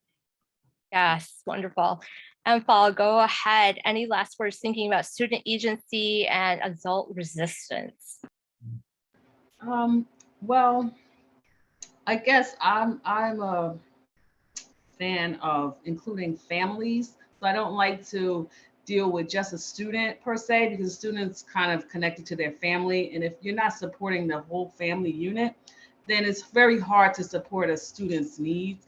And the adult resistance, I think that that's on the administrators to, you know, create an atmosphere where, you know, psychological safety is there and everyone can, you know, feel free to add their input without fear. That's something that starts at the top. So I don't know.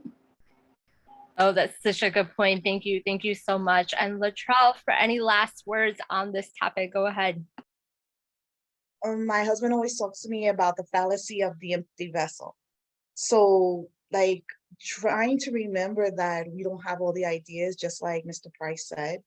It helps with the resistance. It helps with us understanding we don't have this, we cannot come into this with this hubris attitude saying that we know what these kids want. or else we will get humbled or embarrassed. So we need them. In order to make our job easier, we need them. We need to hear from them. Even when we're about to dole out consequences, I make them write a statement that I told them. I need to hear from you because, due process, I need to hear what you have to say. So we need to hear from them. And even with policy making, this policy, we don't know what they really need until they tell us.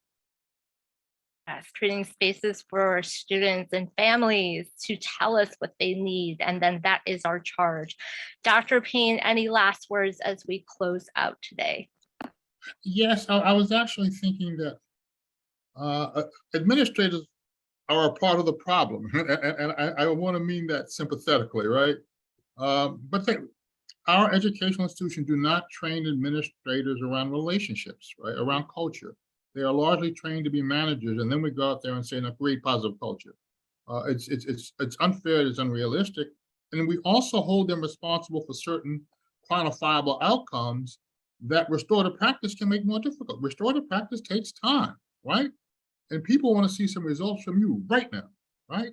So teachers and administrators who really make a commitment to this slow culture building, relationship building work, they're often going to find themselves at professional jeopardy, right? And so minimally, we need to recognize that and create supports around the people who are trying to do this incredibly valuable work, one. Two, I think we have found, and for me, really, I've learned a lot in the last 2-3 years, student feedback to teachers can be earth-shattering. When you get a group of teachers, a group of students actually telling teachers what they think, good and bad, about how they teach and how they relate, teachers really do not understand how they are perceived, right? So the National Equity Project has developed a series of tools for doing this kind of work, and so has the Network for College Success. But when it's done carefully and supportively, because it can't just be attacking teachers, that kind of student voice, that kind of student agency can be very powerful, both on its impact on teachers and its impact on students. Thank you. Thank you for rounding us out and offering up additional insight. Dr. Payne, thank you all for all of our panelists today. I was busy taking notes and trying to contain my excitement and my affirmation. So thank you all so much for providing this wonderful dialogue for us today, and for really talking about something that is top of mind for a lot of people. And I know obviously something very passionate for all of you. So I would like to go ahead and now invite Larry Leverett, who's going to take us into the panel discussion for the rest of the afternoon with our group of superintendents to kind of reflect on everything that we've listened to thus far. So Larry, take it away.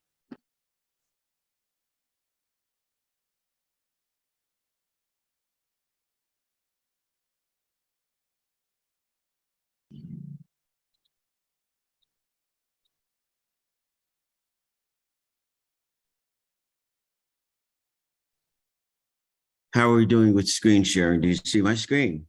Yes. Good. Okay. So on behalf of the superintendents that are connected with the work of New Jersey Network of Superintendents, we'd like to thank the Rutgers leaders and all those who have been involved in putting this conference together. I'm not going to attempt to mimic the excellence that has been demonstrated this day in terms of spoken word, but I want to share with you something that we shared last Thursday at our year-end meeting, and it paraphrases the very renowned poem of Dr. Haim Ginott, the poem "Teacher and Child." And this is rewritten from the perspective of thinking about the challenges and the responsibilities of superintendents. I have come to a frightening conclusion. I am the decisive element in the district, schools, and classrooms. It is my personal values, choices, and strategies that create climate and culture. It is my daily mood and my moves that create the climate, the culture. As a superintendent, I have tremendous power to advance equity or to tolerate disparities. I can be a tool of the status quo or an inspiration for the students, staff, board, and community. I can humor, condone, and allow complacency to be a force for equity-focused moves and warfare. In all situations, it is my response as superintendent that decides whether the crisis confronting our learners will be tolerated, escalated, de-escalated, or changed. I, as superintendent, can change the culture, the work, and the outcomes to do whatever it takes for all students to be successful in school. All means all.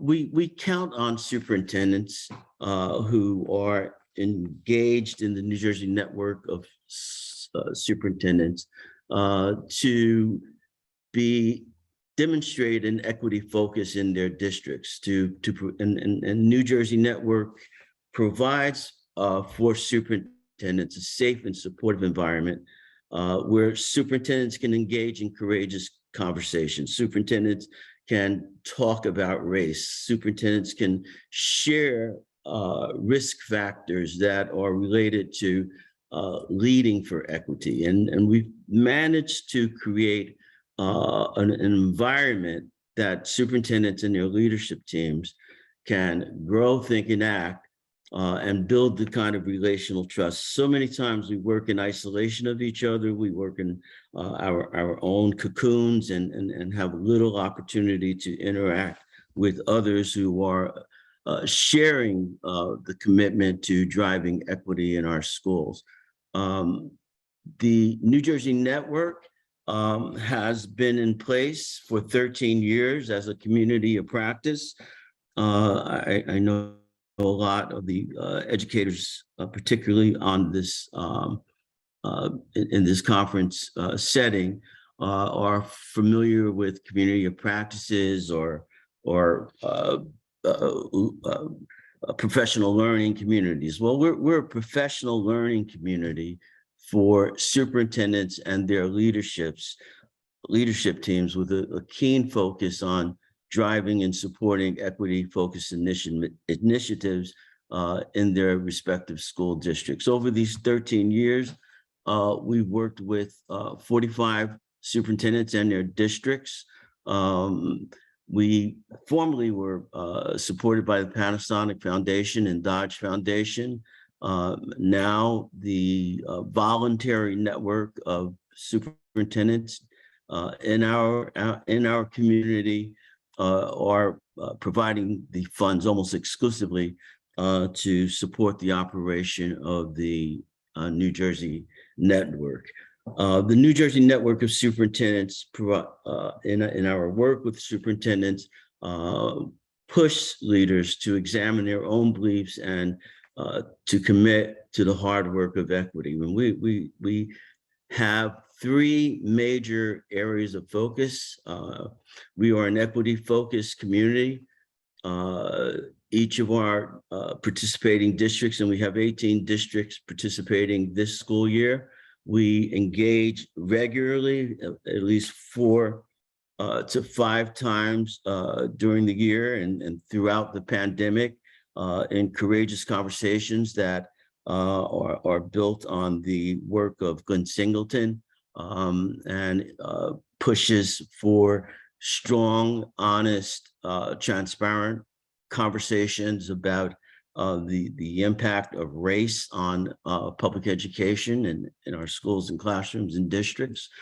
We learn a lot from sharing leadership stories. We build into our curriculum, if you will, opportunities for district leaders, for our member superintendents to share their leadership stories in leading for equity with their colleagues.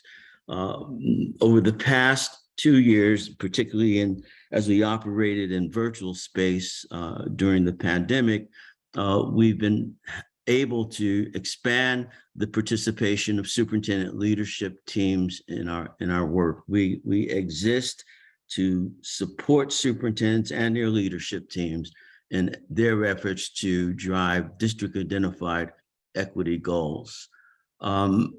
We have a shared commitment to the work of the network. This is not a network that is for which the agency is generated externally. The direction and the commitments and the participation of our superintendents has significant voice. We've talked a lot, heard a lot about the importance of involving the people affected, and students and teachers and principals and others having increased voice in making decisions around the equity issues or the other issues that are present in their schools. Our superintendents share data. A lot of the data frames that were introduced earlier in today's conference, we often have within our sessions, superintendents sharing their data with other superintendents and discussing their strategies. We quote unquote monitor the equity goals. We kind of keep the equity goal that a district has identified in the forefront of our planning and the design of our monthly sessions. And we're also working to broaden the conversation within the network by including assistant superintendents for curriculum instruction, principals, and other district leaders in conversations with superintendents. We focus a lot on capacity building of equity leaders. We have external speakers. We really don't allocate a lot of time for sit and get kinds of presentations that have no continuing relevance to the work that we're leading, that superintendents are leading in their respective districts. Recently, we've had some of the most significant voices in CRE work with us in helping our school superintendents to frame the various challenges and opportunities around advancing culturally relevant education in their districts, introducing new tools, or maybe root cause analysis is not a good example of a new tool, but root cause analysis is a significant process and significant protocol that we have found to be valuable in analyzing the underlying causes rather than just jumping into action with decision making that is narrowly formed on someone's opinion or what I think. And we push our colleagues to not only set goals, work on them, share data, but also to monitor the performance. So we have 18 districts, as I said earlier, where we have a combination of urban districts, suburban districts, urban suburban districts, districts that have significant populations in terms of children with special needs, free and reduced price lunch, Black and brown students.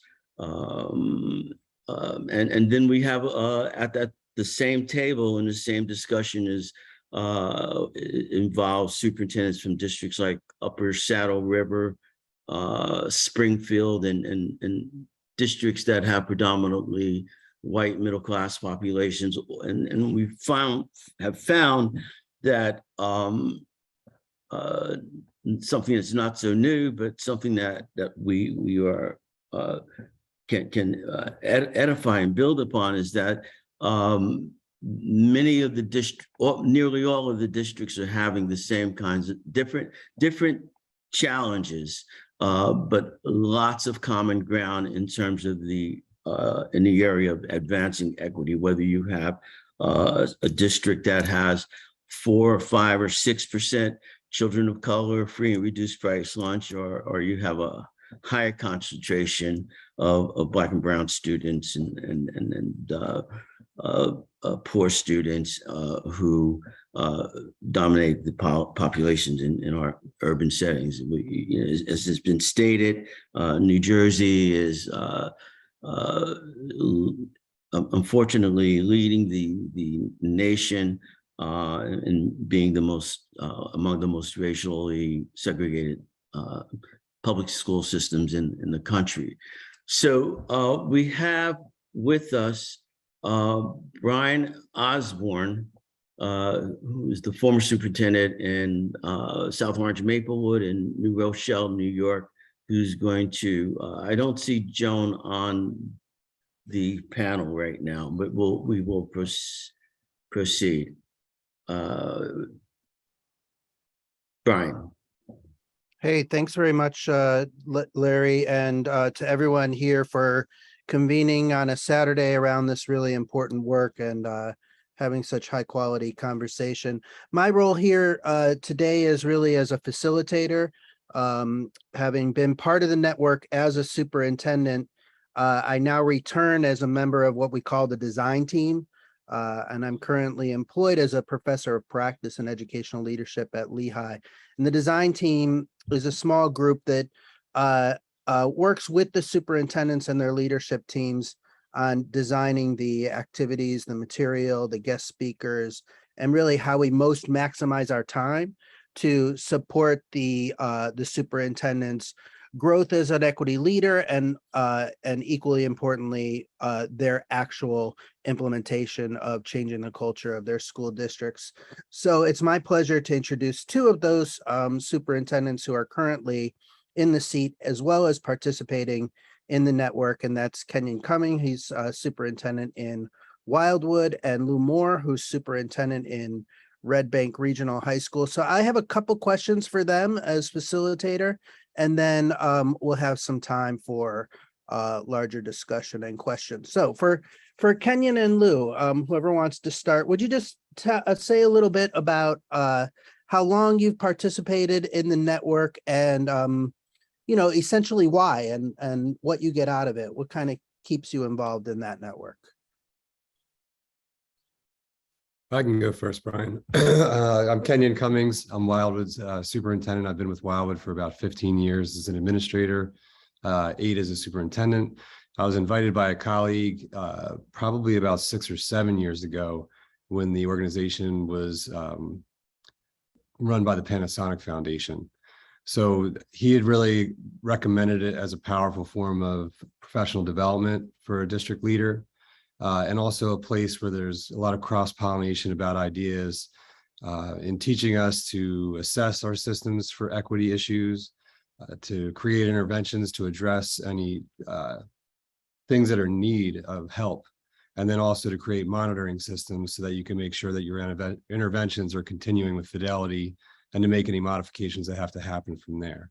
So since then, it's driven a lot of work in Wildwood Public Schools, as well as for other colleagues that I've assisted as they've onboarded.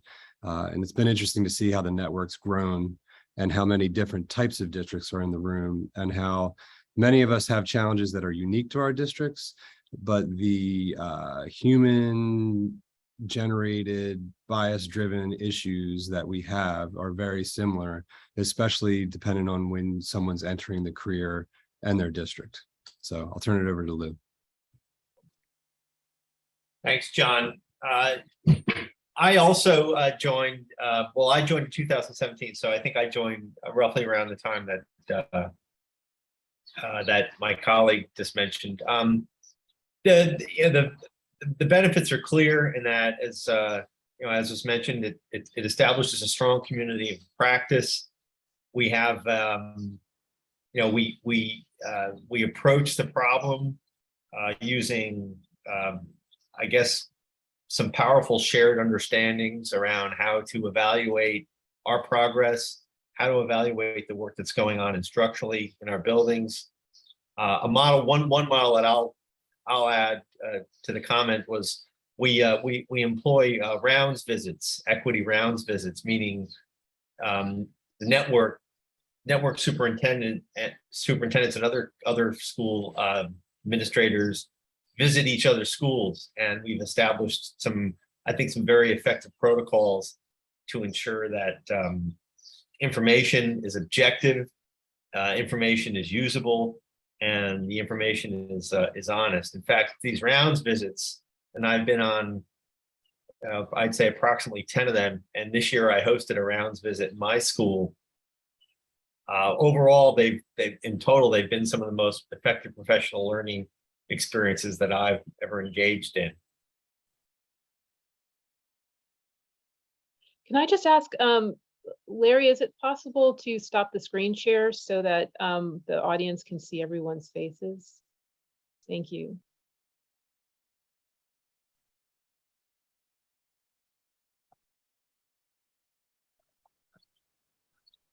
All right. Well, thank you, Lou and Kenyon, for that. I have another question for you. The theme of the conference today is re-envisioning the role of educational equity in the future of education in New Jersey. And I wonder if you could, from where you are, reflect a little bit on some observations, specifically of the role of the superintendent and the school district in this re-envisioning the role of educational equity in the future of education in our state. I'll jump in this time. That's right, Kenyon. I think in my own thinking about it, and maybe this is a false distinction, but I tend to say there's two critical categories in terms of dealing with equity issues, taking them on in a meaningful way. One set of issues involves social emotional issues, cultural issues, right? Student attitudes, faculty attitudes, and that's certainly one set of critical issues. But the other one I think is structural, meaning how do you set up your requirements? How do you determine who has access to what kinds of curriculum? How do you determine who's teaching what in your school, right? And to whom? Into what level of learners or what grades and that kind of thing.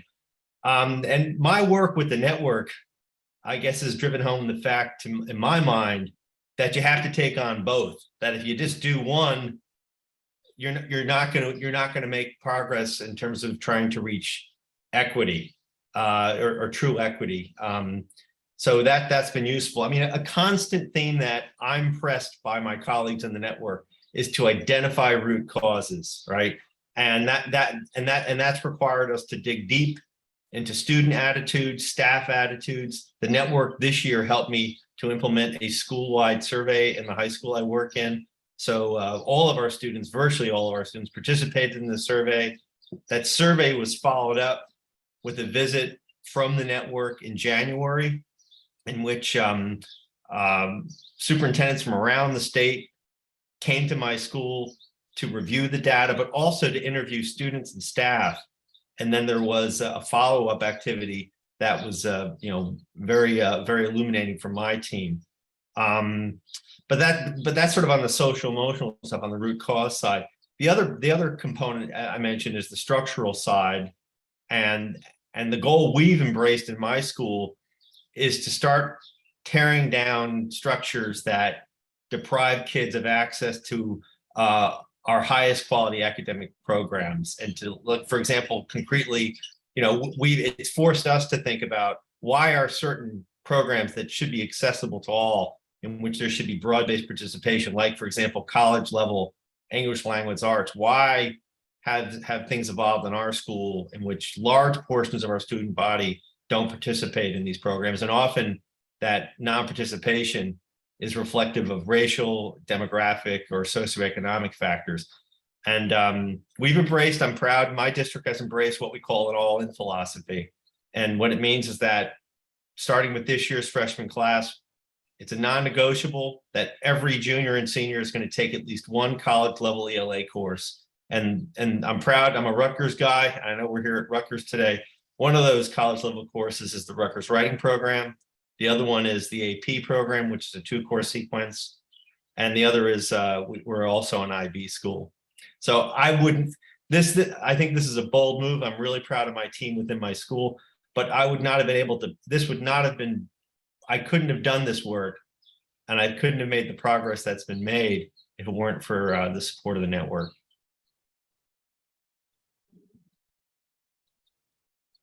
So I'll try not to duplicate, and I'll expand on Lou's comments a little bit. I'm seeing more that it really just the value of leadership, the value of what's driving the leader in the school to actually look at systems that are structuralized systems of bias and racism, and then creating structuralized systems to counter them.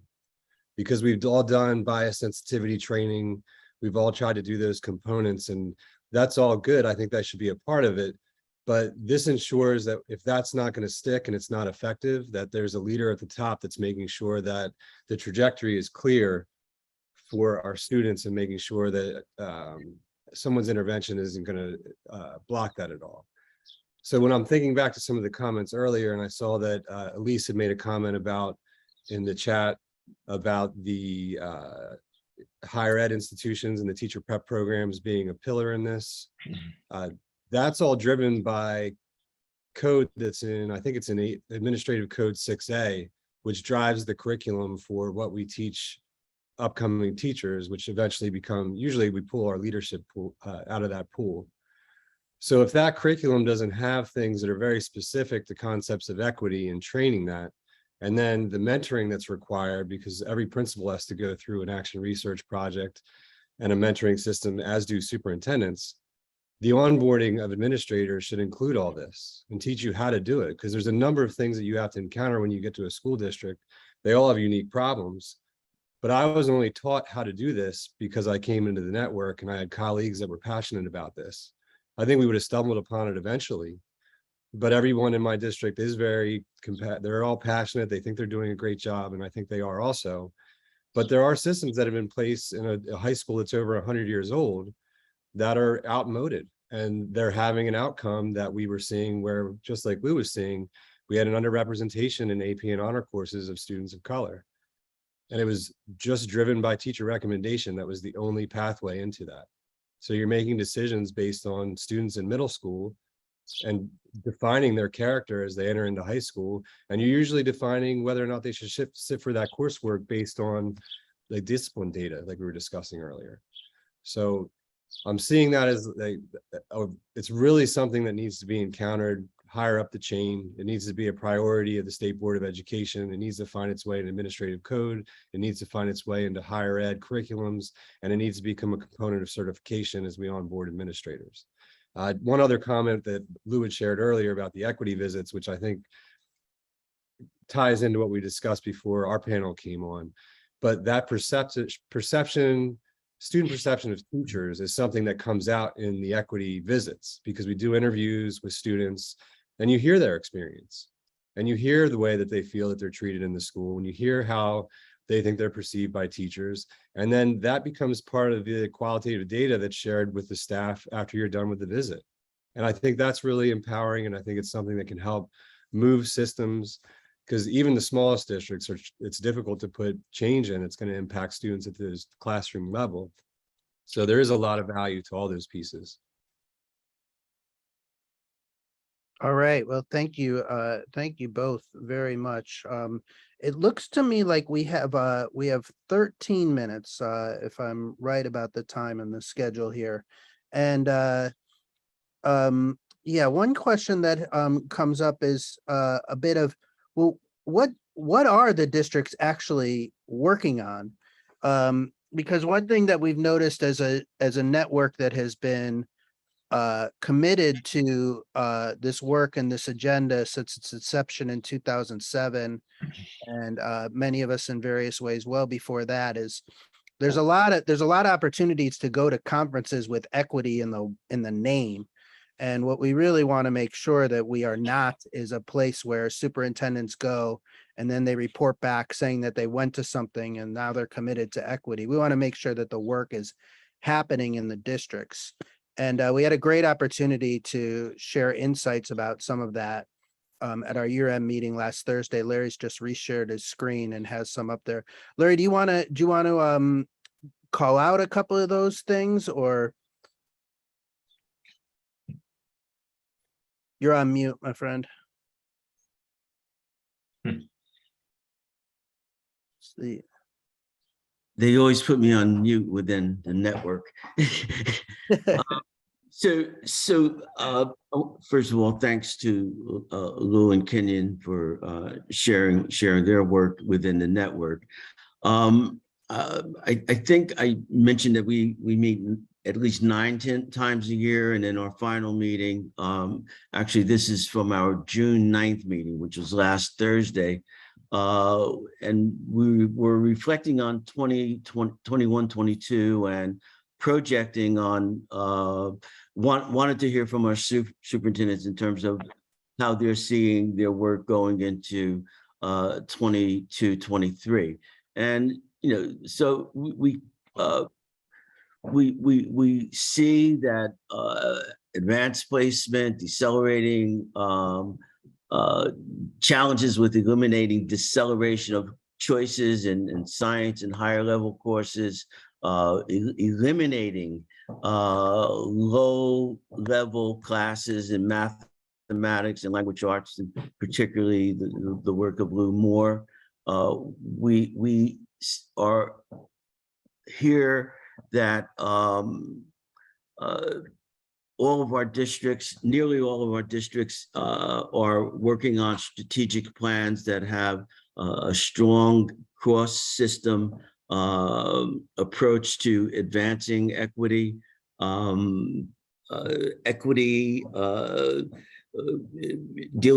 addressing racial disparities, but also looking at access of Latinx students, girls, LGBTQ students, non-binary students, and their experiences in the respective districts. One of our school districts has made a very specialized focus around taking a look at their IB programs and the underrepresentation of Black males who are not choosing, even with access, more access, not making the choice. And the district is saying that's unacceptable, and we need to work with our students and our staffs to address that issue.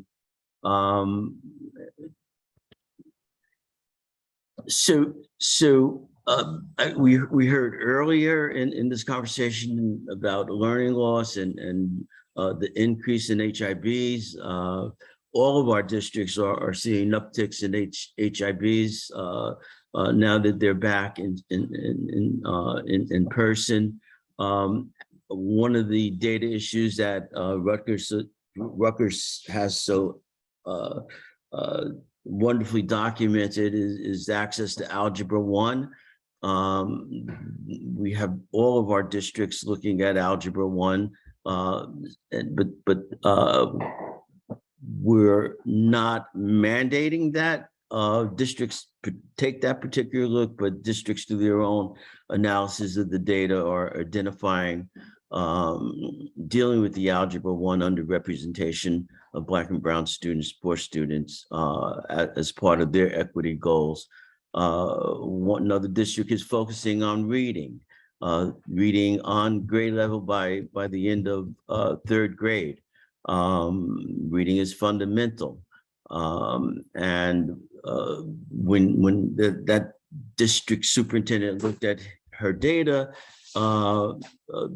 decided that in collaboration with the leadership team that the district would focus on developing competent readers by grade 3, on grade level, students at grade level in reading by the end of grade 3. A lot of our districts, this one in particular, number 9, is looking at Asian students and using various panorama survey data and various types of data to connect the SEL work that's underway to their academic programs.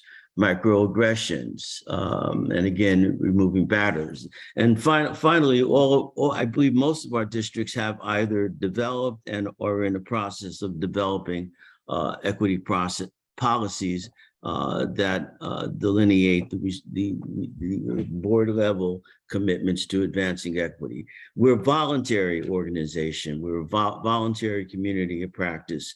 None of the superintendents who are participating in this network are required to by law, or code, or statute, or regulation. We have 18 superintendents who have made the commitment to work individually and collectively to make a statement to the broader education community that there are superintendents who have embraced the work of equity and are moving forward in particular ways and have a network that supports them in their capacity building and also provides a very safe place for conversations around race and other difficult subjects that we find too many of our schools and districts running away from. So any concluding comments from Brian, Kenyon, or Lou? Well, or maybe we probably have about a minute or two to see what kind of questions or comments might come from participants, and that's not a lot of time, so I'll try to stay tight about it, and then give our superintendents an opportunity to give final comments. Will that work okay, Larry? Yes. Yeah, okay. So if anybody wants to give voice to a question, you could throw it in the chat or just go off mute and come up. I see one here from Elizabeth Smith asking, hello, Elizabeth Smith, asking about parental engagement practices. All sorts of memories are coming back to me being in this room right now. Great to see you. Lou or Kenyon, you want to just weigh in for a minute about parental engagement practices? Well, I think with the language arts change that we're moving forward with the all-in strategy, we're working hard to deepen parent engagement in all of our parent communities. For some parents, for some students, the notion of taking college level ELA in junior or senior year is intimidating, and we want to make sure that parents and students know that there's support for them, that it's a worthwhile investment in time and energy. So when a high school takes on the proposition like we are, that AP isn't just for quote AP kids, you have to engage all stakeholders, and so we realize that work has to be done, and we're attending to it, but we're going to have to continue to work at it. It's a great question and an important issue. Kenyon, you want to add anything? And for time consideration, we'll kind of then ask you guys if you want to have a last word, or Larry. Sure. I think we do a pretty effective way of engaging our parents across the district. We're pre-K to 12. I didn't really mention the demographics of our district earlier on, but we're 90% free and reduced in our K to 8 population than we receive from 2 school districts on the island of Wildwood, which diversifies our high school in terms of demographics and wealth. We're about 70% Hispanic in the K to 8 population, 15% Black, and the remainder is white. So we probably see similar patterns that other school districts see. It's easier to get parents involved earlier on at the elementary school. It's a little bit more challenging in the secondary levels. Lou's point is important when you're making changes to a program that are going to really change the demographics of these places that kind of exist as schools within schools sometimes. That does require a lot of communication. We benefit because it's an urban school district, so some of those things are not as difficult as what I hear my colleagues going through. This work is much more challenging in places where you have a lower free and reduced number and more affluent students and less diversity. So when you have pockets of populations that are smaller that are experiencing inequities, we've heard all kinds of stories that were led all the way up to the board level where the board was not supportive and the superintendent had to make some considerations just in terms of self-preservation. And they powered forward to their credit, and they were able to see these things through. So The chat question on, is there a focus on having a diverse staff in the district, in your districts? I guess you can speak for the two districts here. Yeah, we've discussed this a lot in the network, and I think this is, everyone you'll hear is trying to make an effort to diversify their faculties. This is actually an issue that was inspired out of the network one time for Wildwood, where we were having a discussion about our own demographics of our members in the network. And that inquiry led to testimony and other advocacy about policies in the state of New Jersey that have led to teacher shortages, the increase in the GPA requirement, the inclusion of the EdTPA, the inclusion of the praxis score, which is really much like a SAT test of reading, writing, and math. And those policy changes have led to a severe reduction in the number of teachers that are being produced in the state of New Jersey. And those within that smaller population, we've also amplified the representation of teachers of color that we would then pull from for administration. So we've done some things on the theme of equity. We created kind of a CTE program within our high school to try and inspire some of our students to go into the field of education. We've used different funding sources to fund the praxis core, which is an obstacle for teachers of color if you look at the data, especially when you tie in socioeconomics. So the closer you take that assessment to high school, the better you tend to perform. So we give that to them in high school. So that program ran fully last year, and we had 75% of the students that were in the program were minorities, and they went on to a ed preparation program in close vicinity to our high school. So we've complained at the state level, and we've testified, and we've asked for change at that level. So there have been some interventions that have been put forth at that level, allowing flexibility in the certification requirements for teachers. But also we've begun to implement some local interventions to try to feed the pool of teachers as well. So that's a long way of saying yes, but we're still battling a lot of like structuralized systems that are at the state level that are causing these issues and preventing even having a pool of applicants at the district level.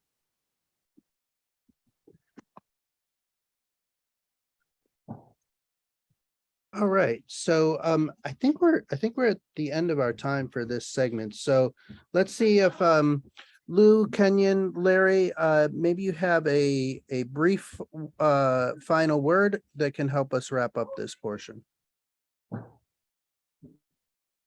It's well, thank everyone for participating today. Thank you for the opportunity that you've given me to share some of my experiences, and I just want to give thanks to the network, to Brian, to Larry, to the design team, and to Kenyon, to my colleagues, because they've been an inspiration, but more importantly, they've held me to task. And there's no pardon my French, but there's no bullshit at the network. We tell it like it is, and if things aren't working well, we tell each other things aren't working well. We had mentioned the equity visits, but those equity visits can be downright painful at times because the feedback is direct. It's always done professionally. It's always done in a supportive way. But in our profession, honest feedback doesn't often happen, to be brutally honest with everyone. And the feedback that I've both given and received has been great feedback. Sorry for the Saturday language. I'll echo Lou's sentiments, and I really appreciate the network and what I've learned from it. I think it's a great example of commitment, seeing that we've had over 40 people on a Saturday afternoon willing to have discussions like this. And I'll thank Larry and turn it over to Larry to close us out, just because he's been carrying this forward even into retirement, and the network would probably be dead when we moved out from under Panasonic, and he found ways to keep us sustaining, to keep this work moving in New Jersey. So I'll turn it over to the executive director. You have a new title. So thank you, Lou. Thank you, Kenyon. Thank you, Brian, for sharing our practice, New Jersey Network of Superintendent's Practice. I mean, there's only one network that does this type of has this type of equity focus, ongoing year-round support, pop-up consultations on issues that come up while superintendents are in the midst of driving their equity strategies. New Jersey lacks a statewide system of support around building the capacity of school districts and school district leaders. I think Kenyon's talked about that a bit, but we really need to do better in terms of creating, whether it's from the State Department of Ed in collaboration with our state colleges, with Rutgers and North, Central, and South, to consider not replicating New Jersey network of superintendents per se, but to providing the kinds of supports that will develop the capacity of system level leaders, superintendents, and others to drive equity for real in their districts. So I thank you to the Rutgers leadership that has convened this conference, and thank you. Back to you, Elsie. Well, thank you, everyone. This has been such a powerful day. The presentations have been so just enriching. I know I don't speak for other people when I say that this has been a real learning experience. By the way, I don't think I ever introduced myself. I'm Elise Body. I direct the Inclusion Project at Rutgers Law School. I'm also the founding director for the Newark director for the Institute for the Study of Global Racial Justice, which is one of the co-sponsors. I think one of my key takeaways here is that we do have a lot of people in our midst who know how to do equity work and are living equity work. We have a lot of intel about how to make our public schools equitable and fair and just. But we need to we not only need to spread the word, but we need the resources to do this work. The state needs to support this work. There's a lot of building that needs to happen to make this sort of a statewide manifesto, if you will, to support equity in public education in our schools. I think the other takeaway, just from my experience many moons ago doing civil rights litigation, is that these problems are dynamic. We can't walk away. You need to sustain your involvement and engagement. Can't just sort of pack up and leave. So it does require support to make sure that the people who are doing this work have the resources that they need to continue to do it. It's always dangerous to thank people because there's always a risk of accidentally leaving folks out. But at the risk of accidentally doing that, I've made a list. I hope I've got everyone. But I just want to say, first of all, thank you to the Cornwall team, Dr. Charles Payne, Dr. Vandine Campbell, to the planning committee for this event, all of the moderators, panelists, and presenters.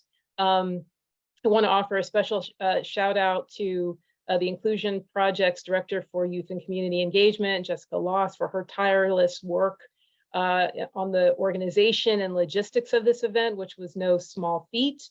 Another shout out to my assistant, Terry Coopersmith, for all of her help assembling the materials, and to Betsy Roy for her assistance with technology. Also have to thank the co-sponsors very quickly. I've already mentioned the Cornwall Center, the Institute for the Study of Global Racial Justice, but also the Latino Action Network, the Urban League of Essex County, Salvation and Social Justice, Education Law Center, the Latino Coalition of New Jersey, Latino Action Network Foundation, Fair Share Housing Center, the NAACP New Jersey State Conference, the Abbott Leadership Institute, the Newark City of Learning Collaborative, the Fund for New Jersey, and of course, last but not least, the New Jersey Network of Superintendents. We're going to take this information and reflect on it and chew on it. There are, discussions that are already in the works about future conversations, future conferences. If you are interested in continuing to be involved, please reach out to Jessica Loss, who is the TIPS director, the Inclusion Projects Director for Youth and Community Engagement, about how to stay involved. Visit everyone's websites all the organizations that have just been mentioned. And so we're going to think about next steps. But in the meantime, again, thank you so much for being here. Thank you for spending your Saturday with us. That's no small thing. So we really deeply appreciate it. Everybody take good care and be well.